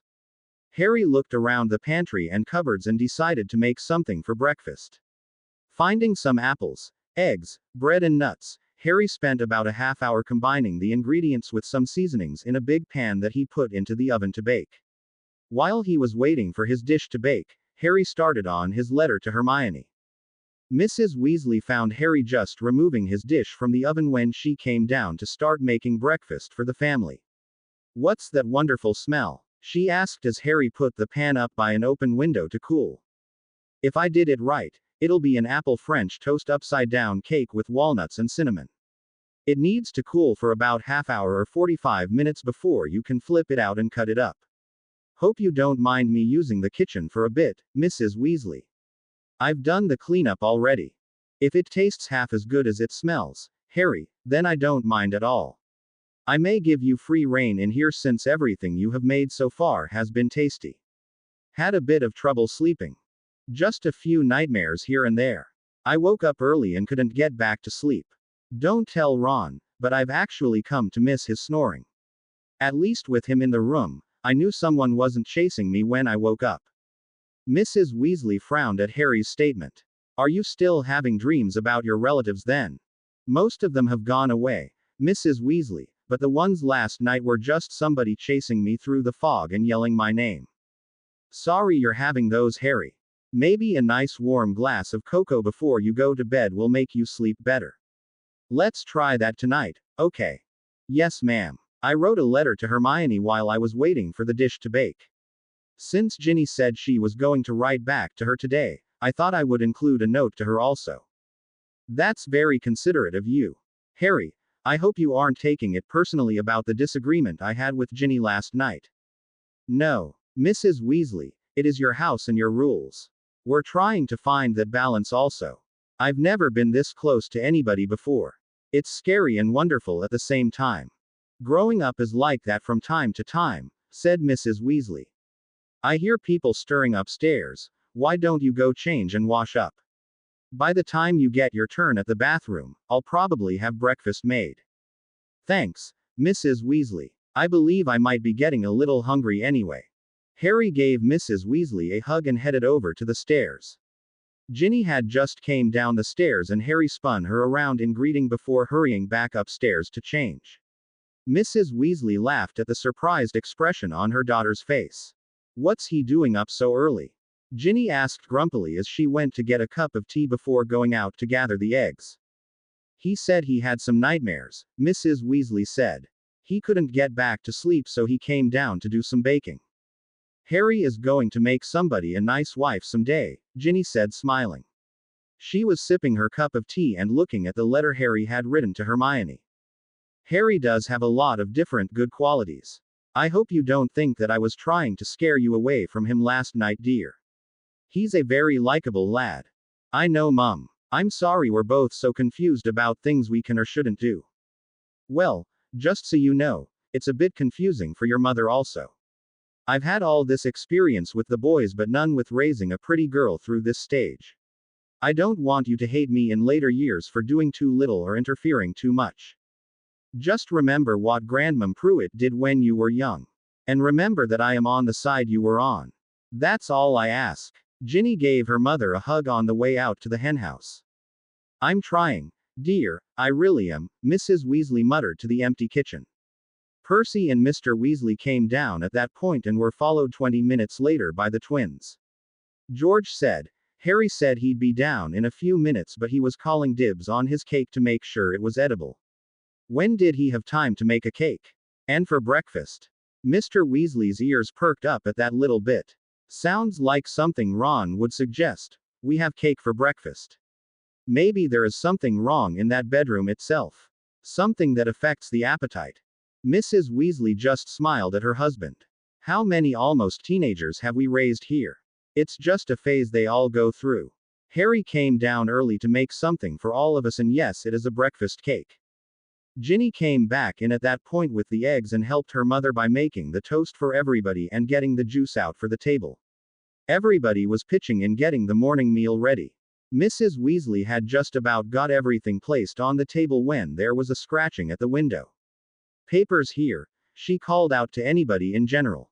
George was the closest to the window, so he grabbed a couple of sickles and opened the window to take the paper from the delivery owl. He put the money in the pouch on the bird's leg and watched it as it went on its way to the next delivery. George handed the paper to his father, who was just sitting down at the table. Harry had just come down and seated himself at the table when Mr. Weasley gasped. Everyone looked down to the end of the table, so see a strange look on Mr. Weasley's face. "Molly," he said, "you better come here and see this first." Harry watched Mrs. Weasley go to the other end of the table. When she saw what he was pointing out, the Weasley children saw their mother's face get angry. She then shook her head sadly and looked down the table. She sighed and then nodded her head to her husband. Mr. Weasley folded the paper back up and then passed it to Percy. "This is for Harry. Don't anybody else look at it until he's seen it first." Percy dutifully passed it through to George, who passed it over Ginny's outstretched hands to Harry. Harry stared at the folded paper for a second before he unfolded it and held it up before him. A long minute passed while everyone held his or her breath in puzzlement. Harry folded the paper back up and put it down on his empty plate. He stood up and announced that he would be up in his room for a couple of hours and would appreciate not being disturbed. The family watched in silence as Harry turned and went up the stairs. The scramble to grab that paper by the junior members of the family was truly a sight to behold. It was Ginny who eventually fought her way through the rest of her brothers to claim it. She actually snarled for everyone to back off and let her read it aloud. When she opened it, however, she only scanned it for a second before racing up the stairs herself. "Breakfast is suspended," came the announcement from Mrs. Weasley. The three brothers looked at their mother in shock. Breakfast delayed. Whatever was going on? Mr. Weasley started moving plates and platters around on the table. "There's enough room now so we can all look at the same time." After a cleared space had been made in front of Mr. Weasley, he laid out the front page of the Daily Prophet so that everyone could see it. The twins whistled as they read the main headline. "The Boy Who Shops. Harry Potter Visits Diagon Alley." In preparation for his attendance at Hogwarts Academy, Harry Potter, the boy who lived, made the rounds of shops in Diagon Alley yesterday. While no pictures are available as yet of the boy wizard, the proprietors of various shops said that famous scar was immediately identifiable. "Clerks at Poor Harry," came from George. He shook his head sadly. He was doing so well for a while. "That's not all of it either," Fred said. He pointed to a small box at the bottom of the column. Related stories. Ollivanders temporarily closes after visit from Harry Potter. PG-4. Who were the two lovely witches Harry dined with? PG-5. History of the Boy Who Lived. PG-7. Where has Harry Potter been? PG-8. Minister of Magic issues statement on Harry shopping locally. PG-2. "This is a bunch of garbage," said Mrs. Weasley angrily. "The poor boy should have some privacy after all."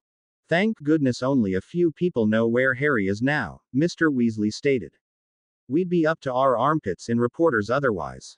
Let's get back to breakfast before it totally gets cold," Mrs. Weasley said, folding up the paper. "Everybody eat and I'll get a tray ready to take up for Harry and Ginny."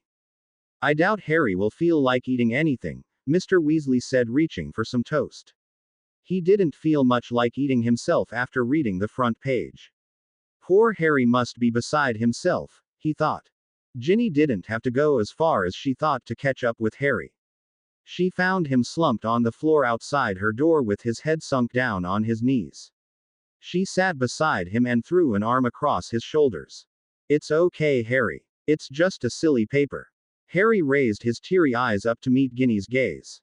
"Just read by almost everybody in the wizarding world. People are going to pay attention to that. Every time I see that boy who lived phrase, it just says the parents who died to me. I miss them so much, Ginny." Ginny pulled Harry into a tighter hug, wondering what she could say to make Harry feel better. She ran her hand through Harry's hair, hoping to calm him a little. "It's not enough that I haven't got my real parents, but I'm also supposed to be this hero. Maybe I'm just not allowed to have a normal life. Do you suppose your mom or dad know a good invisibility charm?" Smiling at the idea of an invisible Harry, Ginny pulled Harry over so that he had his head lying on her leg. She rubbed his back slowly as he fought against his tears and his anger. I know it's not fair to put all that on you, but we'll figure something out. At least you will be at Hogwarts in a couple of weeks. Nobody to deal with except students. And I promise to help keep the troublemakers away from you. That's another one of the things I'm worried about, people getting hurt if they are around me. Look at what happened yesterday. What if I can't protect you or Ron? Harry, nobody is asking you to protect them, especially me. You're going to be learning to protect yourself. Dumbledore promised that, if you can share what you learn with me, maybe we can guard each other's back. Can you do that for me and for yourself? I think I can promise that. But I've lost so much already. My parents, 10 years at the Dursleys. I'm not sure I can survive if anything would happen to you. Harry, I think some of the problems you have are just in your head. Is that just a polite way of saying I'm crazy? No, but you are worrying about things before they happen. Again. Dumbledore said that attacks might happen, not that they will. Nobody is asking you to go off and fight the next Dark Lord now. Or ever. You are only 11 and need to learn magic. Harry sat up at that and moved across the hall to sit facing Ginny. He wiped away his tears and gave a small laugh. I'm sorry if I seem to be overreacting, but I really don't want this attention. I just want to go to Hogwarts and be a normal kid. Ginny thought for a second and hung her head. She tried to speak without blushing. Harry, I think you're anything but normal, but not because you're that boy, but because you've a good heart and would do anything for any friends you have. That includes every member of my family. What you've done since you've been here and just who you are what makes you very special. I think I speak for the rest of my family saying that we agree with that, Harry. Mrs. Weasley was standing halfway up the stairway holding a tray with 2 plates of food and a couple of mugs of tea. Although you asked for some privacy, I believe you also called dibs on the cake you made. Arthur and the boys can't finish their breakfast until you at least have some of yours. Ginny smiled at the way her mum's logic worked to blackmail Harry into eating at least some of his breakfast. Ginny opened her door and the 2 children went into her bedroom. Harry went and sat on her chair and Mrs. Weasley put the tray down in front of him. Arthur explained to me about your trunk, Harry, and he's just curious enough to want to be there when you open the other side. We'll do that after supper, if you can wait that long. I can wait, Harry replied. He took a bite out of the cake he had made and smiled in satisfaction. I don't want to hold Mr. Weasley up so you can tell him it's safe enough to eat. You may not get to enjoy another piece if the twins have anything to say about it. They were fighting amongst themselves over who was going to have the last piece. Mrs. Weasley hesitated a moment and then spoke. My mother used to tell me when I got upset that the Muggle Queen had a very good saying during that war in the 40s. It was, keep calm and carry on. That may be a lesson for you, Harry. If people see you don't have a reaction to all this falderall, maybe you can just get them to believe it means nothing to you. And they'll stop. Thanks, Mrs. Weasley. That's definitely something I'll think about. Mrs. Weasley dropped a key on the top of Harry's head and then went over and whispered in her daughter's ear. Ginny nodded her head in understanding and sat up to give her mom a hug. Just before she exited the room, she turned back to address the pair. Remember, you both promised to get to your schoolbooks today as well as write back to Hermione. You're allowed to keep the door closed for a bit. Harry looked up in surprise as Mrs. Weasley closed the door behind her. I thought we weren't allowed any closed doors. Special circumstances was all Mum said. She thinks you're too upset to take advantage of me. Ginny snickered and Harry joined her. Not that I think you want it, Harry said as his grin vanished, but you've got more to add to your scrapbook collection. Prat. Yes. Idiot. Probably. Harry. Ginny. Both looked at each other for a moment and then Harry smiled. I was just kind of wishing that nobody would make a big deal about a boy named Harry starting Hogwarts. Ginny finished. She slipped down to sit on the floor. Harry put the tray of food down on the floor and then sat next to Ginny as they both ate. This is pretty good cake, Harry. You're going to make Mum jealous if you keep this up. Can't have that. I really don't want any of the Weasley women mad at me. I've got enough problems already. Harry finished his breakfast, then leaned over and gave Ginny a long hug. It's a good thing I've got you around, Ginny Weasley. Otherwise, I'd get all panicky anytime something new came up. Don't you forget that, Mr. Potter, Ginny said as she tweaked Harry's nose a little. Harry picked her up off the floor and dropped her on her bed. They got into a fierce but brief pillow fight until they both were laughing too hard to continue. When they both got their breath back, Harry leaned over to place a key on Ginny's cheek. What was that for? Asked the blushing girl. For not giving up on me when I get all moody and upset. Harry, I think I kind of understand the position you were in and that you don't want any of that kind of attention. Even if it's the boy who lived that may be going to Hogwarts, it's Harry that will make friends and get detentions and all that normal stuff. I definitely need to keep hanging around this household, Harry said, maybe the smartness will rub off on me. No, it's just all us women folk really, Ginny said giggling. We just let the boys think that they have ideas. Okay, can I humbly propose you write your letter to Hermione while I tell you what I found out in that book of Dumbledore's about this mental connection? Sounds like a good idea. Let's go downstairs and get some paper and ink. I left my letter to Hermione down there and I'll go tell your mum that I'm somewhat back to normal and she can quit worrying. Sorry, Harry, but that'll never happen. Mum is a born worrier. She told me once that as soon as a child is born, all mothers develop the worry syndrome. Mrs. Weasley was just about to head back upstairs when she heard footsteps coming down. Seeing Ginny emerge first with a smile made the woman very proud of her daughter. She had decided to give Ginny a chance at breaking through Harry's bad mood and it seemed that it had worked. Harry had brought the tray of dishes down and began washing all the remaining breakfast dishes. When Mrs. Weasley joined him at the sink and began drying, Harry looked over at her and just smiled. Thanks for breakfast. I guess I need to get over this feeling of being on display. When the dishes were finished, Harry went back upstairs to get a book to read while Ginny read the note that Harry had written. She asked to see it because she didn't want to repeat anything Harry had said. Mrs. Weasley saw Harry come down with the book that Dumbledore had sent to him. While it was not exactly a course book that he was reading, it wasn't something trivial like Ron's Quidditch magazines. Harry sat across from Ginny and propped the book up between them as he read. Mrs. Weasley noticed that Ginny seemed to take a much longer time writing her letter. She put her quill down a few times and just stared out into space as if she was thinking of the right words to say. She also asked Harry to help her with her spelling a few times and Harry came around the table each time to look at her letter. Harry finally put his book down and looked around the kitchen. As he got up to go back upstairs, Ginny finished her writing in a rush. Ginny called out to Harry and he turned around as she waved her letter in the air. Harry walked back, took her letter, and ran upstairs to send Hedwig off. Have problems, dear? Mrs. Weasley asked her daughter. Not really, Mum. Just some things I wanted to say and had to reorganize things so that I wasn't repeating what Harry wrote. Why did you need some spelling help? You're usually pretty good about that with all the reading you do. I was trying to tell Hermione about some of the new Muggle things I saw when we went shopping and I didn't want her to think I was stupid. That's why I checked with Harry. I hope she can get her parents' permission to come over here next week. I think she liked being around the magical world. The magical world or a specific young witch and wizard? Mrs. Weasley asked with a smile. Ginny smiled and said that it was nice meeting another girl going to Hogwarts. Harry came down the stairs running and said that he saw another owl flying toward the burrow as he launched Hedwig out the window. Ginny along with her mother followed Harry outside and watched as he caught a big package the owl dropped.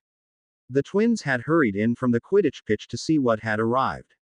They were holding their brooms over their shoulders as Harry unwrapped his new broom. They whistled in appreciation of the sleekness and asked Harry if they could ride it. Harry turned back to Mrs. Weasley with hope on his face. Oh, go ahead, get it out of your systems. I'll call you in for lunch. The four ran laughing back down the path as Mrs. Weasley turned to go back into the burrow. After Harry's morning, a little bit of flying would be just the thing to pick up his spirits. Unfortunately, the twins, Harry and Ginny, didn't get a lot of flying done because of some rainstorms that were going over the area. While a little rain never hurt anybody, it was the flash of lightning and the sound of the rumbling thunder that drove the four youngsters back to the burrow after only 15 minutes. Mrs. Weasley shook her head at the sight of the four dripping people in her kitchen but did a quick drying charm and sent everyone upstairs to change into completely dry clothes. When Harry and Ginny came back down only a few minutes later, there were warm mugs of cocoa waiting for them. George and Fred came down a little later and asked Harry to tell them about how he had come into possession of a new nimbus. Ginny took great delight in relating how Mr. Lupin had his friend in the shop make Harry believe he was in big trouble. The clerk ended up saying that only way he could get rid of the problem was to walk out of the shop with a new broom. The twins had such a long laugh at Harry's gullibility that Harry decided to try getting back at them with a prank of his own. After a small lunch, the twins went back up to their room to work on some important school issues. Mrs. Weasley, not fooled in the slightest, told them that any messes they made were their responsibility. The twins bowed in reply and left after just bouncing Harry between them briefly. Harry and Ginny finished up the dishes and Harry asked Mrs. Weasley if he could give another cooking lesson that afternoon. When she asked what he was planning on making, Harry smiled and said, "Stone soup." Mrs. Weasley chuckled while Ginny looked at them as if they were crazy. "You can't make soup out of stones," Ginny said. "Even Ron wouldn't eat that." Harry pulled up a chair and told Ginny the old story about making stone soup. She finally got the idea and giggled at the mischief that Harry was about to create. Harry said he needed both Ginny and her mother to cooperate with the deception, but it might be a good chance to prank the twins. They both agreed and made their plans for later in the afternoon. Ginny asked her mother if she and Harry could share reading one of their course books together. She agreed if they could concentrate on their reading and she could question them about what they read. They both nodded and Mrs. Weasley said they could stretch out on the floor in the living room while they read. Ginny went upstairs to fetch her potions book while Harry talked to Mrs. Weasley. "Are you expecting Hedwig back today, Harry?" "No. I wrote Hermione that she could keep her overnight. She wanted to know what to feed her, so I sent some general care instructions in my note. I wonder if she gets the profit. I hope not. I'd like to explain some things to her from my side." "I doubt it, Harry. It's mostly a subscription unless you're in an area like the Ministry or Diagon Alley where a lot of magical folk are." "That's good to know," Harry said. "I don't want her to get the wrong ideas about me." Ginny had returned with her copy of Magical Drafts and Potions and the two children went into the living room with Mrs. Weasley following right behind them. Mrs. Weasley sat in one of the easy chairs and took up her knitting. It was something maroon in color and Harry started wondering which of the Weasleys would get something maroon for Christmas. Harry and Ginny made themselves comfortable on the floor and began reading the book. Harry read for a bit and then Ginny took over. After a couple of chapters, they quit talking out loud and just read silently, pointing out to each other when it was time to turn a page. "Thanks for that reading me that explanation this morning, Harry, but it's not exactly as is it?" "No, but it's a starting place to get the basics from. I think I'll keep trying to build up my mental defenses. Maybe it'll help with the nightmares." "Me too. Let's make this a shared effort." "Of course, Miss Weasley. Sorry the rain came up before you got a chance to ride my Nimbus. Another time, soon. I had enough fun just watching you get around on it. You're a good flyer, Harry. I give all credit to my pretty instructor. But we'd better get back to reading." Mrs. Weasley called a halt after the two had been reading for an hour or so. Ginny got up and gave her mum the book, pointed out where they had stopped and then went and sat back down next to Harry. Mrs. Weasley went through the chapters they had read and asked both of them 3 or 4 questions apiece. She was surprised that they came back with the correct answers each time. She would have been more amazed that the real solution was that when one didn't know the answer, the other would supply it. It seemed that the mental connection also gave them an improved memory. Harry and Ginny were pleased at the praise Mrs. Weasley gave them. Ginny asked her mother if Harry and she could continue studying this way as it seemed to work really well. She said yes on the classes they had in common, but they needed to study their separate classes apart. Both agreed that idea made sense but suggested that maybe they could quiz each other. Mrs. Weasley said she would talk to Mr. Weasley about that idea. Ginny asked if it was time for the cooking lesson. Mrs. Weasley looked at the clock and then asked Harry to fetch the twins down from their room. When the twins arrived at the kitchen, Harry, Ginny and their mother were all seated at the table. Ginny was the one prepared to take notes this time, as she wanted to remember one of Harry's favorites. The twins were very doubtful about something that was called stone soup. It was their mother who said that it was an old recipe that she had had once when she was younger. That made the idea a little more believable for them. When Harry sent the twins and Ginny out to gather a dozen fist-sized rocks, they didn't notice their mother hiding the smile on her face. Harry got a medium cauldron out, filled it with water, and put it on the stove. When the three came back inside with their rocks, Harry made them clean and wash them very carefully. He looked at each stone carefully before adding to the cauldron. After letting it boil for a bit, Harry added some seasoning and let it go for a bit. The twins were then kept busy for a better part of an hour fetching things as Harry or Mrs. Weasley tasted the soup, saying that it needed just one more thing to make it taste better. Neither George or Fred noticed that while they were sent out to the garden to fetch ingredients, their sister was sent to the pantry or the fridge for items. George was the one to catch on after Ginny added some beef to the mix. "This is awful cheeky, Harry. I'm quite proud of you," he whispered. He settled back at the table, giving Ginny a squeeze and his mother a shake of his head in disbelief. Just before it was time for Mr. Weasley to come home, Harry tasted the soup for the last time and declared it perfect.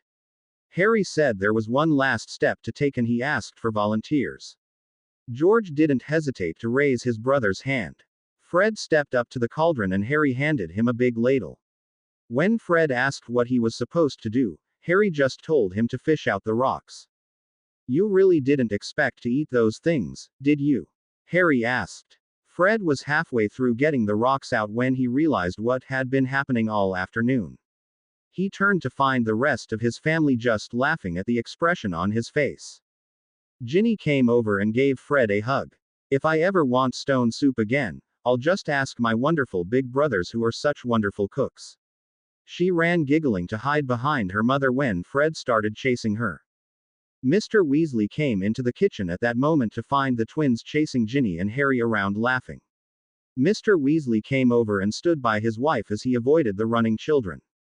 "I never know what to expect these days when I come through that door." Mrs. Weasley turned and gave her husband a key and a hug. "Harry has been giving the twins a lesson on making stone soup this afternoon. There's no such thing as stone soup. Well, the twins know that now," Mrs. Weasley said, laughing. "Let's corral them now so we can eat." Each parent caught one of the twins and everybody settled down to get ready for supper. Harry and Ginny willingly set the table as they continued their laughter and discussions.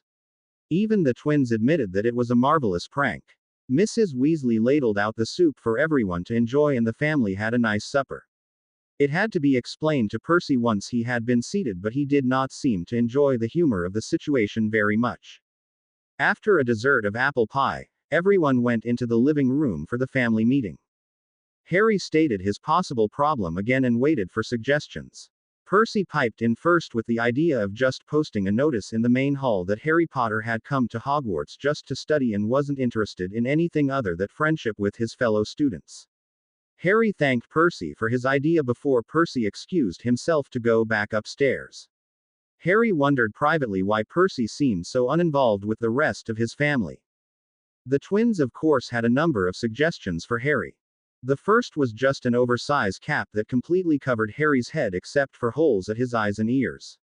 Harry tried it on for the amusement of Ginny, but said he would rather not live his life as a bank robber. George and Fred next told Harry that they would act as his official witch screeners at Hogwarts and that nobody would get past their inspection criteria. The look that their mother gave them made the twins quickly withdraw that offer. The twins seriously told Harry that they were working on something that would provide Harry with a different disguise every day, but they had not perfected it yet. Harry, mindful of the last batch of inventions the twins had given them, thanked them anyway for their ongoing efforts. Mr. and Mrs. Weasley thought that the best idea for Harry was to avoid any one-on-one situation with anybody he wasn't sure about. Harry thought it might be a good idea, but he wasn't sure he wanted anybody burdened with Harry escort. Ginny said she wouldn't mind doing it, but her mother reminded her that she was not going to be at Hogwarts every day and over the weekends. Ginny settled back in her chair with disappointment. It's too bad Harry doesn't already have a girlfriend that people know about, Ginny said sadly. Volunteering then? No, just saying. But that would make her just as big a target as me. I can't allow anybody to do that, Harry said emphatically. We could make someone up that lives far away, I suppose, Mr. Weasley said. Dad? George asked, are there still arranged marriages? Yes, but they are really rare, Mr. Weasley answered. And they all have to be registered with the ministry. Somehow I think that anybody who was supposed to be with Harry would have shown up by now. Excuse me, Harry said. I thought arranged marriages were done away with. They are still allowed in the magical world. It's usually a custom carried on only by the old pure blood families, Mrs. Weasley said. Mr. Weasley continued the thought. Arranged marriages are usually put together for the sake of power or money or both. They are a way of settling old debts or guaranteeing a peaceful coexistence between rival families. It's still quite rare. I think it's a shame that people can't just choose who they are supposed to spend their life with. Got that right, Harry. Is this another instance of volunteering for something or someone? Ginny turned her head to the window momentarily so that her red cheeks weren't seen by anyone. Are all the registrations done with our ministry, for even the ones that happen with overseas people? Ginny asked finally. No, those registrations are commonly with the ministry of the country the female is in, Mr. Weasley stated after a couple of seconds of thought. Well, that's Harry's out then, Fred stated. He's in a previously arranged marriage with someone from the States. Therefore, he is spoken for. I think that covers it completely. And how are we supposed to tell this little fable to everyone in magical England before I get to Hogwarts? Ah, Harry, how little you know, George said. Did nobody inform you that our dear neighbor, one Xenoplius Lovegood, is the editor-in-chief for the Quibbler? I think he would be glad to print a story about Harry Potter's love life. It would be good for his paper's circulation and would guarantee you being mostly left alone, Harry. I think that's an excellent idea. How about we go over and visit with Zeno this weekend, Mr. Weasley said. I think he would do it if you explained the circumstances to him. Okay, I think that might work, Harry said. But what do I say to people who ask about details? That's the brilliant part, Ginny said with a smile. You tell the truth and deny any knowledge about any arranged marriage. You're not lying and other people will think whatever they want about the subject. I guess that solves your problem, Harry, Mrs. Weasley said, standing. Thanks for all the thought and effort, Harry said sincerely. I'm sorry I've arrived here with such a baggage train of problems. I'm really indebted to you all for the help and understanding. Harry, our offer still stands, said one of the twins. Anything extra you have, problems, money, girls, we'll be happy to help. Mrs. Weasley had grabbed each of the twins by an ear and steered them towards the stairs. Say good night, boys. Good night, Mum, Dad. Good night, Ginny, Harry. Mrs. Weasley turned around with a smile after the twins left. I guess we can get to your packing practice now, Harry. Harry was excited to try to get into his trunk and see what his parents had left for him. He and Ginny went running up the stairs, followed at a more sedate pace by Mr. and Mrs. Weasley. By the time the adults had arrived upstairs, Harry and Ginny had emptied his trunk out and had it sitting on his bed. Mr. and Mrs. Weasley came into the room and sat on Ron's bed to oversee the opening. Ginny was shifting her weight back and forth nervously as she knew how important this was to Harry. Is there anything special you have to do to open the side you want? Mr. Weasley asked Harry. I sure hope not, Mr. Weasley. Professor Lupin didn't say anything about a password and there wasn't anything in the letter from my parents about it. Harry looked at the latch on the side of the trunk he had opened and then turned the trunk around so that he was looking at the supposed back side. He looked at the side closest to him and then felt the back and sides carefully to discover if there was a hidden switch. He found nothing unusual. He said, "Open." But nothing happened. He looked to the other people in the room for suggestions. Ginny came up with the first suggestion. Try pushing on the crest on this side of the trunk, Harry. When Harry placed his palm on the crest, it only glowed for a moment before resuming its normal appearance. Have you checked the bottom of the trunk for any instructions or latches, Harry? No, Mrs. Weasley. Harry turned the trunk up on its side so that he could see the bottom. Other than a faded label, there was nothing to see or feel there. Harry turned the trunk upright again. It's on the opposite side from the regular opening side, Harry, said Mr. Weasley. Maybe the opening command has to be reversed somehow. Harry shrugged his shoulders in puzzlement. He was willing to try almost anything to get at what his parents might have left him. Standing back a couple of paces, Harry said the command, Nepo. There was a loud buzz that came from trunk and it began shaking. Ginny had come up besides Harry and watched the trunk around his shoulder. The shaking stopped suddenly and a ticking replaced the buzzing. There was a sudden ding and a red envelope suddenly appeared, floating over the trunk. Oh dear, Mrs. Weasley exclaimed. A howler. Grab it, Harry, before it explodes, Mr. Weasley said, rising from the bed. What's a howler? Asked Harry, grabbing the envelope out of midair. It's a very rude letter, Ginny replied. Mum has sent a few to Hogwarts for the twins after their mischief making. Better let me set up a silencing charm, said Mrs. Weasley, waving her wand. We don't want to wake up the rest of the household. Harry waited until after Mrs. Weasley finished her spell before starting to open the envelope. He stopped before he opened it all the way to motion to Ginny to go sit with her parents. When he finished prying the seal open, the envelope, brandishing a realistic set of lips, began yelling. Not even close. You have to do a lot better if you want into this trunk. How dare you steal this from its rightful owner, Harry James Potter. Begone before the Aurors arrive. Now. There was a pause and then the howler continued in a quieter voice. Harry, if this is you, I'm sorry for all the security. If you've made it this far, then you already have had the key in your hands to open the other side of this trunk.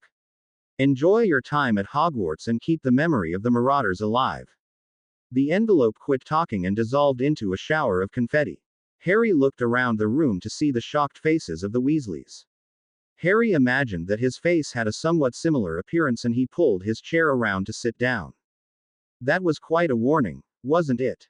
Harry looked to Mr. and Mrs. Weasley for help. Do you think the Aurors are actually on their way? I don't think so, Mr. Weasley replied. You are the one the trunk is keyed to. You are the rightful owner now. I think it would have reported a theft if somebody else tried to open it. That's a relief then. Harry, Ginny asked, do you suppose that was your father's voice?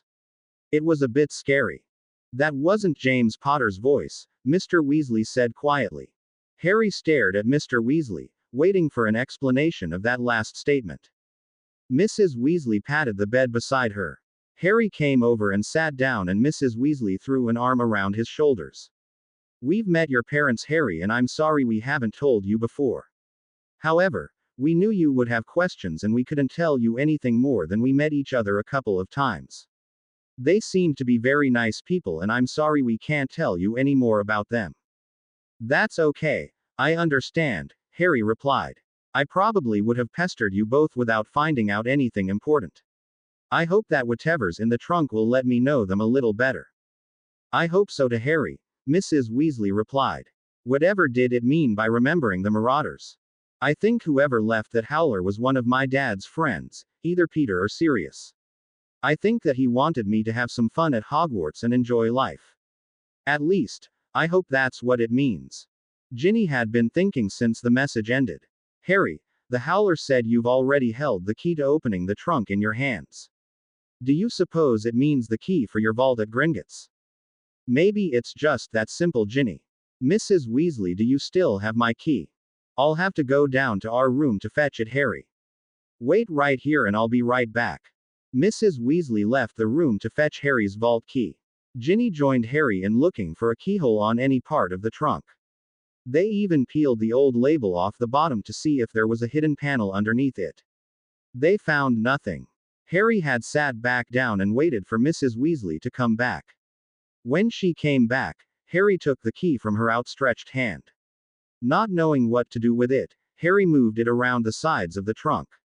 No keyhole appeared even when Harry pressed the key onto both of the Potter crests on the lid. It was a puzzled bunch of people who ended up staring at the trunk on Harry's bed.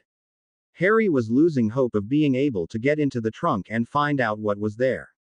The other three were wondering what Harry supposedly already had that would unlock the trunk's secrets. Mrs. Weasley finally broke the loud quiet in the room. I'm sorry you couldn't find a way in, Harry, but we all keep thinking about that message. But now it's time to turn in. You both need to get a good night's sleep as you're going to Hogwarts tomorrow. We'll get to the trunk again. Mr. Weasley got up and ruffled Harry's head playfully. Get a good night's sleep then. At least you'll be away from the twins for a bit tomorrow. Harry smiled at that and leaned into the hug Mrs. Weasley gave him. She waited in the doorway while Ginny came over and gave Harry a hug. Things will look better tomorrow, Harry. Maybe you can owl Professor Lupin about that trunk. Thanks, Ginny. We'll try that next, I guess. Harry smiled as Ginny hurried to catch up with her mother. Blue skies. Harry. You too, Ginevra Molly Weasley. Harry heard a mental chuckle as the footsteps went down the stairs. Harry pulled the trunk off his bed and set it back down at the foot of his bed. He stared at it a long time, trying to figure out the big puzzle that was sitting in front of him. There was something nagging him about that message, but he just couldn't put his finger on it. He eventually gave up and began thumbing through the magical creature book he had, trying to relax. It was almost time to turn the lights out when Harry felt a huge gasp of surprise coming through his connection with Ginny. He straightened up in bed and prepared to run down the stairs. Ginny, are you okay? What happened? Don't come down here, Harry. I am okay. I was looking at some of the books that Madame Pomfrey wants me to read.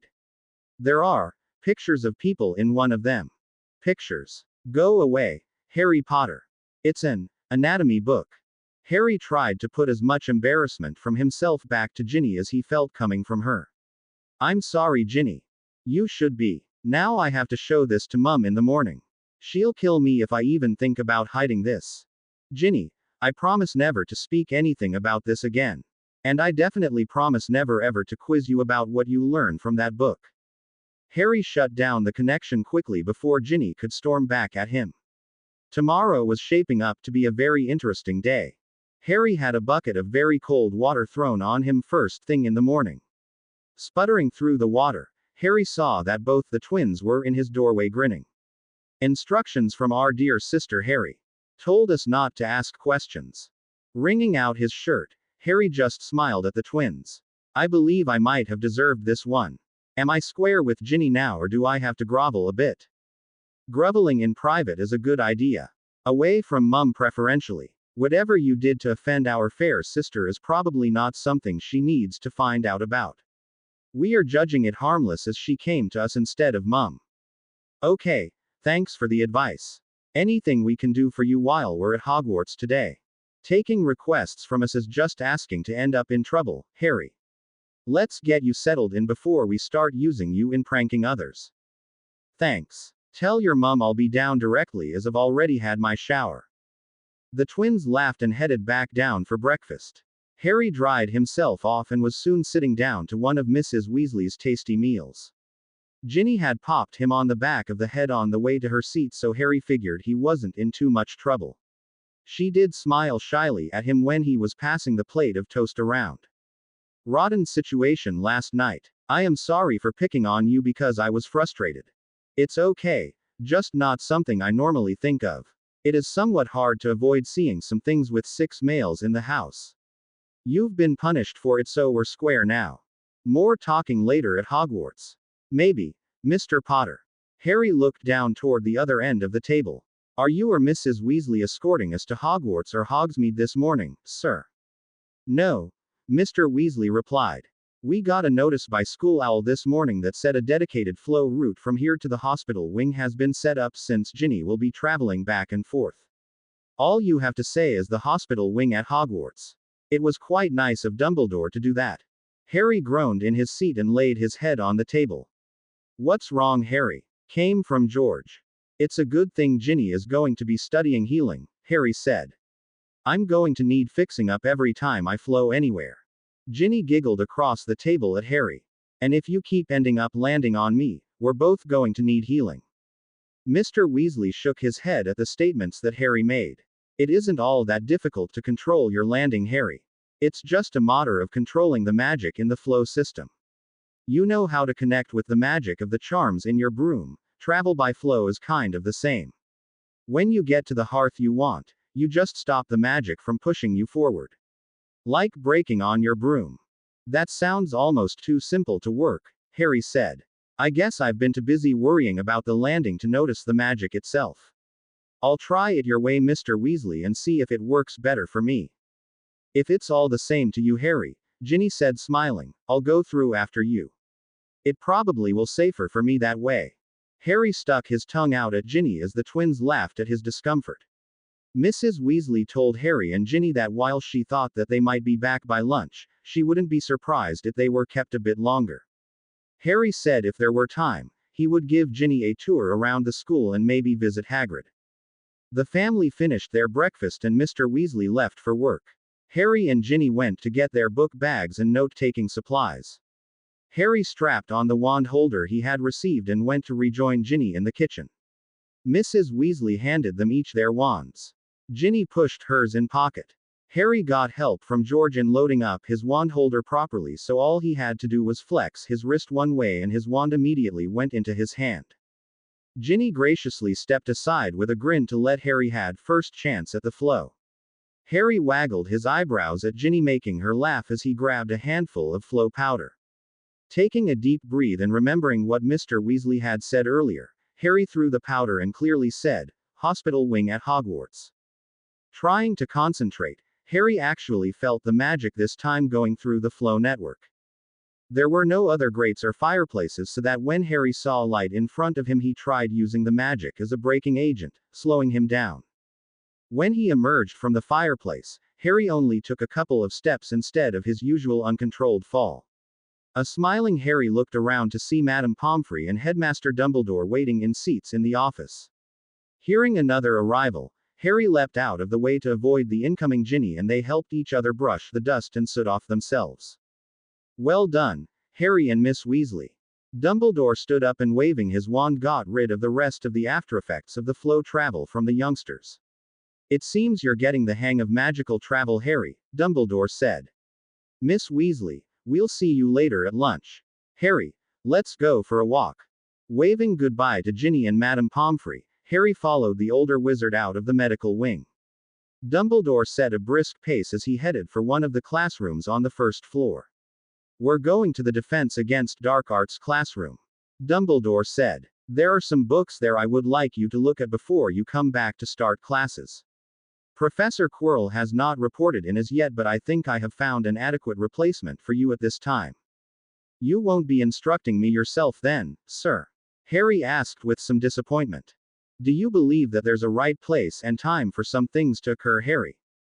When Harry nodded, Dumbledore continued, there may be time down the road when I may take a hand in training you myself, but you must get the basics in place before then. I fear I am too old to do some of the things that must be done with you now, so I have found you someone a little closer to your own age. Do not worry, we will have conversations about what you learn and what progress you may wish to make. My Fridays are open until school starts if you wish to visit or to avail yourself of the library. When Harry's eyes lit up at the mention of the library, Dumbledore gave a little chuckle. Your mother was usually found in the library during her spare moments. She had a great love for learning, which I see you have inherited. Your father, on the other hand, was more interested in creating a little havoc his first couple of years here. I hope the Marauders aren't planning on making reappearance while you study here. Harry saw the twinkle in Dumbledore's eyes and thought he might enjoy a good prank from time to time. Of course not, sir. We're here to learn as I understand it. Just remember, Harry, that all learning doesn't necessarily have to be done in a classroom. Well, here we are. The professor is waiting for you. You and Miss Weasley are invited to join us in the Great Hall for lunch. We'll see you later.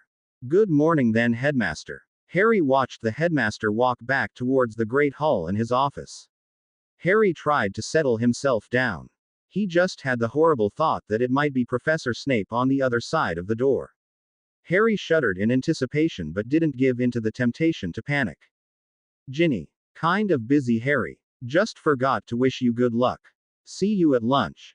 Harry got a warm feeling and a mental hug from Ginny through their connection. Fighting back a blush at the emotion Ginny had sent, Harry turned the door and walked into the classroom.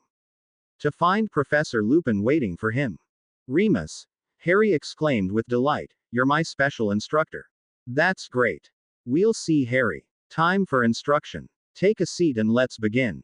Professor Lupin spent the better part of an hour going over the basics of magic and then another hour giving a lesson of basic spells that Harry could use for defense. He allowed Harry to ask questions and answered them as best he could. Harry was amazed at the number of things he could use against a potential foe. Everything from a tickling charm to placing objects between himself and his opponent. Harry dutifully wrote everything down to review later. Remus eventually called for a break and let Harry get up and move around a little. "Harry. Hi Ginny. How is Madame Pomfrey? We're having a lot of interesting conversations so far." "Who's your instructor?" "Dumbledore." "Remus actually. We're on a break now. Have you asked him about your trunk yet?" "Just about to. Talk later. Say hi to him for me." Harry turned around to find Remus staring at him. "And how is Ginny this morning?" he asked of Harry. "That obvious, was it? You're going to have to do a better job of disguising those talks, Harry, if you wish to communicate with Miss Weasley that way. You don't want to draw any extra attention to her, are you?" "You're right, Professor. We'll work it out so it's not so obvious to others." "Did you have any luck getting your trunk unlocked, Harry?" "Unfortunately, no. All my tries just unlocked a howler that first insulted me and then told me I had already held the key to opening the other side.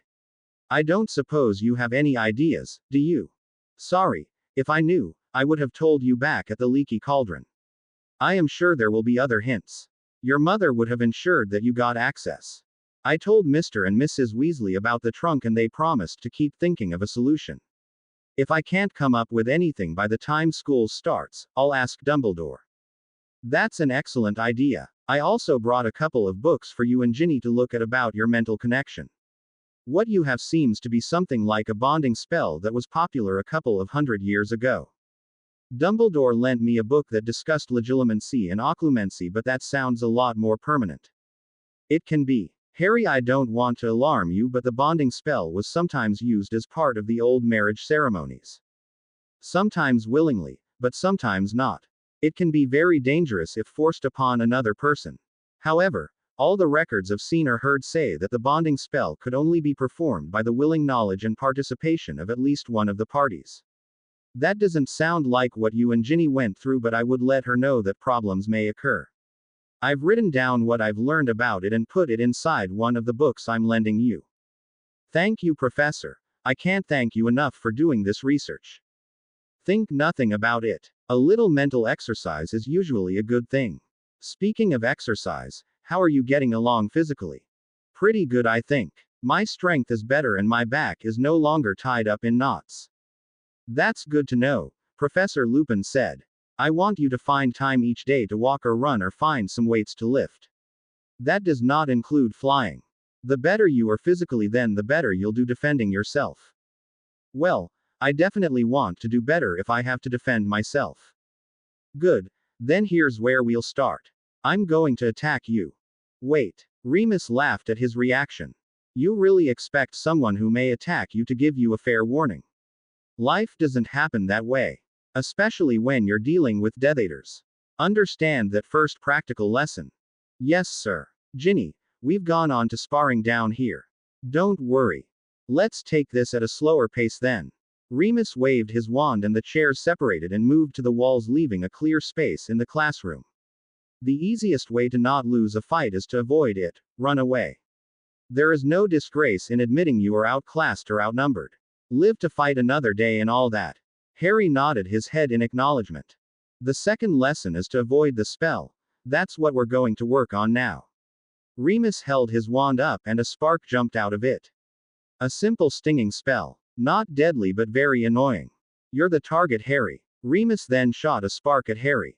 Harry dove out of the way, but Remus quickly launched another shot that hit Harry when he was lying on the floor. Lesson 2.5 Harry.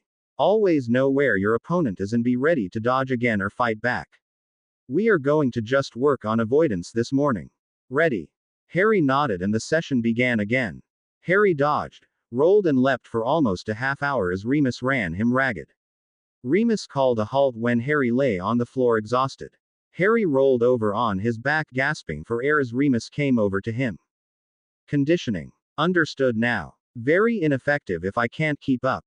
Harry managed to gasp as he got to his feet. Most attacks or duels never last as long as what I just put you through, Harry. But we learned in the last war that anything may happen anytime. Remus pulled a couple of the chairs out from against the wall. Let's take a breather then and we'll get back to talking. Catch your breath, Harry. Harry sat on the chair and waited for his breathing to get back to normal. Looking at his professor, Harry realized that Remus had pushed himself also to keep up the pace on Harry. Harry smiled at that thought. Patchum, Harry said loudly. The house elf appeared with a small pop and began smiling when he saw who had called him. Master Harry, welcome back to Hogwarts. What can I do for you today? Can we get a jug of cold water or pumpkin juice and a couple of glasses, Patchum? I'm afraid the professor here has been running me around and we're both a little thirsty. Of course. Hello, Professor Lupin. Would you desire any food also? No, Patchum, the liquids will suffice, Remus said with a smile. It's amazing how quickly Harry found friends anywhere he went, he thought. Patchum bowed to Harry and Remus and disappeared. He returned almost instantly carrying a tray with a jug and a couple of glasses. Harry noticed a couple of small pastries on one side of the platter and smiled. Harry took the tray and thanked the house elf. Patchum smiled at the two and disappeared in the middle of his bow. While Remus poured the pumpkin juice, Harry reached for one of the pastries and began eating it. Any questions there, Harry? Remus asked quietly. He watched Harry quickly gulp down one glass of juice and pour himself another. I was told by Mr. Weasley that there is a shield spell. Is it difficult to learn? It isn't usually taught at Hogwarts until the 6th or 7th year. It takes a lot of magic to create and even more to sustain it for any time. If you want to stay after lunch, we'll talk about it and I'll show you the wand movement. Don't expect too much out of it right off the bat, okay? Okay, Remus, I just want to do well. I think it's not just about me but protecting my friends also. That's an admirable thought, Harry. I was very impressed by what you handled when I was trying to sting you. Your reflexes are very good, better than I think your father's were, and he was an Auror. Am I going to practice some of those spells you showed me? Professor Lupin smiled at his young pupil. I believe there may be time to practice some after lunch as long as you promise to take it easy on an older wizard. I have a question for you now. What in this room could you have used defensively if I let you? Harry looked around at the classroom and started listing off the items.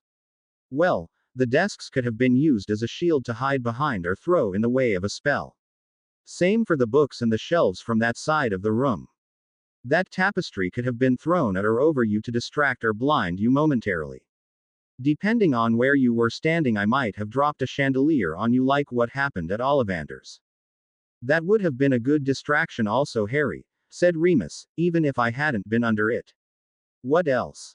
Harry named 2 or 3 other things in the classroom that he had thought of and whistled in amazement as Remus picked out a dozen others. It's just experience, Harry. There will probably be things you think of that nobody else will. Try to keep a clear head about you in the midst of all the confusion. Just as Harry was about to ask another question, they both heard a large noise coming from the corridor and Fawkes appeared in the center of the chamber with a burst of flames.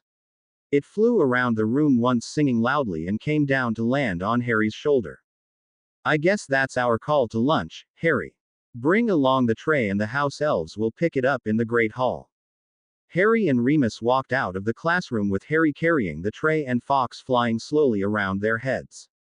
They arrived at the Great Hall to find a circular table instead of the long one at the front of the room. Headmaster Dumbledore as well as Professors McGonagall, Snape and Flitwick were currently sitting there quietly talking amongst themselves.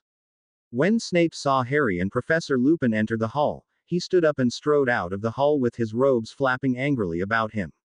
Remus smiled down at Harry as if to say, his loss. Harry returned a chuckle, which graduated into a full smile when he saw Madame Pomfrey and Ginny enter the room. Harry went down to meet Ginny and said hello to Madame Pomfrey. She passed him and smiled, and then Harry was caught up in a brief hug by Ginny. You okay? I heard you were dueling. Just being used as target practice was more like it. Harry said this aloud and mentally warned Ginny that they were being observed. They both turned around and sure enough, all the staff was smiling at them. Ginny joined Harry in blushing, but he just patted her shoulder for a bit to calm her down. Harry turned to head back to the main table where the professors were seated, but Ginny grabbed his hand and stopped him. I don't think I'm quite ready to go up there yet. All those professors and Dumbledore. Harry saw that Dumbledore was still looking at them, so he pointed questionably at the nearest table. Dumbledore just nodded his head slightly, so Harry went and sat at the nearest table with Ginny settling down across from him. They started talking about the separate experiences during the morning, and Harry listened raptly as Ginny talked about the things that Madame Pomfrey expected of her. A few minutes later, another couple entered the hall and sat down. Harry saw a very skinny witch wearing huge glasses. She had a variety of jewelry around her neck and wrists that jingled as she walked. Harry was surprised to see that she was talking animatedly with a ghost who walked beside her. I think I know about those two, Ginny said. The twins have told me all about the professors here. The tall one is Professor Trelawney, she teaches divination. George told me that she usually predicts nothing but gloom and doom for everyone. The ghost is Professor Binns and he teaches the history of magic.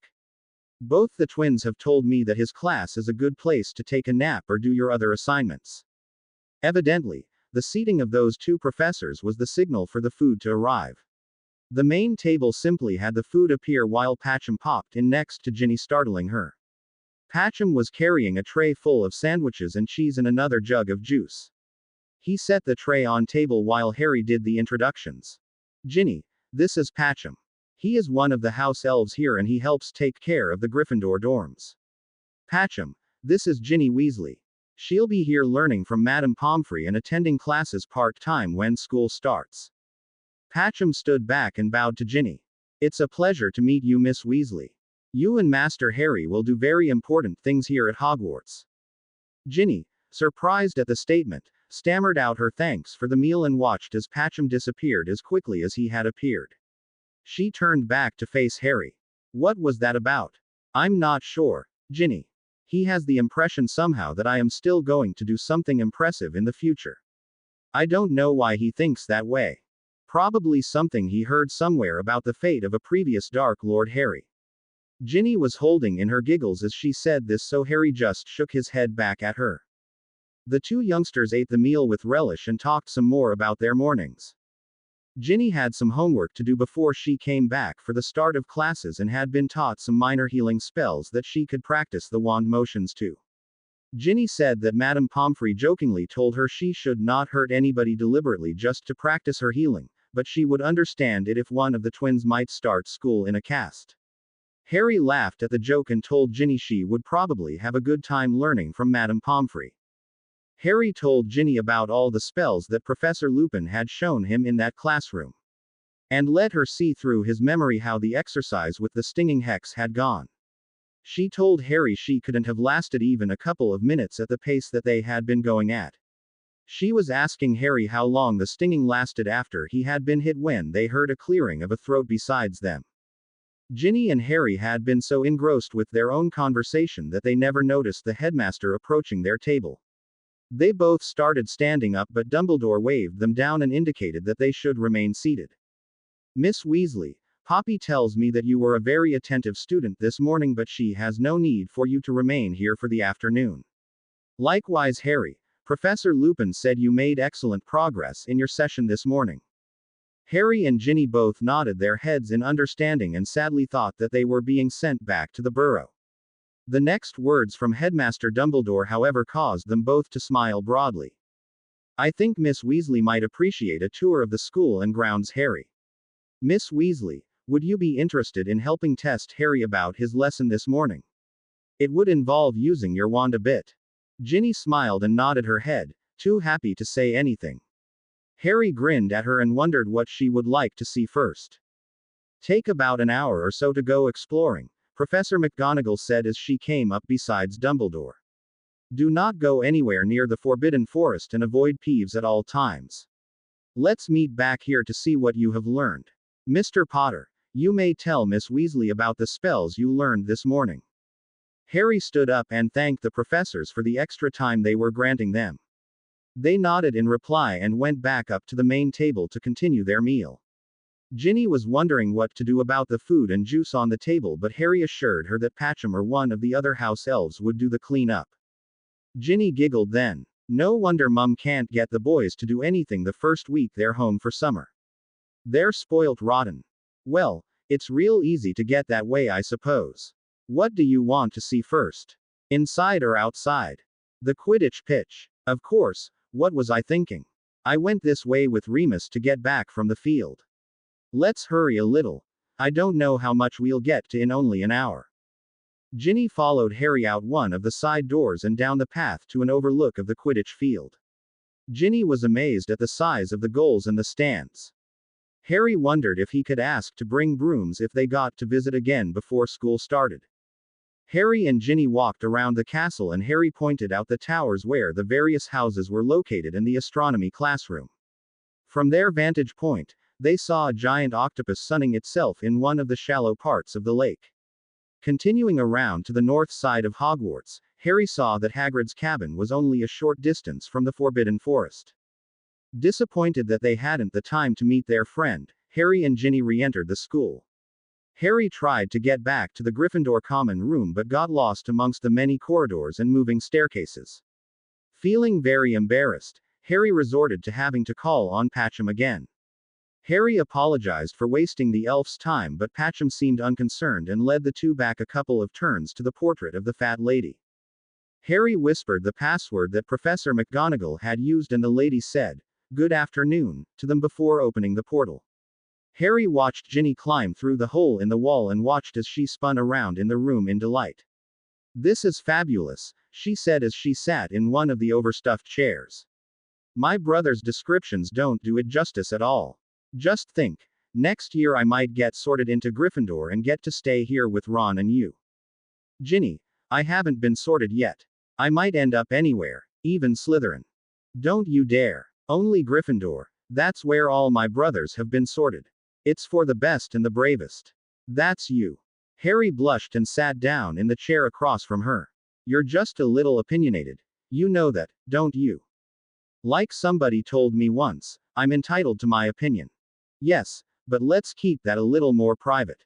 I don't want anybody knowing how much you think of me. Or me of you." It was now Ginny's turn to hide her head and blush. She looked up to see Harry grinning at her and just flung a pillow at his head. Harry caught it with one hand and sent it back to her on a very high arc. While she was following the pillow with her eyes, Harry snuck over and started tickling her. Ginny quickly raised her legs and caught Harry in the chest with them, pushing him back to his starting place on the opposite chair. They both started laughing. Harry got his composure back first as he glanced at his watch. "As much fun as this has been, we need to get back down to the Great Hall soon. Harry, could you show me those wand movements again for those spells Remus showed you?" "Sure," Harry responded. "It might be better if you took a look.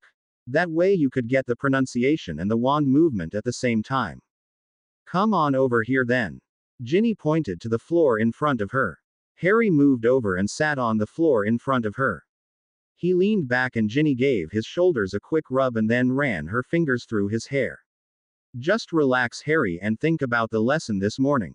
Harry went through the lesson again with Ginny's presence in his head. She got most of it on the first try, and Harry realized that with them both being relaxed, he could also review some of the lessons Madame Pomfrey had started with Ginny.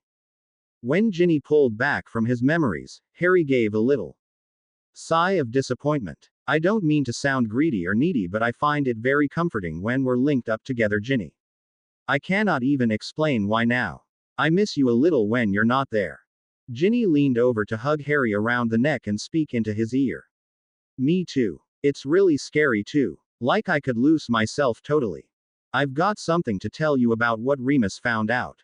But not here. When we get back to the burrow. You can say home, Harry. I know what you mean. But I can't count on it yet, Ginny. And I am not going to until it's final. Let's get back downstairs so I can be a target again." The two got up and surprisingly found themselves in the front of the Great Hall in just a couple of minutes. Harry was just about to open one of the massive doors, when Professor Lupin called to them. Down this way, if you please. Ginny and Harry followed Professor Lupin to an empty classroom on the second floor. It was covered in mats and there were a number of pillows of various sizes lining the walls. Dumbledore, Professor McGonagall and Professor Flitwick were waiting at the front of the classroom behind the teacher's stand. Professor McGonagall asked Ginny to follow her for a minute. When they came back from the corridor, Ginny was wearing a pair of slacks instead of the skirt that she had been wearing. It was Dumbledore who spoke to Harry. Miss Weasley is going to help Professor Lupin test your reflexes again, Harry. No stinging hexes this time. This is a restricted duel. There will be a number of minor spells aimed at you from the two of them, starting at a slow pace and then picking up speed as you go. You can use anything in this room as a defensive measure except for your wand and obviously the people. The test is over when one side or the other is unable to continue. Is that understood? Yes, sir. Harry walked to the center of the room and waited. Ginny, I'm closing the connection down. No cheating on either of our parts.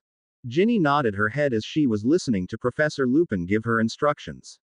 Harry hoped it meant that she had heard him. It was Ginny who turned quickly, shot a jelly legs curse at Harry. He rolled out of the way and regained his feet in time for Remus to aim a leg lock spell on his legs. Harry was glad that they were taking turns to give him a chance to escape the minor spells. As the pace picked up, Harry started using the space in the room as well as some room items to defend himself. He actually knocked Ginny off her feet once with a well-thrown pillow as he approached the front stage. When Professor Lupin shouted out to Ginny to separate and catch him in crossfire, Harry backed up behind a pillar to think of some strategy. He risked a glance around one side of the thick pillar to see where his attackers both were. He couldn't move one way or the other without exposing himself to a direct shot. Ginny and Remus moved cautiously to spots on the floor where they could shoot at the stone pillar. Remus held up a hand and indicated that he was going to flush Harry out and that Ginny should get a shot ready. She nodded and held her wand out. Remus rushed the pillar shouting as he went, thinking he would be scaring Harry. He came to the back of the pillar and didn't see Harry anywhere. Ginny saw a sleeve of Lupin's robe and accidentally took a shot at him. Remus ducked back behind the pillar in reflex and was taken off his feet by Harry, who grabbed the wand out of his hand and shouted, "Ricusempra," as he aimed Remus' wand at Ginny. She collapsed on the ground as the tickling charm hit her and Harry calmly walked over and picked the wand out of her hand. Dumbledore started clapping his hands in delight and called for the end of the exercise. Harry pointed Ginny's wand at her and said the counter, "Finite." Ginny stopped laughing and glared up at Harry for a second before she got up. "Thanks for not using anything severe on me, but you cheated." "I don't think so," Harry said as he handed Remus and Ginny's wands back to them. Professor Flitwick spoke up then. "Harry is right. He was allowed to use anything in this room except the professor's and his wand. Nobody said that he couldn't use any other wand." Remus was chuckling as he roughed up Harry's hair. "Okay, I give up. How did you disappear from behind the pillar?" Harry smiled as he replied. "I didn't. I just went up. I climbed the pillar hoping that you wouldn't look that way. When Ginny forced you back with her shot, I saw an opportunity." "Very good thinking, Mr. Potter." Professor McGonagall had a rare smile on her face as she faced the youngsters. "Miss Weasley, you did exceptionally well with only a few moments of instructions." Ginny blushed and told all the professors that Harry had talked about the spells he had learned while they were out walking. Dumbledore was smiling at the pair. "Harry, I think you've learned how to defend yourself adequately. I still would like to see a few other things with both of you using your wands. Is that acceptable to both of you?" Both nodded yes, and Professor Flitwick excused himself as he had other matters to attend to. He shook hands with Ginny and Harry and said he looked forward to seeing them in class. Professor McGonagall also said she had other duties to attend to, but she transfigured Ginny's slacks back to a skirt before she left. Harry and Ginny stared at each other and then looked at the two professors left in the room. Both were wondering what was coming next. "Harry, would you and Ginny exchange wands for a couple of minutes?" The request from Professor Lupin seemed strange to Harry if they were supposed to testing their magic. Ginny shrugged her shoulders and she switched wands with Harry. Dumbledore waved his hand and the curtains closed, plunging the room into darkness. Miss Weasley, would you mind giving us a little light? Lumos, came from Ginny's voice. A bright yellow light with blue sparkles burst forth from Harry's wand. While not as brilliant as Harry's had been at the Burrow, it still shone deeply into each corner of the classroom.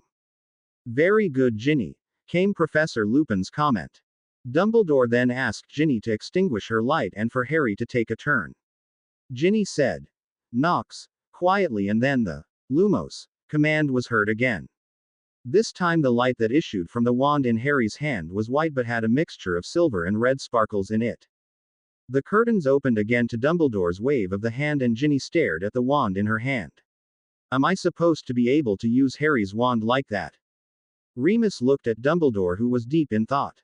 There are some differences using somebody else's wand, but that was still a very powerful light, Ginny. Dumbledore nodded his head in agreement and then asked Harry to take his own wand back. Harry, I want you to try another Lumos, but I want you to make it as small as possible this time. Ginny patted him on the shoulder and Harry tried, remembering what he had read about reaching his magic. His whispered Lumos this time just produced a small white light with no sparkles. Harry grinned in satisfaction as he accomplished exactly what he aimed for. When Dumbledore also nodded, Harry extinguished the light from his wand. That was very good, Harry.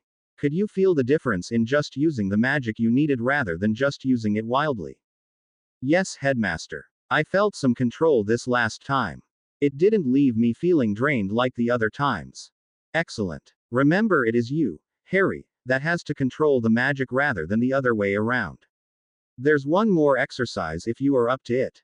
Dumbledore made a pass with his wand and the mats and cushions vanished from the room. I have one last test for you, Harry, if you feel up to it. I'll try anything once, Harry said. Twice if it tastes good, Ginny piped up from behind Harry. Harry whirled around with his wand pointed at her. I still know that tickling spell. Ginny held her hands up and dramatically shuddered. Ooh, and I've still got brothers at home, she said innocently. Tie then, Harry said as he turned around to face Dumbledore and Professor Lupin. Both were smiling at the exchange between the youngsters. Onward, children, came the gently chiding voice of Professor Lupin. Dumbledore held up his wand and made a pass with his wand from one ear over the top of his head to the other and then back. Parexi Audientia is a spell that will give you very sensitive hearing for a limited time. It is very useful if you are unsure if enemies are about. It will allow you to hear a potential spell being spoken before it is cast. While some spells can be cast without words, the more serious ones are usually spoken. This will give you some time to locate the caster, hear the spell and take the appropriate action. Do not use this for a prolonged time or of course in the Great Hall during meals, it gets quite confusing. I think I understand it, Harry said. What is the test? I've taken the liberty of procuring some marbles, Harry. Excellent Muggle invention, by the way. In addition to providing a sound distraction, they are also good for tripping someone up if laid in their path. After you've cast the spell on yourself, Miss Weasley and Professor Lupin will toss the marbles about the classroom. Using just your hearing, I want you to send a stinging hex to the point where you hear the noise. Okay, sounds easy and safe. At least no one will be shooting at me this time. Harry grinned at the three other people in the room. Harry walked to the middle of the room and cast the spell on himself. He could tell the difference immediately in his sense of hearing. The breathing of the two adults and Ginny was easily heard and he thought he might be hearing Ginny's heartbeat in the midst of everything else. Closing his eyes and nodding his head, Harry held his wand up and prepared to send the hex to where the marble landed. The first couple of tosses were distracting as he heard the movement of clothing as well as the sound of the marble. Harry spun and cast hex after hex at various parts of the room. The walls and the ceiling itself seemed to all be fair game in the exercise. Harry didn't know if he was doing well or not with the exercise. He calmly kept his concentration focused on the sounds as he shot blindly. He also was not exactly sure which way he was facing as Ginny and Remus had kept him busy firing. He hoped they would be running out of marbles soon. The pace was starting to get him dizzy as he turned first one way and the other. It was a severe stinging to his cheek that made Harry open his eyes. and immediately fall over as he stepped on a loose marble. Harry cut his hand as he landed awkwardly against a corner of the teacher's desk. Dumbledore stopped the exercise and Harry cancelled the spell on his ears as the headmaster's booming voice brought tears to his eyes. Ginny ran over to where Harry lay on the floor holding his head. "Are you okay?" she whispered. She wasn't sure if Harry was hurting because of the spell or his fall. She also wasn't going to risk connecting directly to him either. "What happened?" Harry asked. The room wasn't spinning quite so quickly when he looked up at Ginny again. "My mistake, Harry," came from Professor Lupin. "I forgot there were a couple of mirrors in here. You got hit with one of your own ricochets." Harry groaned and got to a sitting position. "Figures. Of course, the most dangerous one in the room to me is myself." Ginny giggled and was going to help Harry stand up when she saw the cut across his palm. "Stay still." Ginny pulled her wand out of her pocket and pointed it at Harry's hand. "A pisky," she said. Harry felt a small warmth enveloping his hand similar to that of the lotion when it was put on his back. When he looked again, his palm was completely healed. "Great job, Nurse Weasley. You'll get my bill in the morning, sir." Dumbledore and Professor Lupin were smiling as they came up beside the pair. "You did very well, Harry. Most of the spells you sent out were very close to where the marbles landed. You would have hit a majority of potential attackers if this had not been an exercise. I could see where that spell would have its uses, sir. It's not in either of the book of spells I have at the Burrow. I'll write it down when I get back. That's because that particular spell isn't taught until the 6th year. Please don't disclose it to the Weasley twins. They need no further advantages sneaking around Hogwarts." "Of course, sir. I think we shall call it a day," Dumbledore said. "You both did very well in everything I asked of either of you. If school were in session, you both would have been awarded house points." "Thank you, sir." "Yes, Headmaster. Ginny," Professor Lupin said, "you did very well on that healing spell. Please inform Madame Pomfrey of that before you flow home." Harry and Ginny grabbed their book bags and went back to the hospital wing to see Madame Pomfrey. She inspected Harry's hand closely and complimented Ginny on her first healing spell. She also asked Harry to try to be more careful. He laughed at the suggestion and told Madame Pomfrey that he always tried. Harry and Ginny both wished her a good afternoon and evening before leaving Hogwarts by the way of the flow.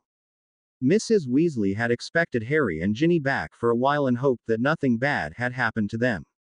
She was relieved when she saw that Ginny's hand on the Weasley clock had moved from school to traveling. Getting up from her chair at the table, Mrs. Weasley watched as her daughter emerged from the flow smiling. She came over, hugged her mother, and then warned her to stand back a bit. True to her warning, Harry arrived next through the flow network. Arrived being a general term at this instance. Harry slid out of the hearth headfirst and slid across the kitchen floor, stopping at the feet of the Weasley women. Both were smiling as they helped Harry to his feet and brushed him off. "That was a little better, Harry," Mrs. Weasley said. "At least, you didn't make it all the way across the kitchen this time. How was your day at Hogwarts?" Both Ginny and Harry started talking at the same time and Mrs. Weasley held up her hands and stopped them. "I'll hear Ginny first. Hedwig came back a little while ago with 2 letters, one for you and Ginny and one for Mr. Weasley and me. I had George take her up to your room." Harry looked a little startled. "I'd better get up there and check on her. The twins aren't above using her to send joke messages out. Ginny, can I take your bag up to your room?" Ginny handed Harry her bag and he went up the stairs carrying both bags. When he dropped off the bag in Ginny's room, he noticed that she had placed or replaced a few of the drawings on her walls that she had done of him. He smiled at the thought that Ginny wanted to look at him even if he wasn't physically with her. On the other hand, maybe she just liked looking at her own artwork. He wondered if he should risk asking her that question as he made his way up to Ron's room. Mrs. Weasley had just heard about Ginny's morning with Madame Pomfrey and all the other duties she might have when Ginny suddenly stopped talking. Harry had come clattering down the stairs and stopped when he saw the pair. "Am I interrupting anything?" "No, Harry. Ginny was just telling me about the morning she had. How about we save the rest of the discussion at the dinner table? That way everybody can hear the accounts at the same time." Sounds like an excellent idea, Mrs. Weasley. I haven't had a chance to talk to Ginny about the last session we had. Although you should know that she had a chance to actually use a healing spell on a very accident-prone wizard. She did very well with it, at least that's what Dumbledore said. Ginny was blushing as her mother caught her up in happy hug and spun her around. I'm so proud of you. We have a couple of small healing books around here somewhere if you want to take a look at them. Thanks, Mum, but it wasn't a very big deal. Harry only had a cut on his hand. It wasn't anything major. Everybody has to start somewhere, young lady. Little by little was what my mum used to say. The more practice you have, the better you get. She did very well, Mrs. Weasley, Harry said. She didn't seem nervous or anything. Well, I'm off to the Lovegoods for a bit, Mrs. Weasley said. Harry, you wrote down you know how to bake up a cheese and onion pie. Could you fix one up for supper? I'm pretty sure all the ingredients are here. Sure, Mrs. Weasley, Harry said. It is one of my Uncle Vernon's favorite dishes. But why are you going over to the Lovegoods?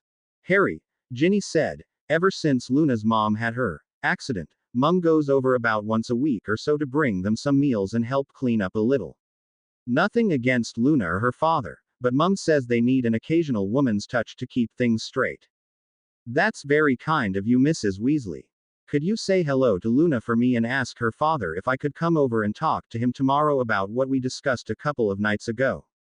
I'll convey the messages, Harry. Ginny, do you want to come with me? No, Mum. I will stay and help Harry. Even though it doesn't have chocolate, that pie sounds nice.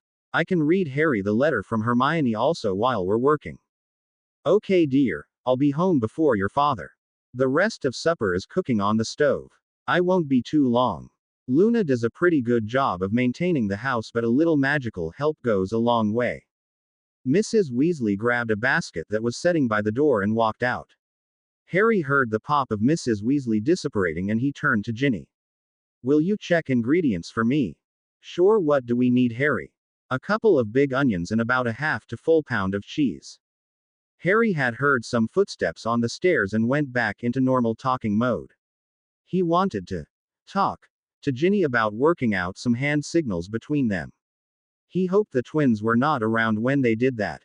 It was George that emerged at the bottom of the stairs. How did everything go at Hogwarts today for you two? He was smiling and he walked over to sit at the table and watch Harry as he started mixing up the ingredients for the crust. Harry did very well with his wand, Ginny said. He learned a lot of different defensive spells and even got Professor Lupin and my wands away from us. Yes, but Ginny has forgotten to say that I also managed to hit myself with a spell and damaged my hand in the process. She got to use a healing spell right off the bat and she did it very well. It would be nice to have a proper healer in the family. Ron always seems to be having accidents at the most inopportune moments. I wonder how he did on the candies you slipped him, Ginny. Knowing Ron, Ginny answered, he probably ate that leggy chew before he went to sleep and didn't even notice it. That's our Ron, George said.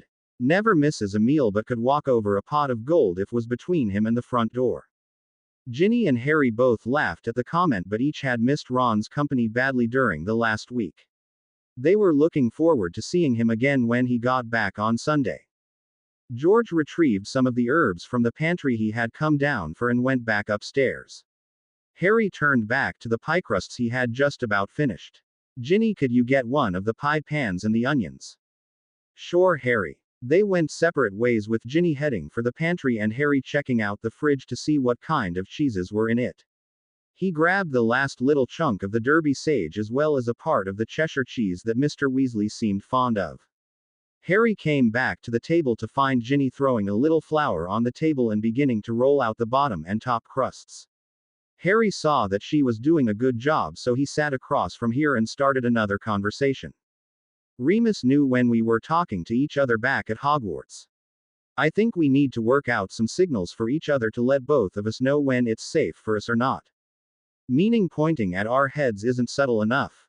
Harry laughed aloud and reached out to chuck Ginny under her chin.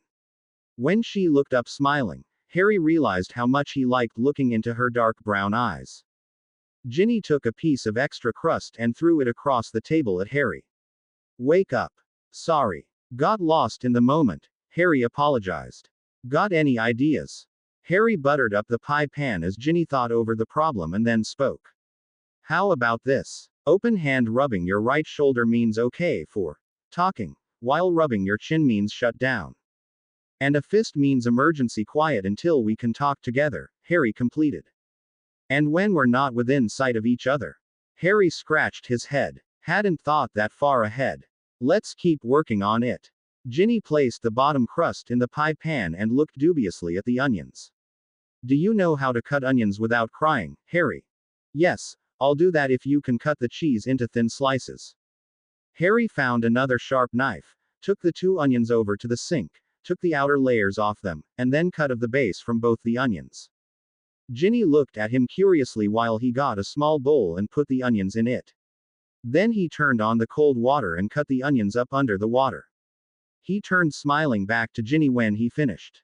I cupped the base off so it wouldn't be so slippery under the water. All I've got to do now is cover the top of the bowl with my hand and drain the water out. You're good at this stuff, Harry, Ginny said. Just like your mum said, little by little and you get the experience. Now all we have to do is layer the onions and cheese in the pan, put on some seasonings, and put the top crust on. It should only take a half hour to bake. I like working with you, Harry. You make everything sound and look easy. Harry's face flushed a bit as he put the top crust on and pinched the edges down. Since Ginny was still carrying her knife, he let her cut a few slices in the top for venting before he stuck it in the oven. There, that's done for a bit. We'd best stay here to make sure it doesn't burn. I brought down the books that Remus got for us concerning our whatever it is. If you want to read some of it while we're waiting. Ginny went to get the books Harry had put on the bottom step. When she got back to the table, she saw that Harry had a very peculiar look on his face. What's the problem? She asked. Something I promised Remus I would tell you, but something I really don't want to say to your face. It's similar to that 4th pile for me on your bed and just as uncomfortable. So I'm going to tell you quietly and wait outside for your reaction this time. Harry came over and whispered in Ginny's ear about what Remus had said about it sounding like part of a marriage ritual or a bonding spell. Ginny went white with shock as Harry continued to talk for another minute or so. He finished and placed a key on her forehead. It is your decision now as to continue or not. This may or not be dangerous, but you have every right to say no. Ginny watched as Harry nervously walked out the door. He had his head down and his hands clenched against his sides, so that Ginny knew he wasn't going to be answering any mental conversations. Ginny thought he looked especially sad. Like Harry before her, Ginny thought about all that had happened to Harry, and her, and them together since Harry's sudden arrival at the burrow. She thought about the starved, nervous and shy boy who had arrived so unexpectedly in her home and her life. She got up from the kitchen table and went out to find him. To be continued. I hope you enjoyed this story. Also remember to subscribe and like this video. See you in the next video.